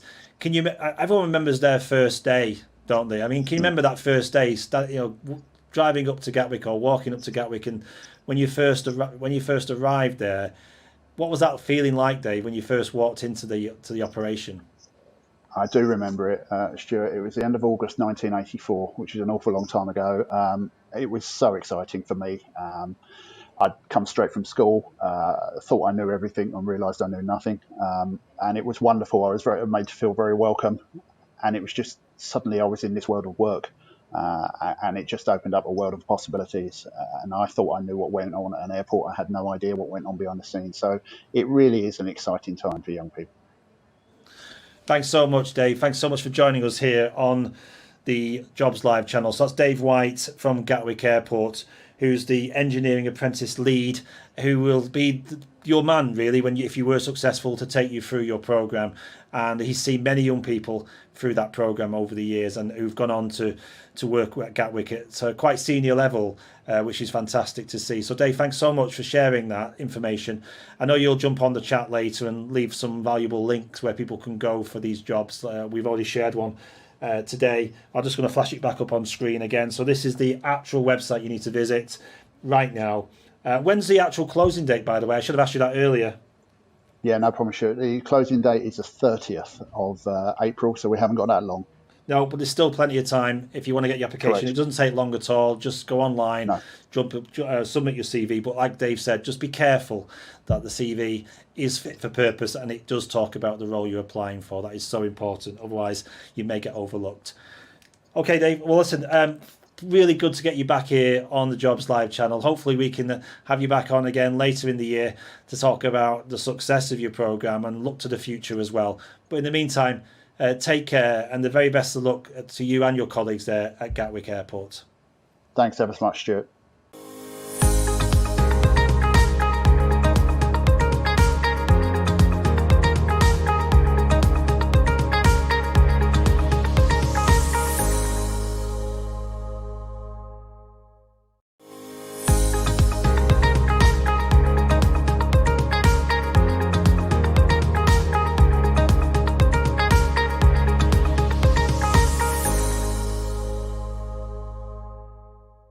And next up, we're going to meet up with David Crosswaite from Healthwatch Cheshire. Hi, David. Hi, good morning to you. Good morning, and thanks so much for joining us on the Jobs Live channel. For those who don't know too much about Healthwatch, if you could summarise it, I'll give you a minute to summarise what you actually do as an organisation, please. Yeah, sure. I could go on a lot longer than a minute, but to bring it down, Healthwatch Cheshire, that consists of Healthwatch Cheshire East and Cheshire West. We are the independent consumer champion for all matters health and care across Cheshire. And we do that by taking continuous engagements with the public, hearing about their concerns, their compliments, their complaints regarding health and care. And then we feed that back then to people who can improve the service. So your NHS, care communities and your local authorities. Brilliant. And just before we move on, David, I'm just going to share with people the Jobs Live website. So if you do want to get in touch with any of the companies that we're featuring today, please use the chat facility that you see on your screen right now. And if you have a direct question for any of the organisations, like for example, if you want to speak to Healthwatch, you can simply type in their name and their details will then come up on screen for you to get in touch with them directly through the website there. So David, your vacancy, which I noticed on your website earlier, is quite interesting. I'm going to just bring that up if I may, because you've actually got this on the healthwatchcheshireeast.org.uk website. So I just bring that up now for people to see. So this is your website, Healthwatch Cheshire East, as you mentioned. I'm just going to scroll down. And it says we're hiring. You're hiring for a new project officer. So tell us a little bit more about that, please. Yeah, it's a great role. Basically, the project officer will be responsible for planning, researching and producing reports. But that's on specific reports with regards to health and care across the region. For example, we've done reports on mental health, social care, sexual health and many others. The role will require the person to engage, especially with the diverse range of people and communities across Cheshire, and ensure that the views of the population and the groups and the organisations are fully represented. Get involved and in the planning and delivery of engagement. Yeah, absolutely. Great role there, David. So that's healthwatchcheshireeast.org.uk. That's the website where you'll find that. When people are applying into that role, David, can I just ask what sort of attributes are you looking for in that individual to join you? Okay, yeah, I would say certainly someone who's confident and enthusiastic, because we need to be out in the community talking to people. So having that confidence and the enthusiasm to be able to engage, good communication skills, an inquiring mind, being prepared to ask a question. If someone gives you an answer, just maybe probe that little bit further, to get as much information as you can. People who may have had experience in projects or research, the ability to write good reports, and I say experience of effective engagement. But that's not to stop people, at the end of the day, we all evolve in a role. So, don't be put off by those. If you feel as though you've got the skills, or qualities, then do get in touch with us. No, absolutely. So, what attracts people, do you think, to the voluntary sector? Because, I think we've talked earlier about the care sector and about the kind of people that they're looking to recruit, clearly having a passion for care and wanting to make a difference. I mean, for volunteering, is it similar, what you're looking for? Yeah, it is. I mean, I was going to mention about volunteering, because we do have a number of roles there. And again, it's for people who want to be involved in the community. It could be to use your experiences or to learn new skills and maybe then progress into employment. But yeah, it is. It's like-minded people who want to help others by listening, by engaging, and then feeding back that intelligence, that information they gather to make sure that something can be done about it. Yeah, we've said, if you don't mind, as we're chatting away, we've had a couple of questions in already relating to what we've been discussing about, David. So Amy would like to know, how old do you need to be to help with volunteering? And also, is it available short term, maybe in the summer? Yeah, with regards to volunteering, over the age of 16, and the beauty about volunteering, or certainly with Healthwatch, is it's as and when that person is able to. I certainly, as the coordinator, don't put any demands on specific hours. So, if Amy was interested, we'd see what role it is that she wanted to be involved with, and then I would send out a calendar of events or certain projects we're working, and if they were able then to engage in there, excellent. But there's no specific time demand. I don't say I need 4 hours. I don't say it needs to be tomorrow. It's volunteering. Yeah, brilliant. And David, regarding the project officer role we discussed earlier, Benji wants to know any qualifications and work experience required to do that role. Well, I think really, my direction would be to go onto the website that you've said. I'd also say, if you just Google Healthwatch Cheshire, you'll see the website there. So you'll see the job application there. Have a look at the skills, because, of course, it all comes down then to being interviewed. And when you are interviewed, you're going to have to evidence what your skills are. And so the more skills that you have and the best that you're able to evidence that, the better it is for you. Yeah. Brilliant. So just to remind people of that page, I'm just going to bring it up again in the studio here. So we've got, this is for Benji and anybody else interested in that role, it's healthwatchcheshireeast.org.uk. And this for someone might be their first venture into volunteering, David. Can you remember your first venture into this sector and how rewarding it was? Yeah, are we talking about volunteering or the job, specific job? Volunteering, really, because that's where lots of people start their career, isn't it? Yeah, volunteering for me probably takes me back too many years, and I was actually in the military, and we did community outreach where I volunteered with a group for people with severe disabilities.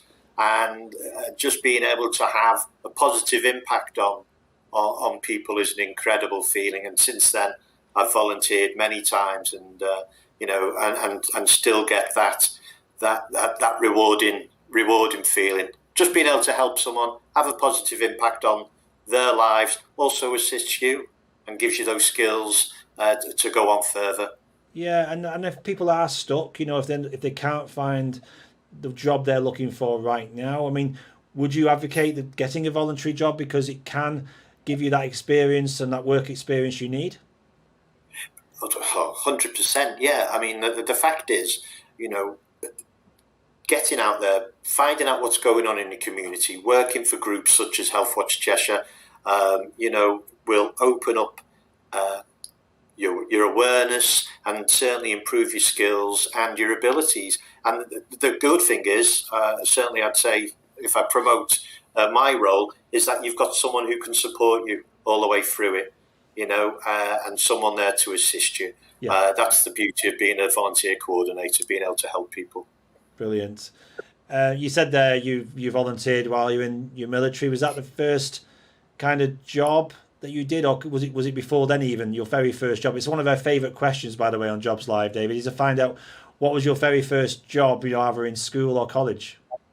Gosh, my very first job, I was working for Dixon's camera shop when I was 14 as a Saturday lad, and then went in, did a few more days, but as soon as I was 16 and a day, I was in the British Army, and then went into the police, and you find me here at Healthwatch now.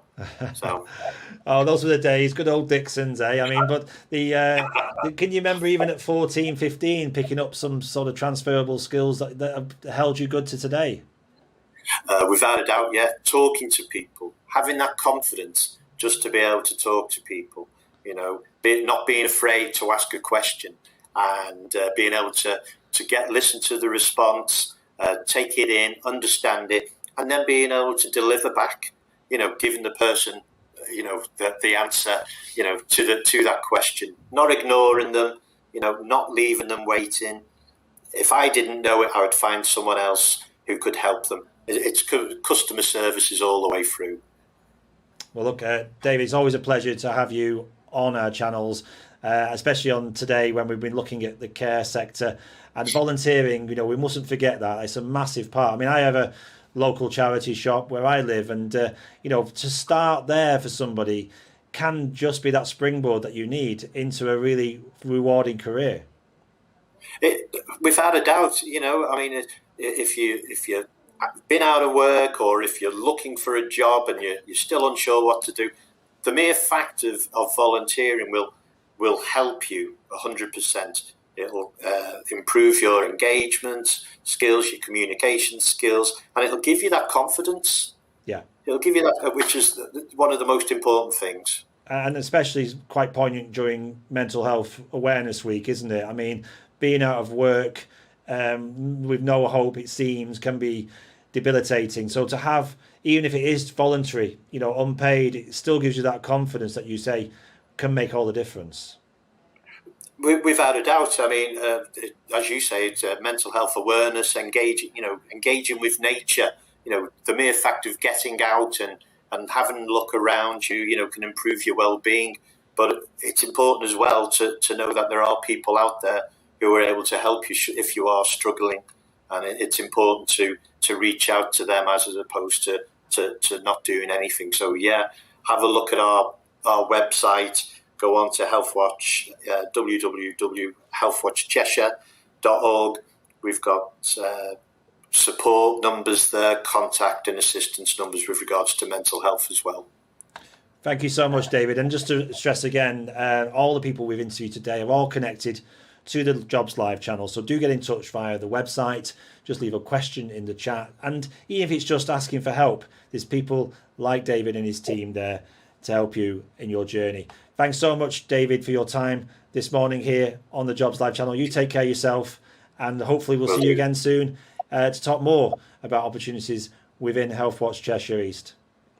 Brilliant. Thanks very much. Can I just say before you go, it's across Healthwatch, it's across Cheshire. It's not just Healthwatch Cheshire East, it's across Cheshire. No, absolutely, David. I think it's really important that people understand you cover the whole of the county, and thank you for clarifying that. But yes, Healthwatch Cheshire does cover the whole of Cheshire. So if you're in Cheshire, do get in touch with what is a fantastic organisation who are there to help you, and also the opportunities that give you to volunteer in your local community. Thanks so much, David. Thank you. Take care. Take care now.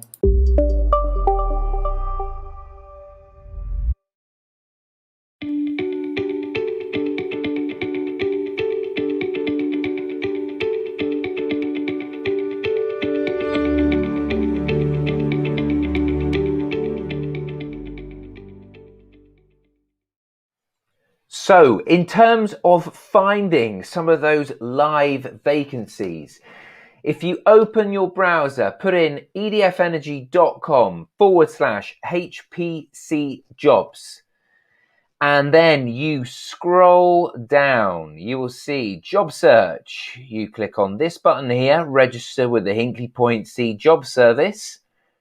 Click OK. Click up here on the toolbar, which says job vacancies. As you scroll down, there are currently 63 jobs being advertised by the Hinkley Point C job service.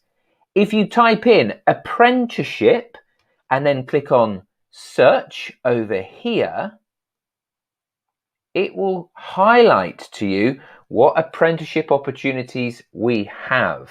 So for example, formwork carpenter apprenticeship. So this is with Bylaw, Bouygues Lang O'Rourke. You scroll down, you can find out more about what a formwork carpenter is, weekly wages, what your job will entail, what qualifications and experience you will need to apply. And then you just click on the Apply Now button. Hello, my name is Kieran Sutter. I'm 21 years old and I'm on the Nuclear Engineering Degree Apprenticeship course working for EDF. So the route I took after school was initially to do a year in sixth form. Before that, I knew I wanted to do an apprenticeship, but there wasn't much available up in North Wales where I'm from. And then a year after doing sixth form, an opportunity came up with Horizon Nuclear Power, which was my first apprenticeship. And then after that, I completed the apprenticeship with them, and unfortunately, they closed down a couple of years ago. And then I was lucky enough to get a place on the Nuclear Engineering Degree Apprenticeship course with EDF.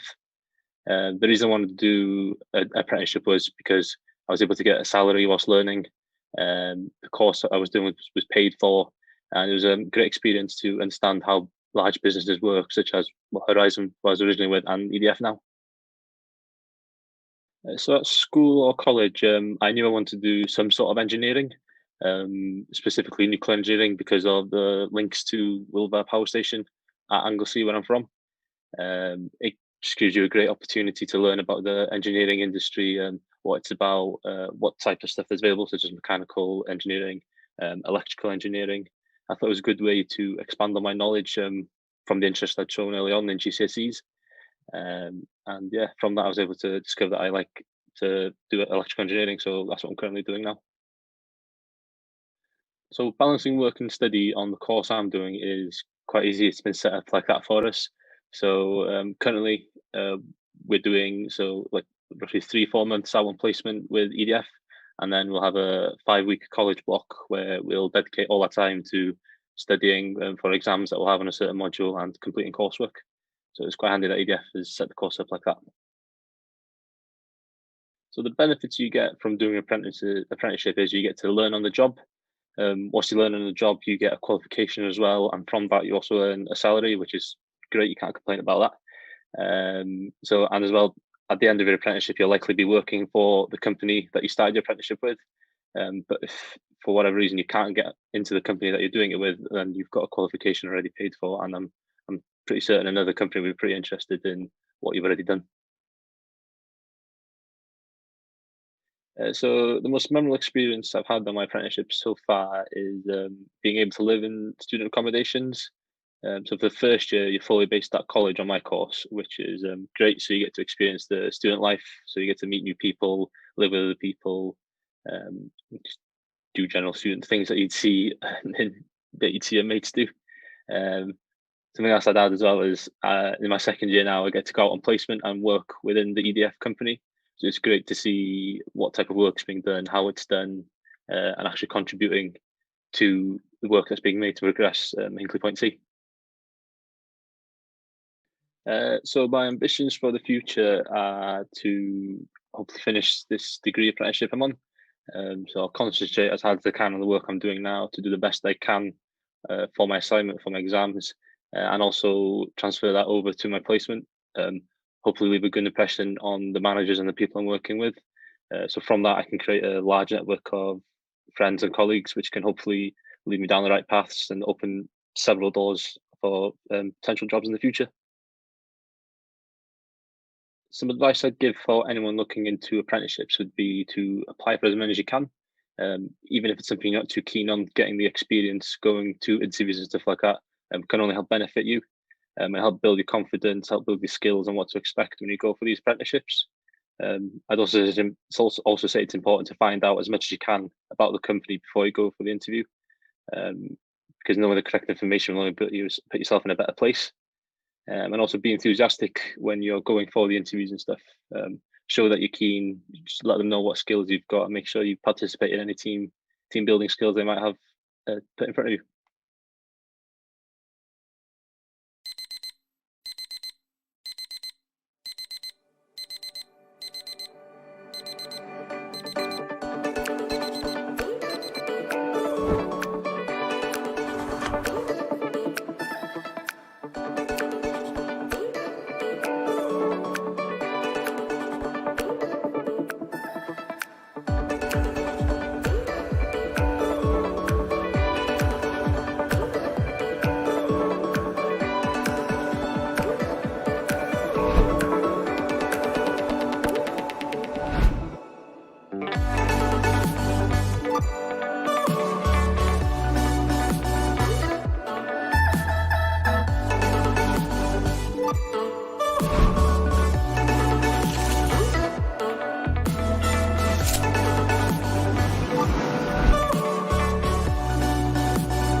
Hi, I hope you enjoyed my day today. And now you've had a bit of an introduction to working here, imagine what you could do as an EDF Energy apprentice. You can get straight into a career with no further education and without getting into any debt. Join the Hinkley Point C or the Sizewell C team and play an essential role in all of our futures.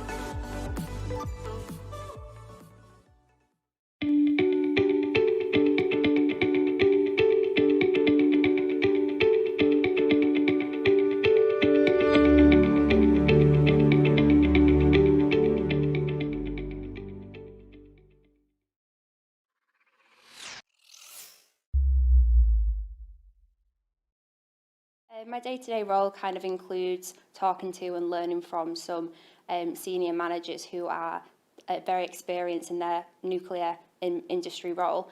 We also get to go around lots of facilities and learn from all the new innovative engineering processes. We also get to do things like testing and commissioning of different parts of a submarine, and also getting on board a submarine, which is quite fun. I'm a fifth year, so I've already done 3 years of placements, moving around to doing with different teams. And I'm currently in my soft exit role with dimensional management in manufacturing engineering. So because of my nuclear background, I work largely with the reactor section. So that, as you can imagine, there's a lot of regulations around that. So most of my job is reviewing the build procedures and identifying where dimensional control shots are required, so using 3D measurement equipment to capture the data we need. And then I produce visual aids for the teams, collecting them to go out and actually physically take the shots. Because it's part of manufacturing engineering, I've also been lucky enough to be part of the Six Sigma Green Belt training, and I'm currently working on my project for that. So that's identifying an area of poorer quality in the business and using the tools you get taught on that to help improve it. I also do my degree part-time, so I'm in my last year of my nuclear engineering BEng, so that involves my dissertation as well. And luckily I can marry up my Six Sigma as my dissertation project. And while it can be challenging at times balancing work and college, that's just one example of how they marry up nicely together. Part of my time on the scheme, I got to be involved in the Young Nuclear Professionals Forum. So that takes young professionals from different nuclear sites, and we work together towards common goals that are facing issues across the whole industry. And as a result of that, I've got to travel to a lot of different nuclear sites, and that's been really interesting. So I knew I wanted a degree, but I wasn't quite sure how I wanted to get it. So I went to sixth form when I left school with the idea that I could get an apprenticeship if I wanted it, and then if I didn't like it, I could fall back and go to uni with my A-levels. But while I was at sixth form, I learned about the degree apprenticeships, and it seemed the ideal situation for me. I could earn, I could learn, I could stay at home while I saved for a house. It ticked every box for me, really. And nuclear was the bit I always found most interesting when I was doing my physics A-level. It's just such an exciting opportunity, which is very difficult to miss out on, because nuclear isn't a very established industry at the moment, with only small parts of the UK actually running apprenticeships. So it's very niche and very exciting to be up working for a company that builds nuclear-powered submarines. I came to Barrow because of the opportunities it has up here, but since coming here, I've learned a lot about the area, and I've spent a lot of time up in the Lake District doing lots of hobbies and exciting things in there. I wouldn't say I really had concerns because, I grew up in Barrow, so BAE has always been on my radar. And when I joined the scheme, when I first applied, we got assigned a buddy even before we started on site, and you could ask any questions to them to sort of set your mind at ease, and that was really useful. Even just simple things like which door do I go into when I first start on the day. That's the sort of thing I'd get nervous about, but it was, easily answered. I think the main concern I had when I first started and I was weighing up whether to go for a degree apprenticeship or going to uni was the lifestyle changes. So obviously it's quite a different lifestyle working as well as studying, but you make a lot of friends through the business and you don't feel like you miss out a lot. I think it's just the unknown, just not knowing what you're going to come into and not knowing what your day-to-day life would be like. Also moving to an area that you don't know is also quite challenging as well. But the business put in place things like buddies and also talking to people who are already on the scheme, which is really useful to kind of ask as many questions as you can to somebody who is not scary and is not a manager in the business, and it's somebody who's been in the same situation as you.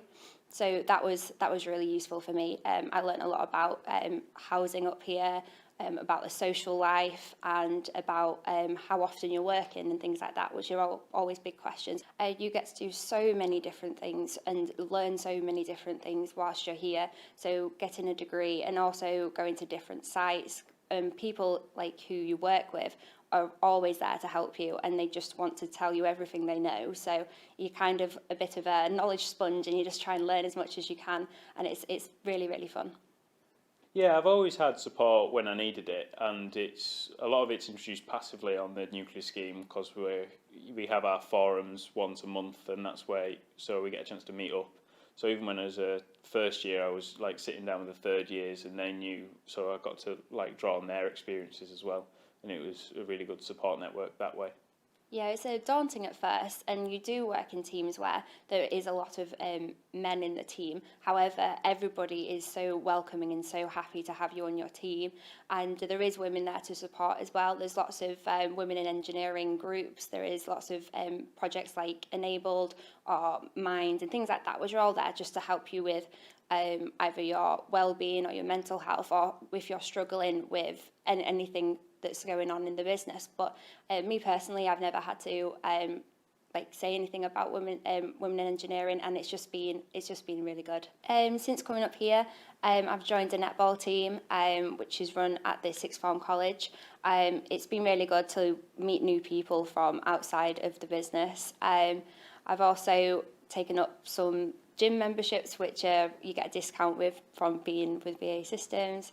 And I enjoy cycling, so it's a really, really good area to cycle.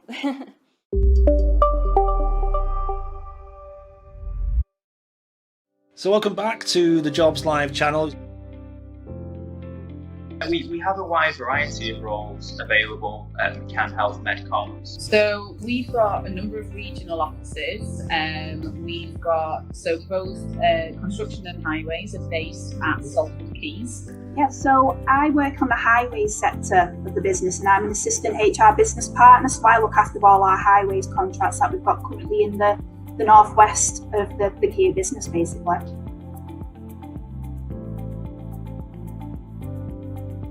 And we're going to speak to Amanda from Stockport Homes. Get yourself a really good quality professional email address. It really is much more important than you think. Make sure that your person spec at the top absolutely matches the job that you're going for. The role profile that you've been asked to meet should absolutely come through in the person spec at the top, so that an employer very quickly can say, right, okay, you're ideal. From Wigan through Lee, through Tilsley, Atherton, literally you could be based anywhere across the borough when you come and work for the council. From Cumbria, which is the most northerly point, is up towards Carlisle, right down to the southern point of Cheshire. So much interaction on the chat, so many people getting in touch, so thank you for that, and thank you for those employers who are signposting people to various websites and giving them advice about applying for work.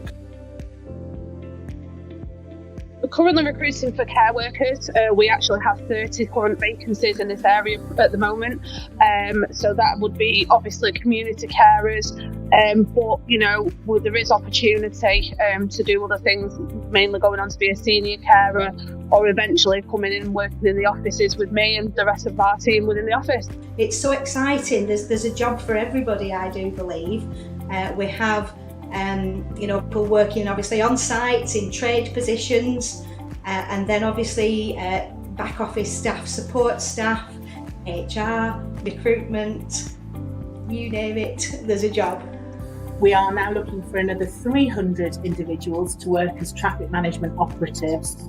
So that includes training opportunities and qualified operatives and foremen into the business. That's a shift paid role. But we also have then additional management opportunities for contracts managers and operations managers. See you again soon here on the Jobs Live channel. Take care.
So, hello everyone, and welcome to today's National Apprenticeship Week. And we have got George from Cavendish Nuclear. So, George, if you could just introduce yourself.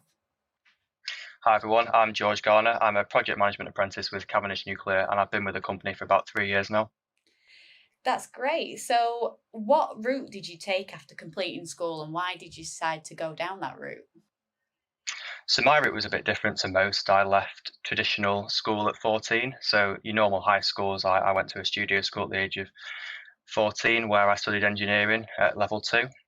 So really, I always knew that I had a passion for engineering and I wanted to go into an engineering industry. It was just what role I'd fit into.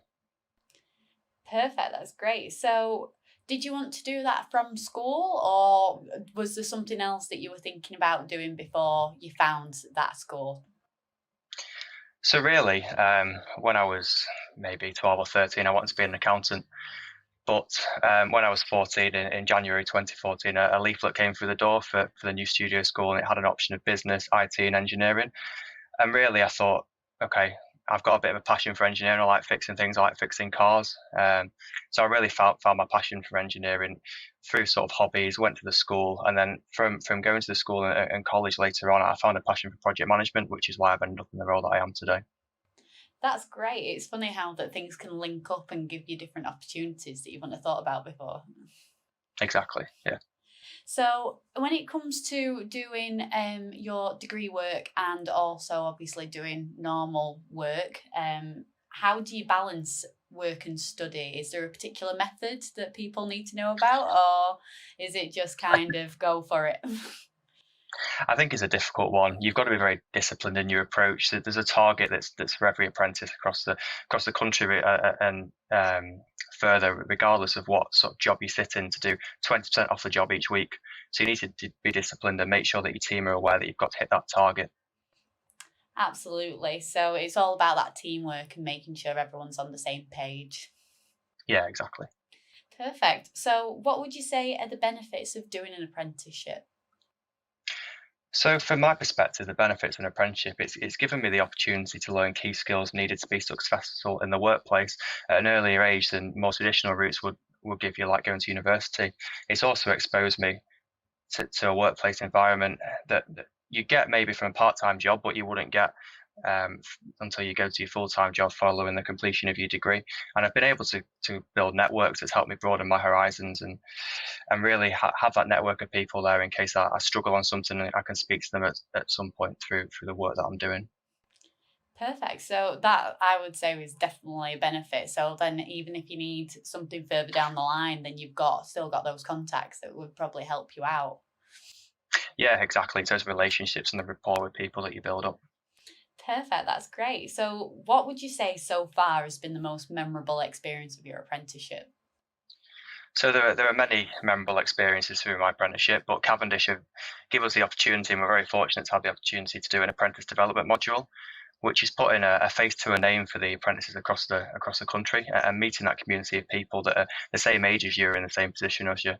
So really do a lot of team building through that, and you have a lot of coaching and mentoring in terms of how to develop at an early stage in your career and be the best person you can be and bring your full self to work.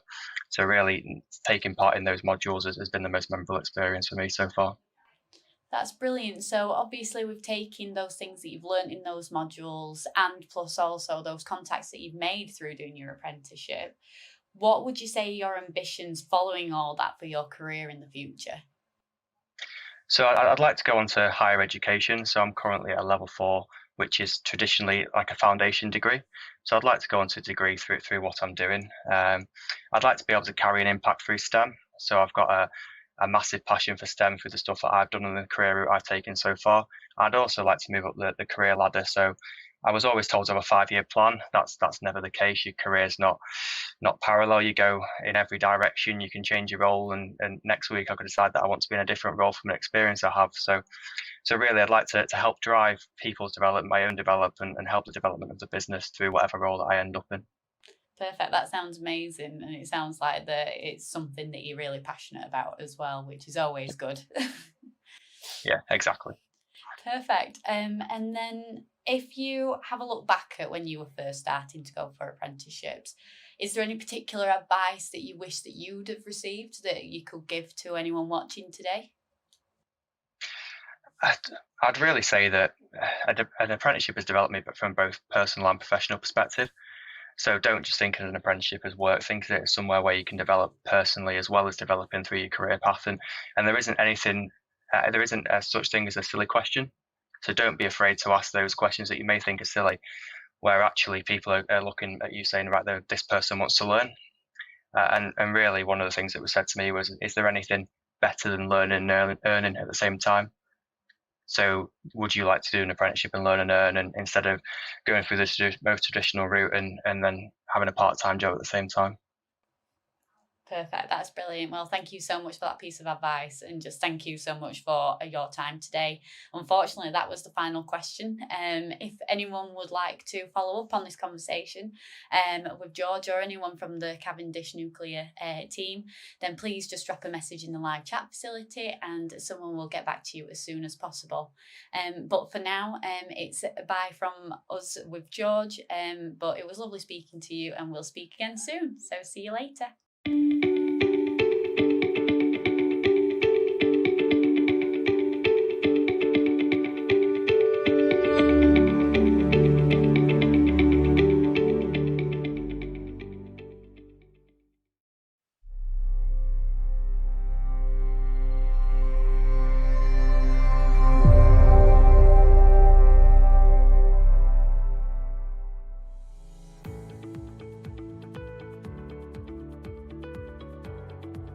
As a second-year mechanical design apprentice, I work within the Legacy Ponds project. This job revolves around huge ponds of water that are full of nuclear waste and now pose as a radiological hazard. I'm now learning how to design and develop new mechanisms to remove this waste for environmental remediation. Hi, my name's Connor and I'm a civil and structural degree apprentice working within the Hales and High Level Waste Plants project team. This project covers multiple facilities used for dealing with the radioactive waste from reprocessing. Hi, I'm Smith Wilson and I'm in my 4th year of the degree apprenticeship scheme at Sellafield. I specialise in control, electrical and instrumentation engineering. Day to day I'm based in a design office. My day-to-day job means that I work within the Warrington design offices. However, it's important to build a good understanding of the site you're designing mechanisms for. Therefore, I've been given loads of opportunities to visit the likes of Sellafield site, Haitian power plant and off-site testing facilities. This variation within my job develops an appreciation for design and the importance of communication. My normal place of work is at the Hinton House office in Birchwood Park. Other activities that may be part of my day include attending site visits, either to suppliers and fabricators or to projects on the Sellafield site, attending meetings to discuss project work, and as a civil and structural designer. A design engineer's role consists of multiple skills, therefore depending on the point of design I'll carry out different jobs. These vary from 3D modelling and technical report writing to working on my basic life skills. As an apprentice, I'm not only supported in my work but encouraged to network with my team and the other apprentices. No 2 days are the same. Throughout my apprenticeship scheme, I've been able to rotate around the business, work on multiple projects, and I've had an insight into every stage of the engineering life cycle. You're able to decide kind of what area and direction you want to go in and just have an exciting all-round experience.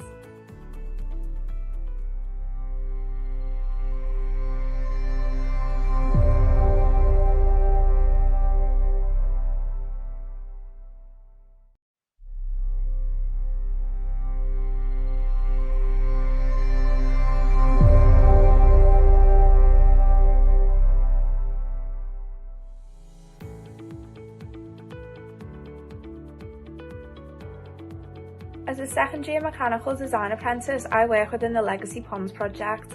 This job revolves around huge ponds of water that are full of nuclear waste and now pose as a radiological hazard. I'm now learning how to design and develop new mechanisms to remove this waste for environmental remediation. Hi, my name's Connor and I'm a civil and structural degree apprentice working within the Hales and High Level Waste Plants project team. This project covers multiple facilities used for dealing with the radioactive waste from reprocessing. Hi, I'm Simone Wilson and I'm in my 4th year of the degree apprenticeship scheme at Sellafield. I specialise in control, electrical and instrumentation engineering. Day to day I'm based in a design office. My day-to-day job means that I work within the Warrington design offices. However, it's important to build a good understanding of the site you're designing mechanisms for. Therefore, I've been given loads of opportunities to visit the likes of Sellafield site, Haitian power plant and off-site testing facilities. This variation within my job develops an appreciation for design and the importance of communication. My normal place of work is at the Hinton House office in Birchwood Park. Other activities that may be part of my day include attending site visits, either to suppliers and fabricators or to projects on the Sellafield site, attending meetings to discuss project work, and as a civil and structural designer. A design engineer's role consists of multiple skills, therefore depending on the point of design I'll carry out different jobs. These vary from 3D modelling and technical report writing to working on my basic life skills. As an apprentice, I'm not only supported in my work but encouraged to network with my team and the other apprentices. No 2 days are the same. Throughout my apprenticeship scheme, I've been able to rotate around the business, work on multiple projects, and I've had an insight into every stage of the engineering life cycle. You're able to decide kind of what area and direction you want to go in and just have an exciting all-round experience.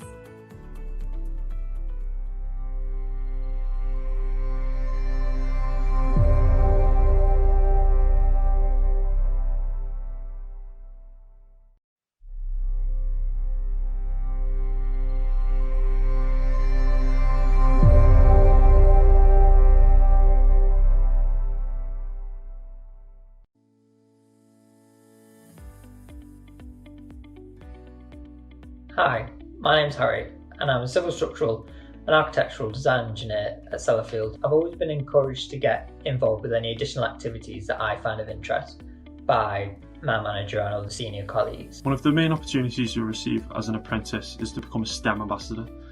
As a STEM ambassador, you'll attend different types of careers events to help engage and inspire younger students. As a STEM ambassador myself, it's helped me improve on my confidence and communication skills when speaking to a variety of different people or presenting. In addition to the day-to-day job, I also get the opportunity to get involved with a range of other activities, such as careers fairs, STEM events, and the Big Bang. Careers fairs are a way of both promoting Sellafield as a business and the opportunities that we have on offer, but also making students aware of careers in STEM. This may then help guide the decision making when it comes to choosing the relevant subjects at either GCSE or A-level. I got the opportunity to get involved with the Sellafield Big Bang team, both as procurement team lead and as project manager. These roles help develop my leadership skills, my communication and my organisation, and gave me the confidence to step outside of my comfort zone. Being an apprentice also opens up opportunities for site visits. These site visits can be to different projects on the Sellafield site, to various plants around the UK, or to suppliers and fabricators.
The NDA come to Energous every year and they identify skills shortage areas which we need to recruit young people into to help the industry to keep moving in them areas. What we do is we move them around different organisations within the nuclear industry to get them to see how the different organisations work.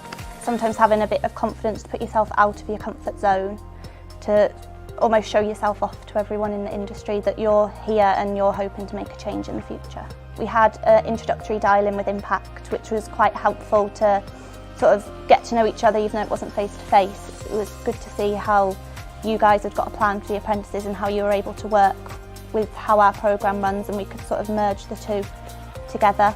Everyone's been really helpful. Nothing's ever seemed to be too much that we've asked, so that's always good. I love the Impact programme. I would love to go on it again because I love outdoor experiences and meeting new people, I'm a big fan of it. I feel like I can be myself more with outdoor programmes. Before we went, we didn't know each other that well. You know, we spoke for about a weekish at work, but we weren't really close. And then we basically went to Impact and they threw us right in at the deep end. They taught us about new concepts in team building and working together, and really just brought us closer and built us up as a team. One of the biggest challenges was the abseil for me. I'm not a fan of heights. Getting over the top was a pretty scary experience, but by the time you got to the bottom, you'd overcome it and you're really proud of yourself. Some of the key challenges was actually opening up to people more. So I found that talking to people is a much better solution than keeping my feelings inside. And I found that learning more about other people can help work better, be more efficient in the workplace. It's been quite nice to see the difference in them from the start of the week, how they were as a group, to the end of the week now. There's quite a big difference. You can tell they're a lot closer from being in the sort of situations they've been in. So that's always good to see.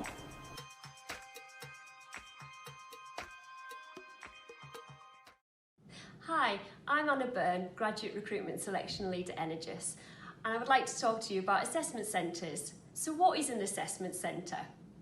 An assessment centre is a combination of activities and tasks that test your ability for a job.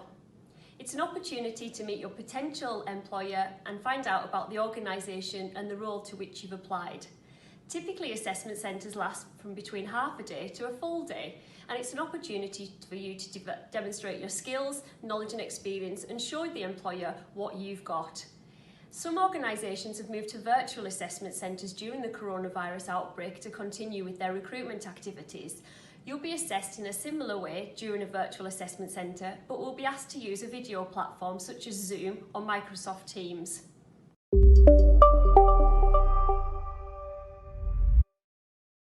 So welcome back to the Jobs Live channel. We have a wide variety of roles available at McCann Health Medcoms. So we've got a number of regional offices. We've got both construction and highways are based at Salford Quays. Yeah, so I work on the highways sector of the business and I'm an assistant HR business partner, so I look after all our highways contracts that we've got currently in the northwest of the Kia business basically.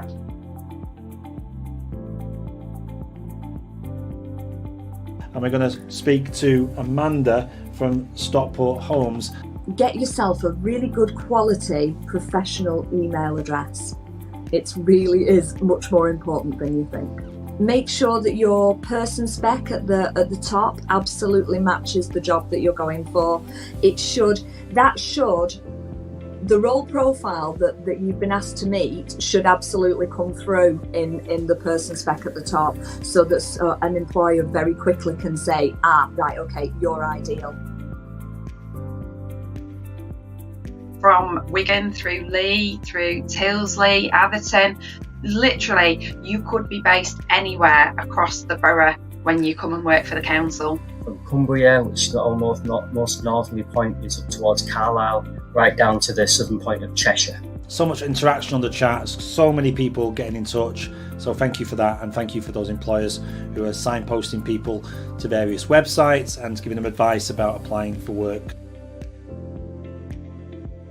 We're currently recruiting for care workers. We actually have 30 current vacancies in this area at the moment. So that would be obviously community carers, but there is opportunity to do other things, mainly going on to be a senior carer or eventually coming in and working in the offices with me and the rest of our team within the office. It's so exciting. There's a job for everybody, I do believe. We have people working obviously on site in trade positions, and then obviously back office staff, support staff, HR, recruitment, you name it, there's a job. We are now looking for another 300 individuals to work as traffic management operatives.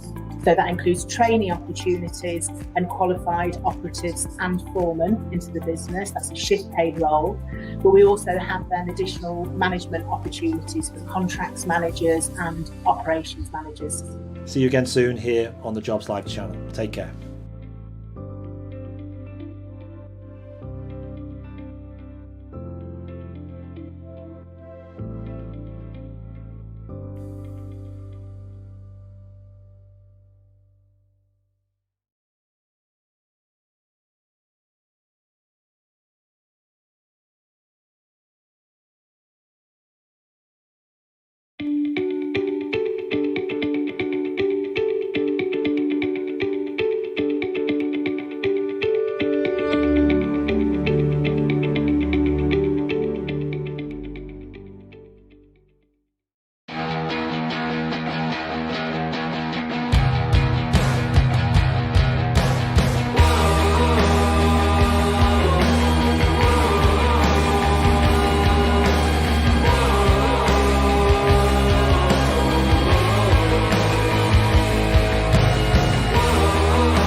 everyone, and welcome to today's National Apprenticeship Week. So today we are joined by Rebecca Flynn from Cavendish Nuclear. So Rebecca, could you just tell us a little bit about yourself?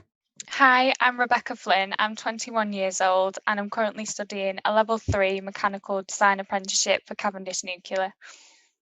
Perfect, thank you, Rebecca. So tell us about the route that you took towards the apprenticeship and how you came about it, why you did it and how that flowed from what you were doing at school. I studied a BTEC level 3 diploma in engineering as a new engineering college had just opened. I never thought about a career in engineering or science, so I took a leap of faith, which I'm extremely pleased I did. Absolutely, it's all about that leap of faith. So, what did you want to do when you were at school or college? You say that you took a leap of faith with science and that kind of thing. So, what was it that you originally were looking at? I wasn't 100% sure what career path I wanted to do. I enjoyed science and art in high school, so I knew I needed some creative job to suit myself. But by studying engineering in college, I got to experience many different forms of engineering and different career paths that I could take. I really enjoyed the design lessons, so from this, I knew that was the career path for me. That's perfect. I always got told to whatever you enjoyed at school, you take on and see where it leads you, and then you never have to work a day in your life. That's brilliant. So speaking of studying and what you enjoyed and things, when it comes to work, how do you balance that work and study life? A lot of people will probably find that quite a daunting thing. So how do you manage that? I balance work and study by setting little deadlines for work and college. By doing this, I know I am keeping on top of everything. And however, sometimes by mixing the work and study, it hits two birds with one stone. So I get to hit my 20% off the job target for training, etc. So for example, by studying in college during my apprenticeship, I used what I'd learned to apply in the workplace. Perfect. It just then kind of links in together. So like you said, two birds, one stone. Yeah. But what would you say are the benefits of doing an apprenticeship? What are the things that keep you doing an apprenticeship? An apprenticeship gives you a lot of not only academic skills, it gives you a lot of practical skills for doing the job. You get to work with a range of different people who have lots of different knowledge and experience. So by tapping into their knowledge, I've learned a range of different skills to mould me into a competent engineer. And it gives you a direct pathway to a career you want, whilst also letting you to branch off into areas you wouldn't normally get to experience. Yeah, that's perfect. Just to have that nice bit of a touch of everything. So you kind of don't narrow yourself down too early. Yeah. That's amazing. So what would you say has been the most memorable experience of your apprenticeship so far? I don't have one memorable experience. I'd say my whole apprenticeship has been memorable. I've enjoyed working and developing my relationship with a number of different people and really get to show my passion for being creative. That's amazing, especially as you said, if you love being creative, then that's perfect. So after you've finished your apprenticeship, what are your ambitions for your career in the future? I think my ambition would be to become a competent design engineer and to continuously learn new ways of doing things. But I also aspire to help the younger generations into their career paths, not only those that wish to get an apprenticeship. That's great. So for those people that are wanting to get an apprenticeship, or even the people that haven't considered an apprenticeship before, is there any particular advice that you give to someone that you wish you'd have known before starting yours? I would say gain as much experience within the area that you wish to work in or you're looking to work in, such as work experience or getting involved with STEM events. And developing a portfolio and CV whilst at high school or college can also help you when applying for an apprenticeship, as the employer gets to know the real you. During my interview, I brought photos and drawings of the work I'd done in college to show what skills I currently had at the time. The apprenticeship route doesn't always suit everyone, but I would say if you prefer more hands-on route, then it's definitely the route for you. Perfect. Well, thank you so much for those pieces of advice there, Rebecca. But unfortunately, that's all we've got time for. Thank you so much to everyone that was watching today. And if you've got any questions for Rebecca or any of the team at Cavendish, please just drop us a line on the live chat and someone from the team will get back to you as soon as possible. But for now, thank you so much, Rebecca, and we'll speak to you soon. Bye. Bye.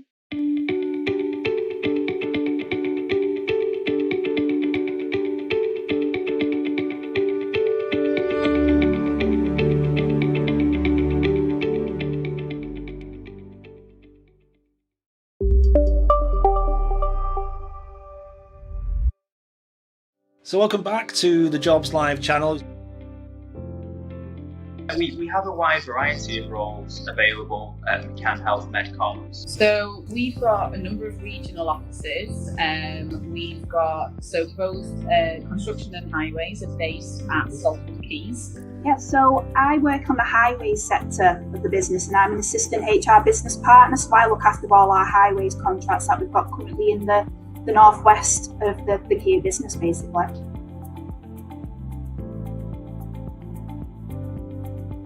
And we're going to speak to Amanda from Stockport Homes. Get yourself a really good quality professional email address. It really is much more important than you think. Make sure that your person spec at the top absolutely matches the job that you're going for. The role profile that you've been asked to meet should absolutely come through in the person spec at the top, so that an employer very quickly can say, right, okay, you're ideal.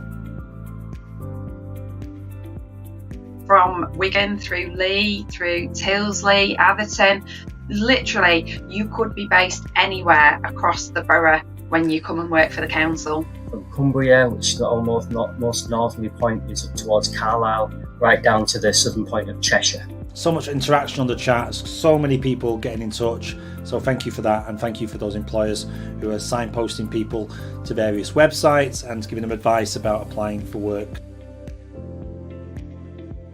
We're currently recruiting for care workers. We actually have 30 current vacancies in this area at the moment. So that would be obviously community carers, but there is opportunity to do other things, mainly going on to be a senior carer or eventually coming in and working in the offices with me and the rest of our team within the office. It's so exciting. There's a job for everybody, I do believe. We have people working obviously on site in trade positions, and then obviously back office staff, support staff, HR, recruitment, you name it, there's a job. We are now looking for another 300 individuals to work as traffic management operatives. So that includes trainee opportunities and qualified operatives and foremen into the business. That's a shift paid role. But we also have then additional management opportunities for contracts managers and operations managers. See you again soon here on the Jobs Live channel. Take care.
My career started at City of Wolverhampton College. I'd heard good things about the college and settled in here straight away. It's very different at school as I'm gaining specific work skills that I'll be able to use in my career. I'm learning in an industry standard bakery, containing all the equipment students need to turn out a range of freshly baked bread and cakes, which are sold every day to customers. There's also a professional training kitchen, preparing lunches and dinners to paying customers in the on-site academy restaurant.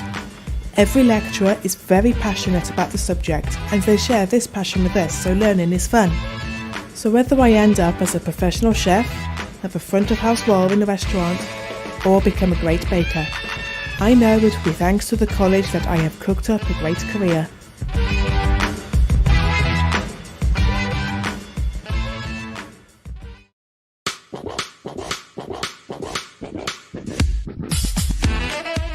You've got that qualification and a lot of business experience, so they just go hand in hand. Having a second chance at education, because I threw my opportunity away at college by messing around and then threw myself straight into work, and then I was offered the apprenticeship and I thought, well, why not? I was learning on the job with different people who all ages, so I was learning from their experiences as well and getting paid to do it at the same time. My confidence is so much stronger than it was when I first came in. You get to meet loads of different types of people, which is good. You get paid as well, and you don't get paid within college or university. You just get a bit more money in your pocket and then you can do whatever you want. Learning new things, being able to become even more customer focused, committed, and it's just opened up so many more opportunities and doors. Relaxed opportunities, you're not in a classroom, free food is always good. Interact with customers more, able to go and ask them for feedback. I've proved myself to have good leadership skills and get the best out of my crew. Love that. I love that.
you found the perfect job with us. That's great. Here's how to apply using our quick and easy online application system. Before going to the sign-in screen, you may select your preferred language in the upper right corner of the search page, and then begin by logging in. If this is your first time applying for a Marriott International job, you'll need to create an account. But don't worry, it's easy. If you have applied in the past, enter your username and password. But if you don't remember one or both of these, simply use the links on the login screen to reset them. Now that you've logged in, let's start the application. We're going to assume this is your first time applying for a job with us. There are a few ways to complete this section. If you have a LinkedIn or Indeed profile, save some time by uploading your information using your profile from these websites.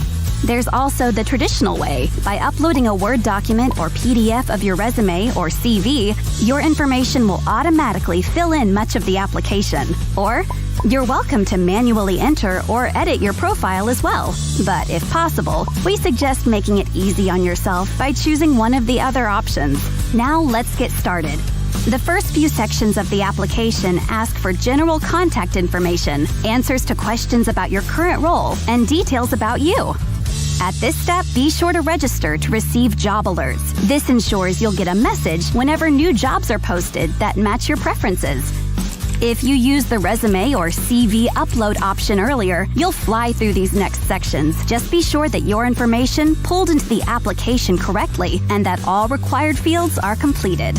Note that different jobs require you to complete different sections of the application, so don't be surprised if the application looks a little different, asks more questions, or takes a bit longer to complete than for other jobs you're applying for with us. Just be sure to answer the questions as you are prompted. For some jobs, it may seem like there are a lot of questions to answer, so if you need to take a break, you can save your work at any stage and pick it up again later. Keep in mind, some sections of the application may have a time limit to return and finish your answers, so take that break, but remember to come back. When you've completed everything, finish the process using e-signature. Then take a few minutes to do a quick review of your application and click the Save and Continue button. You'll get a confirmation email letting you know your work here is done. Here's the great thing about the online application process. When you've filled out one application, your profile will be stored so you can log back in and quickly apply for more jobs using the information you've already entered. This means applications for other jobs will take a matter of minutes. After you've applied, be sure to follow us on social media and register for Marriott's monthly careers newsletter. Also, if you signed up for alerts, you'll begin receiving email notifications about jobs related to your career interests. Good luck in your job search process. We look forward to receiving your application.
So for me personally, you need to be clear and concise. Try not to use the same things over and over again. So don't repeat yourself. So if you've had 2 jobs in 2 different hotels or 2 different pubs, don't say the same thing. Try and either reword it or think of something else that you've done in that job that you didn't do in your previous job. Keep your CV, your application, to 2 pages of A4 paper and a cover letter if you want to do a cover letter. If you don't have a lot of experience, then it's a good idea to do a cover letter. You can put your strengths, your weaknesses on. You can explain who you are as a person more, because sometimes it's not all about the experiences that you've got. It is about who the person is. And that, for me, I would rather go for someone who doesn't have the experience, train them up in everything that I need to train them up in, if they're the type of person that I want to work for me, rather than someone that's got all the experience but won't be the correct fit.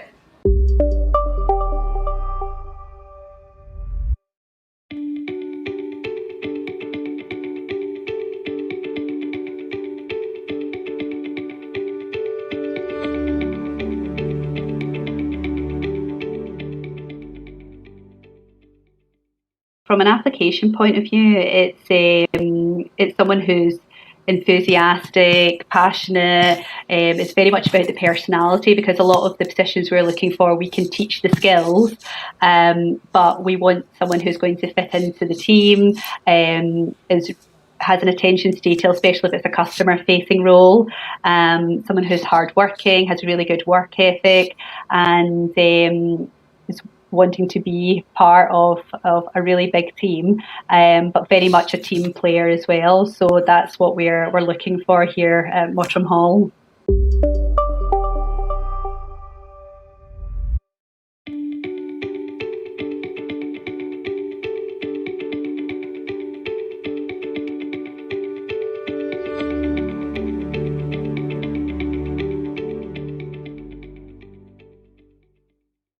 Yeah, of course. Yeah, I mean, one of my things is always the way somebody comes dressed. I'm a bit old-fashioned that way. I still believe that somebody should, take care and dress appropriately for an interview. The amount of people that we've had through the door that just come as if they're, going to the gym or to the pub is, yeah. And as soon as you start speaking to somebody, you can tell, a personality. We need, we can't have like shy people. We need outgoing people, because there has to be that. They have to be able to interact straight away with the guests. Brilliant. We've had a couple of questions in on the chat, if I may. So we've got Alan's asking, what makes you stand out from other hospitality companies? That's a great question. I'm sure you could go on for a long time about that.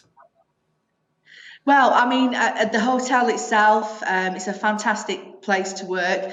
Majority of our staff, probably about 70-80% of the team here are long-standing team members. We have had, throughout the years, we've had team members leave but come back, because it is that good here. We don't see people as just like colleagues. We are a family here.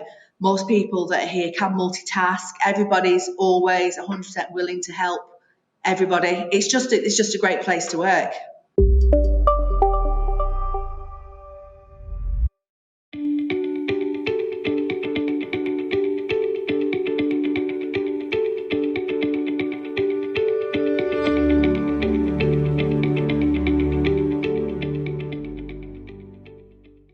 Okay, so I started as a crew member in McDonald's City Centre in June 1997.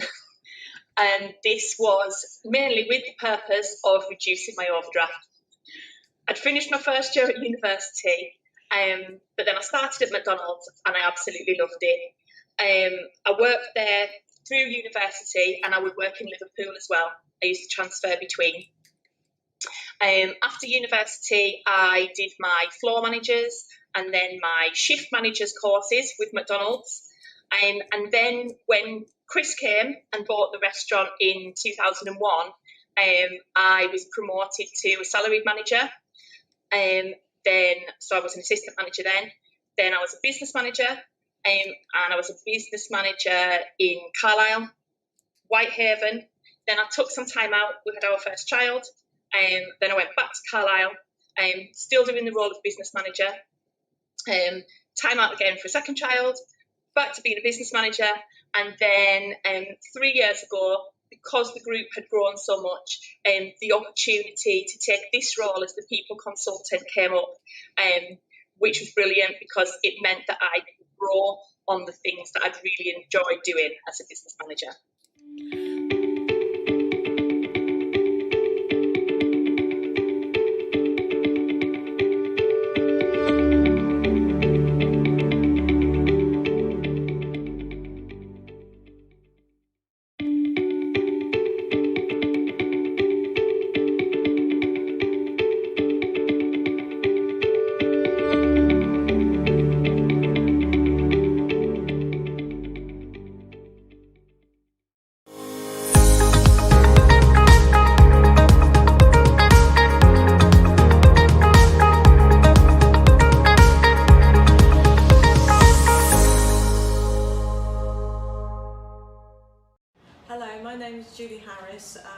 Programme Manager for Hospitality Apprenticeships here at Yeovil College. Just here today to give you a bit of an overview on the different apprenticeships that we have available. If you're thinking of training to be a chef, to work in a hotel or restaurant, then I would recommend for a school leaver the Commis Chef Apprenticeship.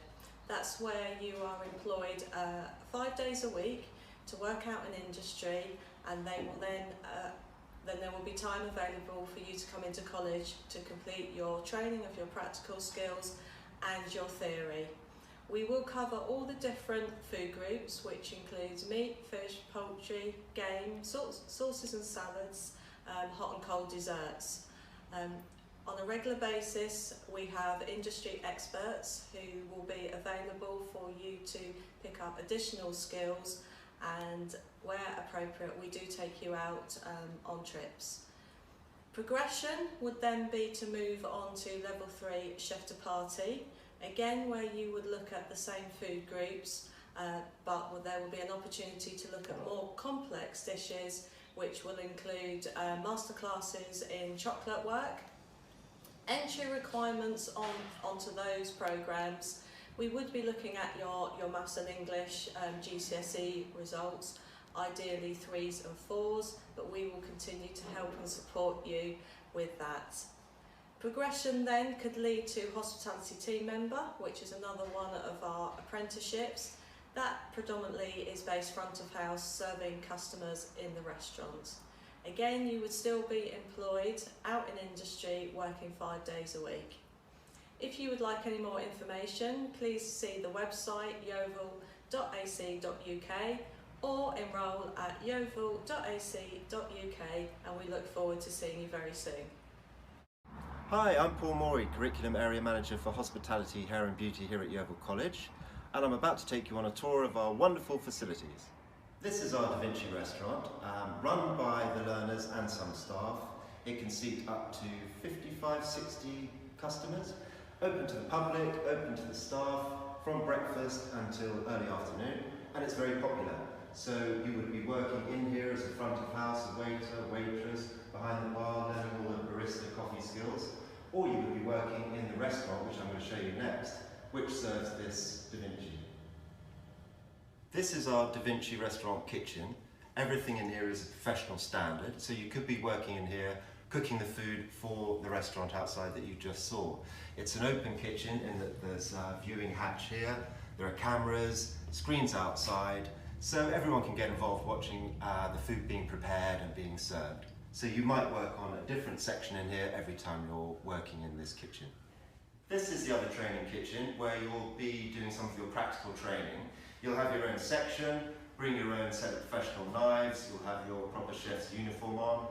Up here is where the lecturer will do demonstrations. There are cameras so that it can be recorded, and also you can watch it live on the screen, but you can watch it back later on. This is also where we have industry experts coming in to do demonstrations across all the different types of food.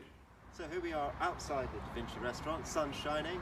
Hope you've enjoyed the little tour of our facilities, and we're really looking forward to seeing you soon. Bye.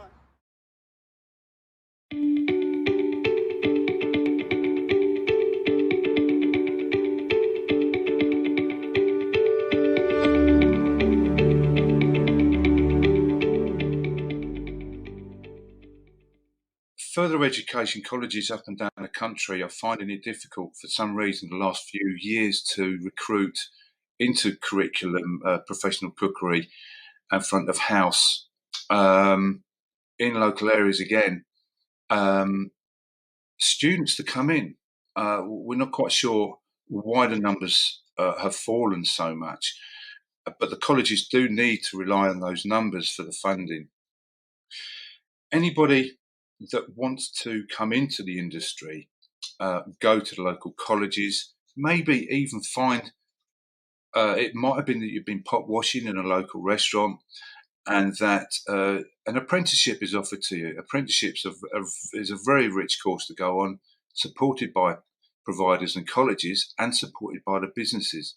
So there are many ways in, and the great thing about apprentices, you get a bespoke environment to work in. You work with a decent chef. They'll progress you. They'll work closely with the provider that will build your confidence, and then you can start to look at the progression or the pathway that you like to look at for a future career in it. I mean, 43 years, and I still learn stuff, different ways of plating up, little techniques. And after 43 years, it's stood me in good stead. So I haven't had a bad career out of it, to be fair.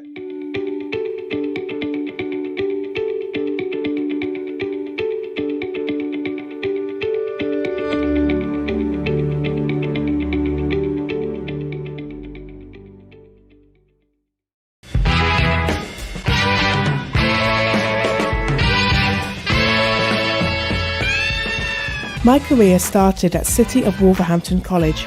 I'd heard good things about the college and settled in here straight away. It's very different at school as I'm gaining specific work skills that I'll be able to use in my career. I'm learning in an industry standard bakery, containing all the equipment students need to turn out a range of freshly baked bread and cakes, which are sold every day to customers. There's also a professional training kitchen, preparing lunches and dinners to paying customers in the on-site academy restaurant. Every lecturer is very passionate about the subject and they share this passion with us, so learning is fun. So whether I end up as a professional chef, have a front of house role in a restaurant, or become a great baker, I know it will be thanks to the college that I have cooked up a great career.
So for me personally, you need to be clear and concise. Try not to use the same things over and over again, so don't repeat yourself. So if you've had 2 jobs in 2 different hotels or 2 different pubs, don't say the same thing. Try and either reword it or think of something else that you've done in that job that you didn't do in your previous job. Keep your CV, your application, to 2 pages of A4 paper and a cover letter if you want to do a cover letter. If you don't have a lot of experience, then it's a good idea to do a cover letter. You can put your strengths, your weaknesses on. You can explain who you are as a person more, because sometimes it's not all about the experiences that you've got. It is about who the person is. And that, for me, I would rather go for someone who doesn't have the experience, train them up in everything that I need to train them up in, if they're the type of person that I want to work for me, rather than someone that's got all the experience but won't be the correct fit.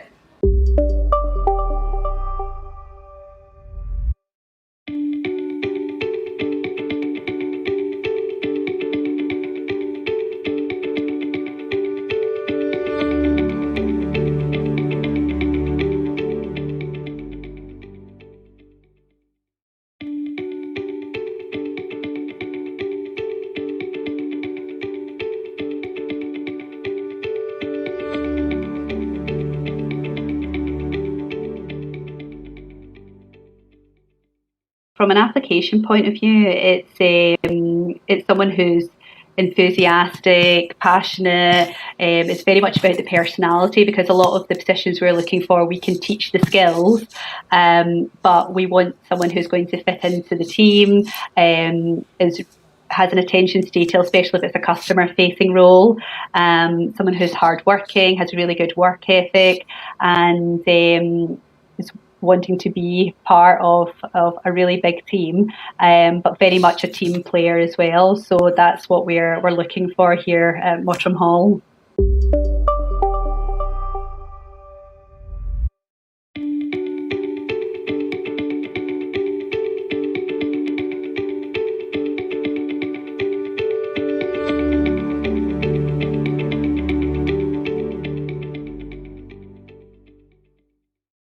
Hi, I'm Paul Morey, Curriculum Area Manager for Hospitality, Hair and Beauty here at Yeovil College, and I'm about to take you on a tour of our wonderful facilities.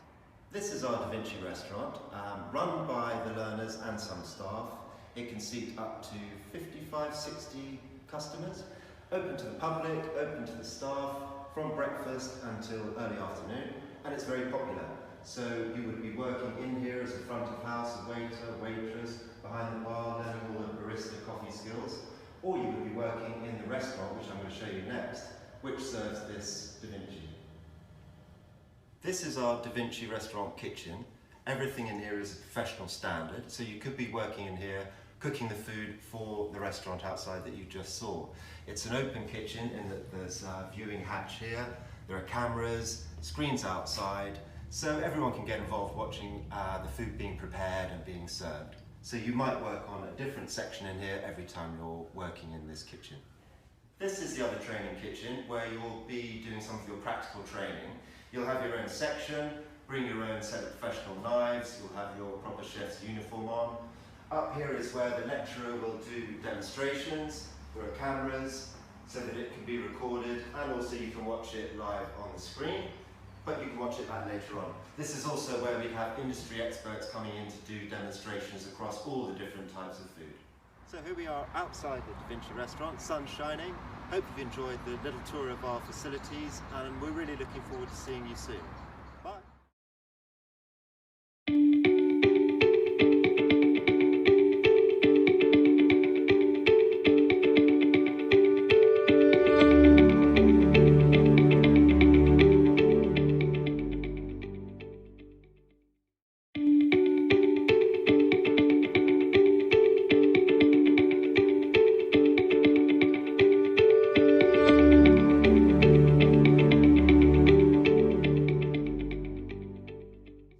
Okay, so I started as a crew member in McDonald's City Centre in June 1997. and this was mainly with the purpose of reducing my overdraft. I'd finished my first year at university, but then I started at McDonald's and I absolutely loved it. I worked there through university and I would work in Liverpool as well. I used to transfer between. After university, I did my floor managers and then my shift managers courses with McDonald's. And then when Chris came and bought the restaurant in 2001, I was promoted to a salaried manager. So I was an assistant manager then. Then I was a business manager, and I was a business manager in Carlisle, Whitehaven. Then I took some time out. We had our first child. Then I went back to Carlisle, still doing the role of business manager. Time out again for a second child, back to being a business manager. And then 3 years ago, because the group had grown so much, the opportunity to take this role as the people consultant came up, which was brilliant because it meant that I could grow on the things that I'd really enjoyed doing as a business manager.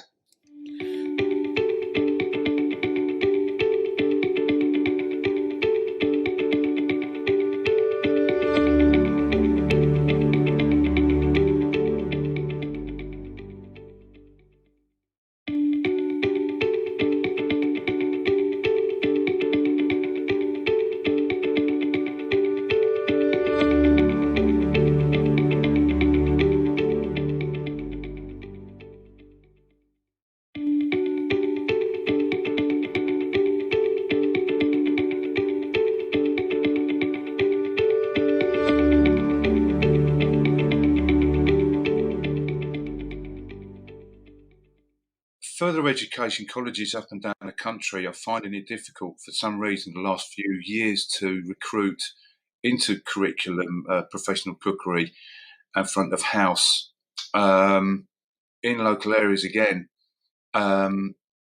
Students to come in, we're not quite sure why the numbers have fallen so much, but the colleges do need to rely on those numbers for the funding.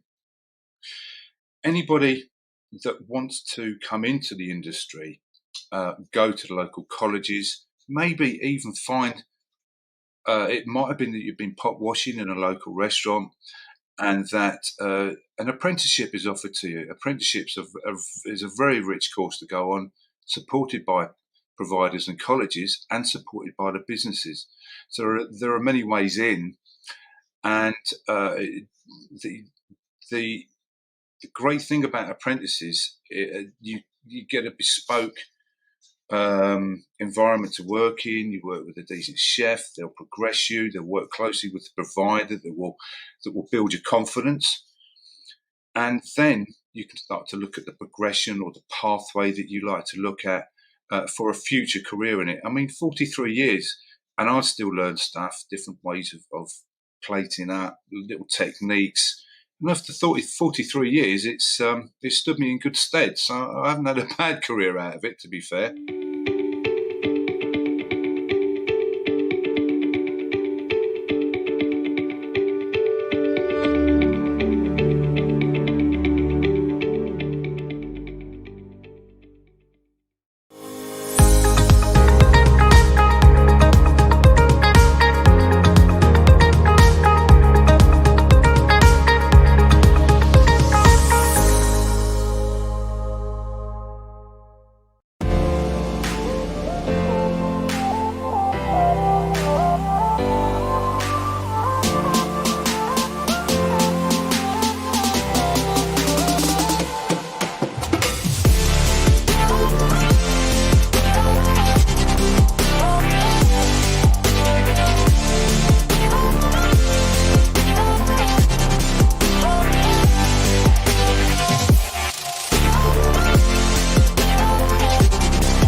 So for me personally, you need to be clear and concise. Try not to use the same things over and over again, so don't repeat yourself. So if you've had 2 jobs in 2 different hotels or 2 different pubs, don't say the same thing. Try and either reword it or think of something else that you've done in that job that you didn't do in your previous job. Keep your CV, your application, to 2 pages of A4 paper and a cover letter if you want to do a cover letter.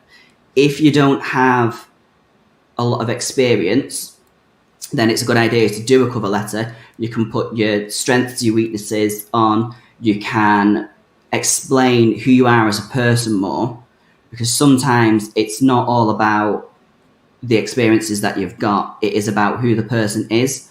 And that, for me, I would rather go for someone who doesn't have the experience, train them up in everything that I need to train them up in, if they're the type of person that I want to work for me, rather than someone that's got all the experience but won't be the correct fit.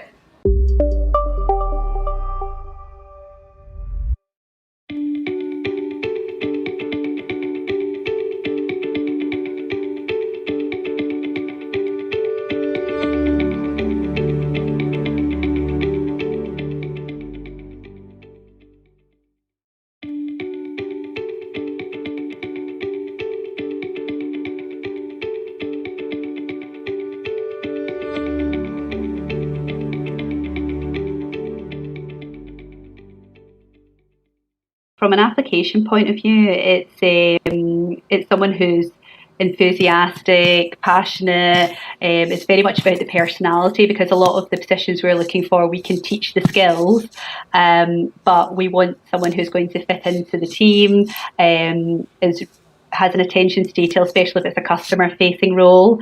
Someone who's hardworking, has a really good work ethic, and is wanting to be part of a really big team, but very much a team player as well. So that's what we're looking for here at Mottram Hall.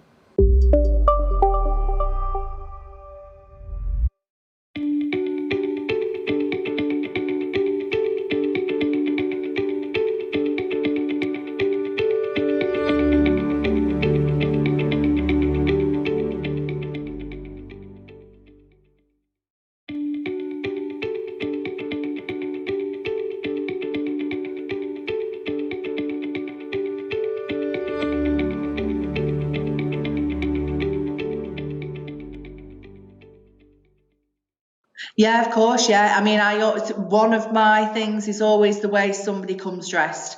I'm a bit old-fashioned that way. I still believe that somebody should, take care and dress appropriately for an interview. The amount of people that we've had through the door that just come as if they're, going to the gym or to the pub is, yeah. And you can, as soon as you start speaking to somebody, you can tell, a personality. We need, we can't have like shy people. We need outgoing people, because there has to be that. They have to be able to interact straight away with the guests. Brilliant. We've had a couple of questions in on the chat, if I may. So we've got Alan's asking, what makes you stand out from other hospitality companies? That's a great question. I'm sure you could go on for a long time about that. Well, I mean, at the hotel itself, it's a fantastic place to work. Majority of our staff, probably about 70-80% of the team here are long-standing team members. We have had, throughout the years, we've had team members leave but come back, because it is that good here. We're not just, we don't see people as just like colleagues. We are a family here. Most people that are here can multitask. Everybody's always 100% willing to help everybody. It's just a great place to work.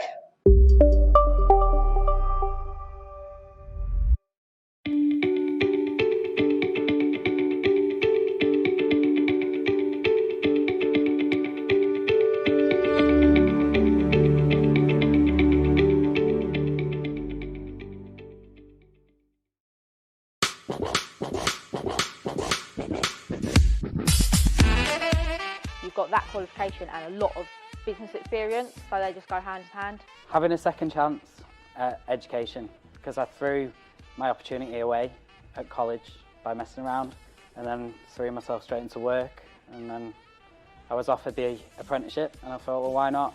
I was learning on the job with different people who all ages, so I was learning from their experiences as well and getting paid to do it at the same time. My confidence is so much stronger than it was when I first came in. You get to meet loads of different types of people, which is good. You get paid as well, and you don't get paid within college or university. You just get a bit more money in your pocket, and then you can do whatever you want. Learning new things, being able to become even more customer focused, committed, and it's just opened up so many more opportunities and doors. Relaxed opportunities, you're not in a classroom, free food is always good. Interact with customers more, able to go and ask them for feedback. I've proved myself to have good leadership skills and get the best out of my crew. Love that. I'm definitely going to use that as well. I love that.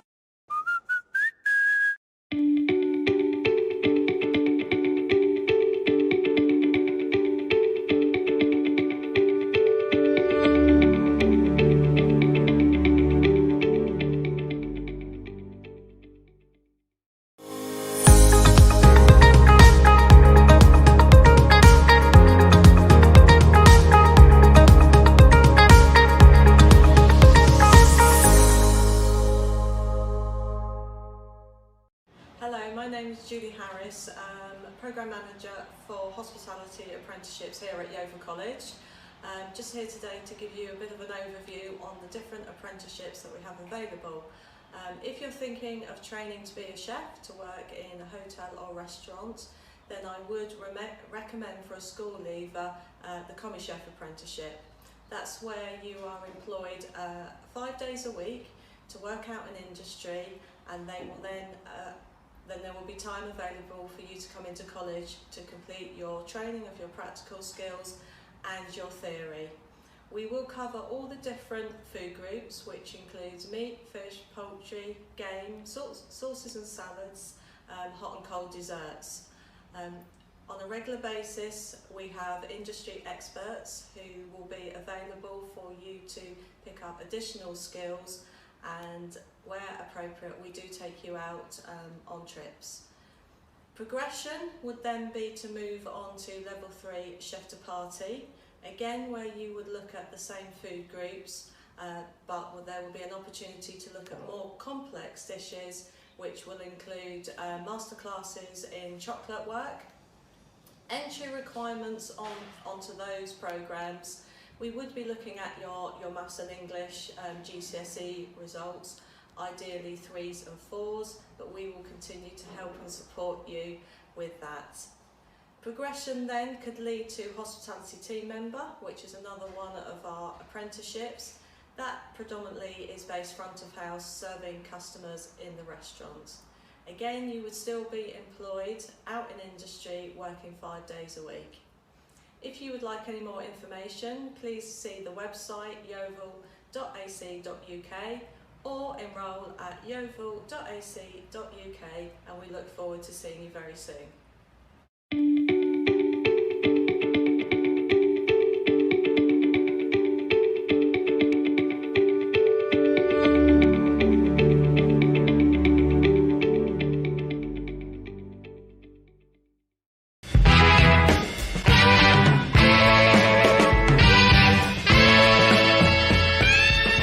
My career started at City of Wolverhampton College. I'd heard good things about the college and settled in here straight away. It's very different to school, as I'm gaining specific work skills that I'll be able to use in my career. I'm learning in an industry standard bakery, containing all the equipment students need to turn out a range of freshly baked bread and cakes, which are sold every day to customers. There's also a professional training kitchen, preparing lunches and dinners to paying customers in the on-site academy restaurant. Every lecturer is very passionate about the subject, and they share this passion with us, so learning is fun. So whether I end up as a professional chef, have a front of house role in a restaurant, or become a great baker, I know it will be thanks to the college that I have cooked up a great career.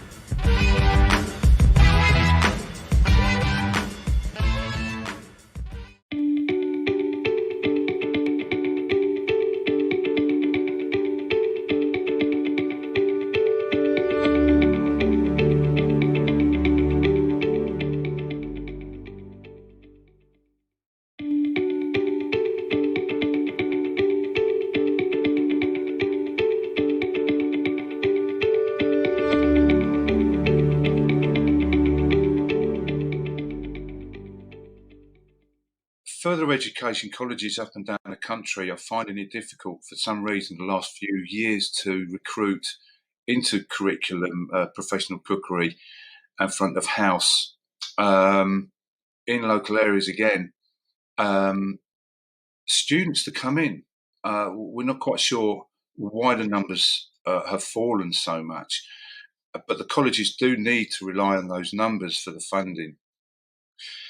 Anybody that wants to come into the industry, go to the local colleges, maybe even find, it might have been that you've been pot washing in a local restaurant and that an apprenticeship is offered to you. Apprenticeships is a very rich course to go on, supported by providers and colleges and supported by the businesses. So there are many ways in, and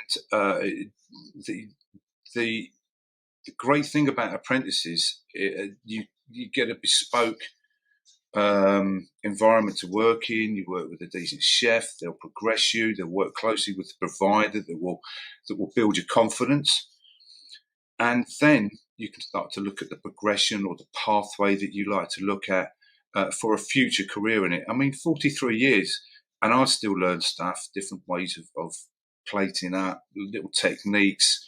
And after 43 years, it's stood me in good stead. So I haven't had a bad career out of it, to be fair.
Hi, I'm Paul Morey, Curriculum Area Manager for Hospitality, Hair and Beauty here at Yeovil College, and I'm about to take you on a tour of our wonderful facilities.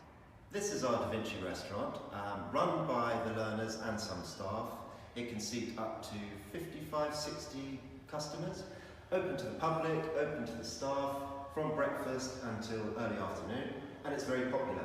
So you would be working in here as a front of house, a waiter, waitress, behind the bar, learning all the barista coffee skills, or you would be working in the restaurant, which I'm going to show you next, which serves this Da Vinci. This is our Da Vinci restaurant kitchen. Everything in here is a professional standard, so you could be working in here cooking the food for the restaurant outside that you just saw. It's an open kitchen in that there's a viewing hatch here, there are cameras, screens outside, so everyone can get involved watching the food being prepared and being served. So you might work on a different section in here every time you're working in this kitchen. This is the other training kitchen where you'll be doing some of your practical training.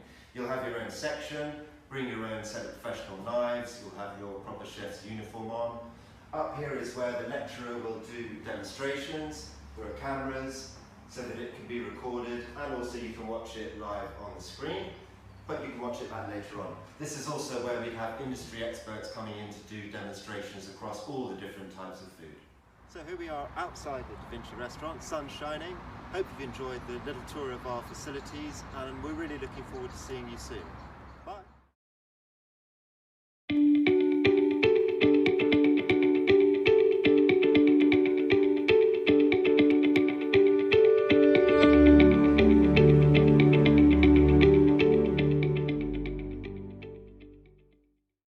Hello, my name is Julie Harris, Programme Manager for Hospitality Apprenticeships here at Yeovil College.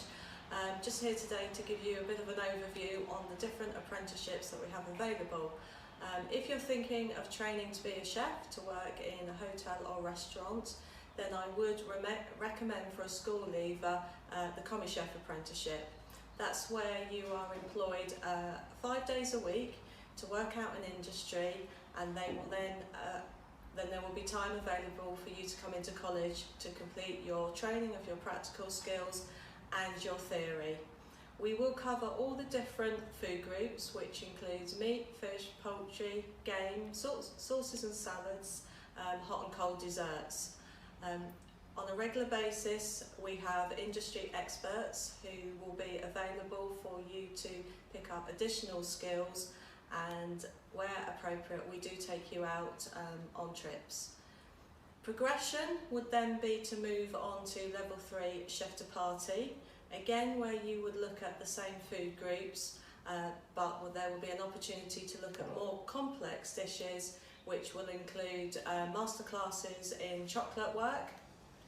Entry requirements onto those programmes: we would be looking at your Maths and English GCSE results, ideally 3s and 4s, but we will continue to help and support you with that. Progression then could lead to hospitality team member, which is another one of our apprenticeships. That predominantly is based front of house, serving customers in the restaurant. Again, you would still be employed out in industry, working 5 days a week. If you would like any more information, please see the website yeovil.ac.uk or enrol at yeovil.ac.uk, and we look forward to seeing you very soon.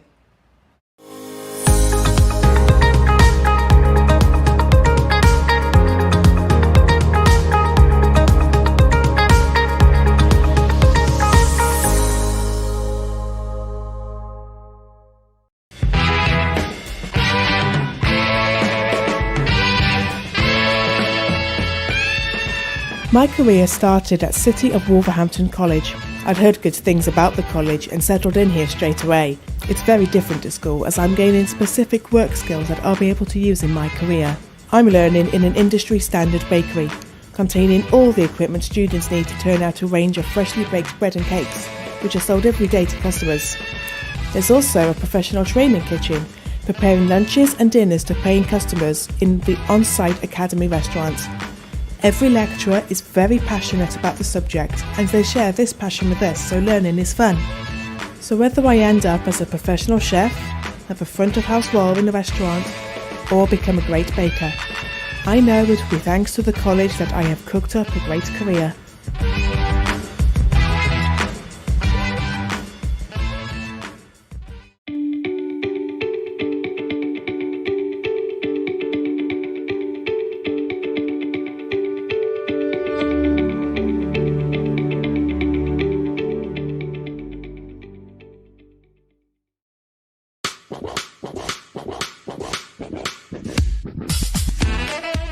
You've got that qualification and a lot of business experience, so they just go hand in hand. Having a second chance at education,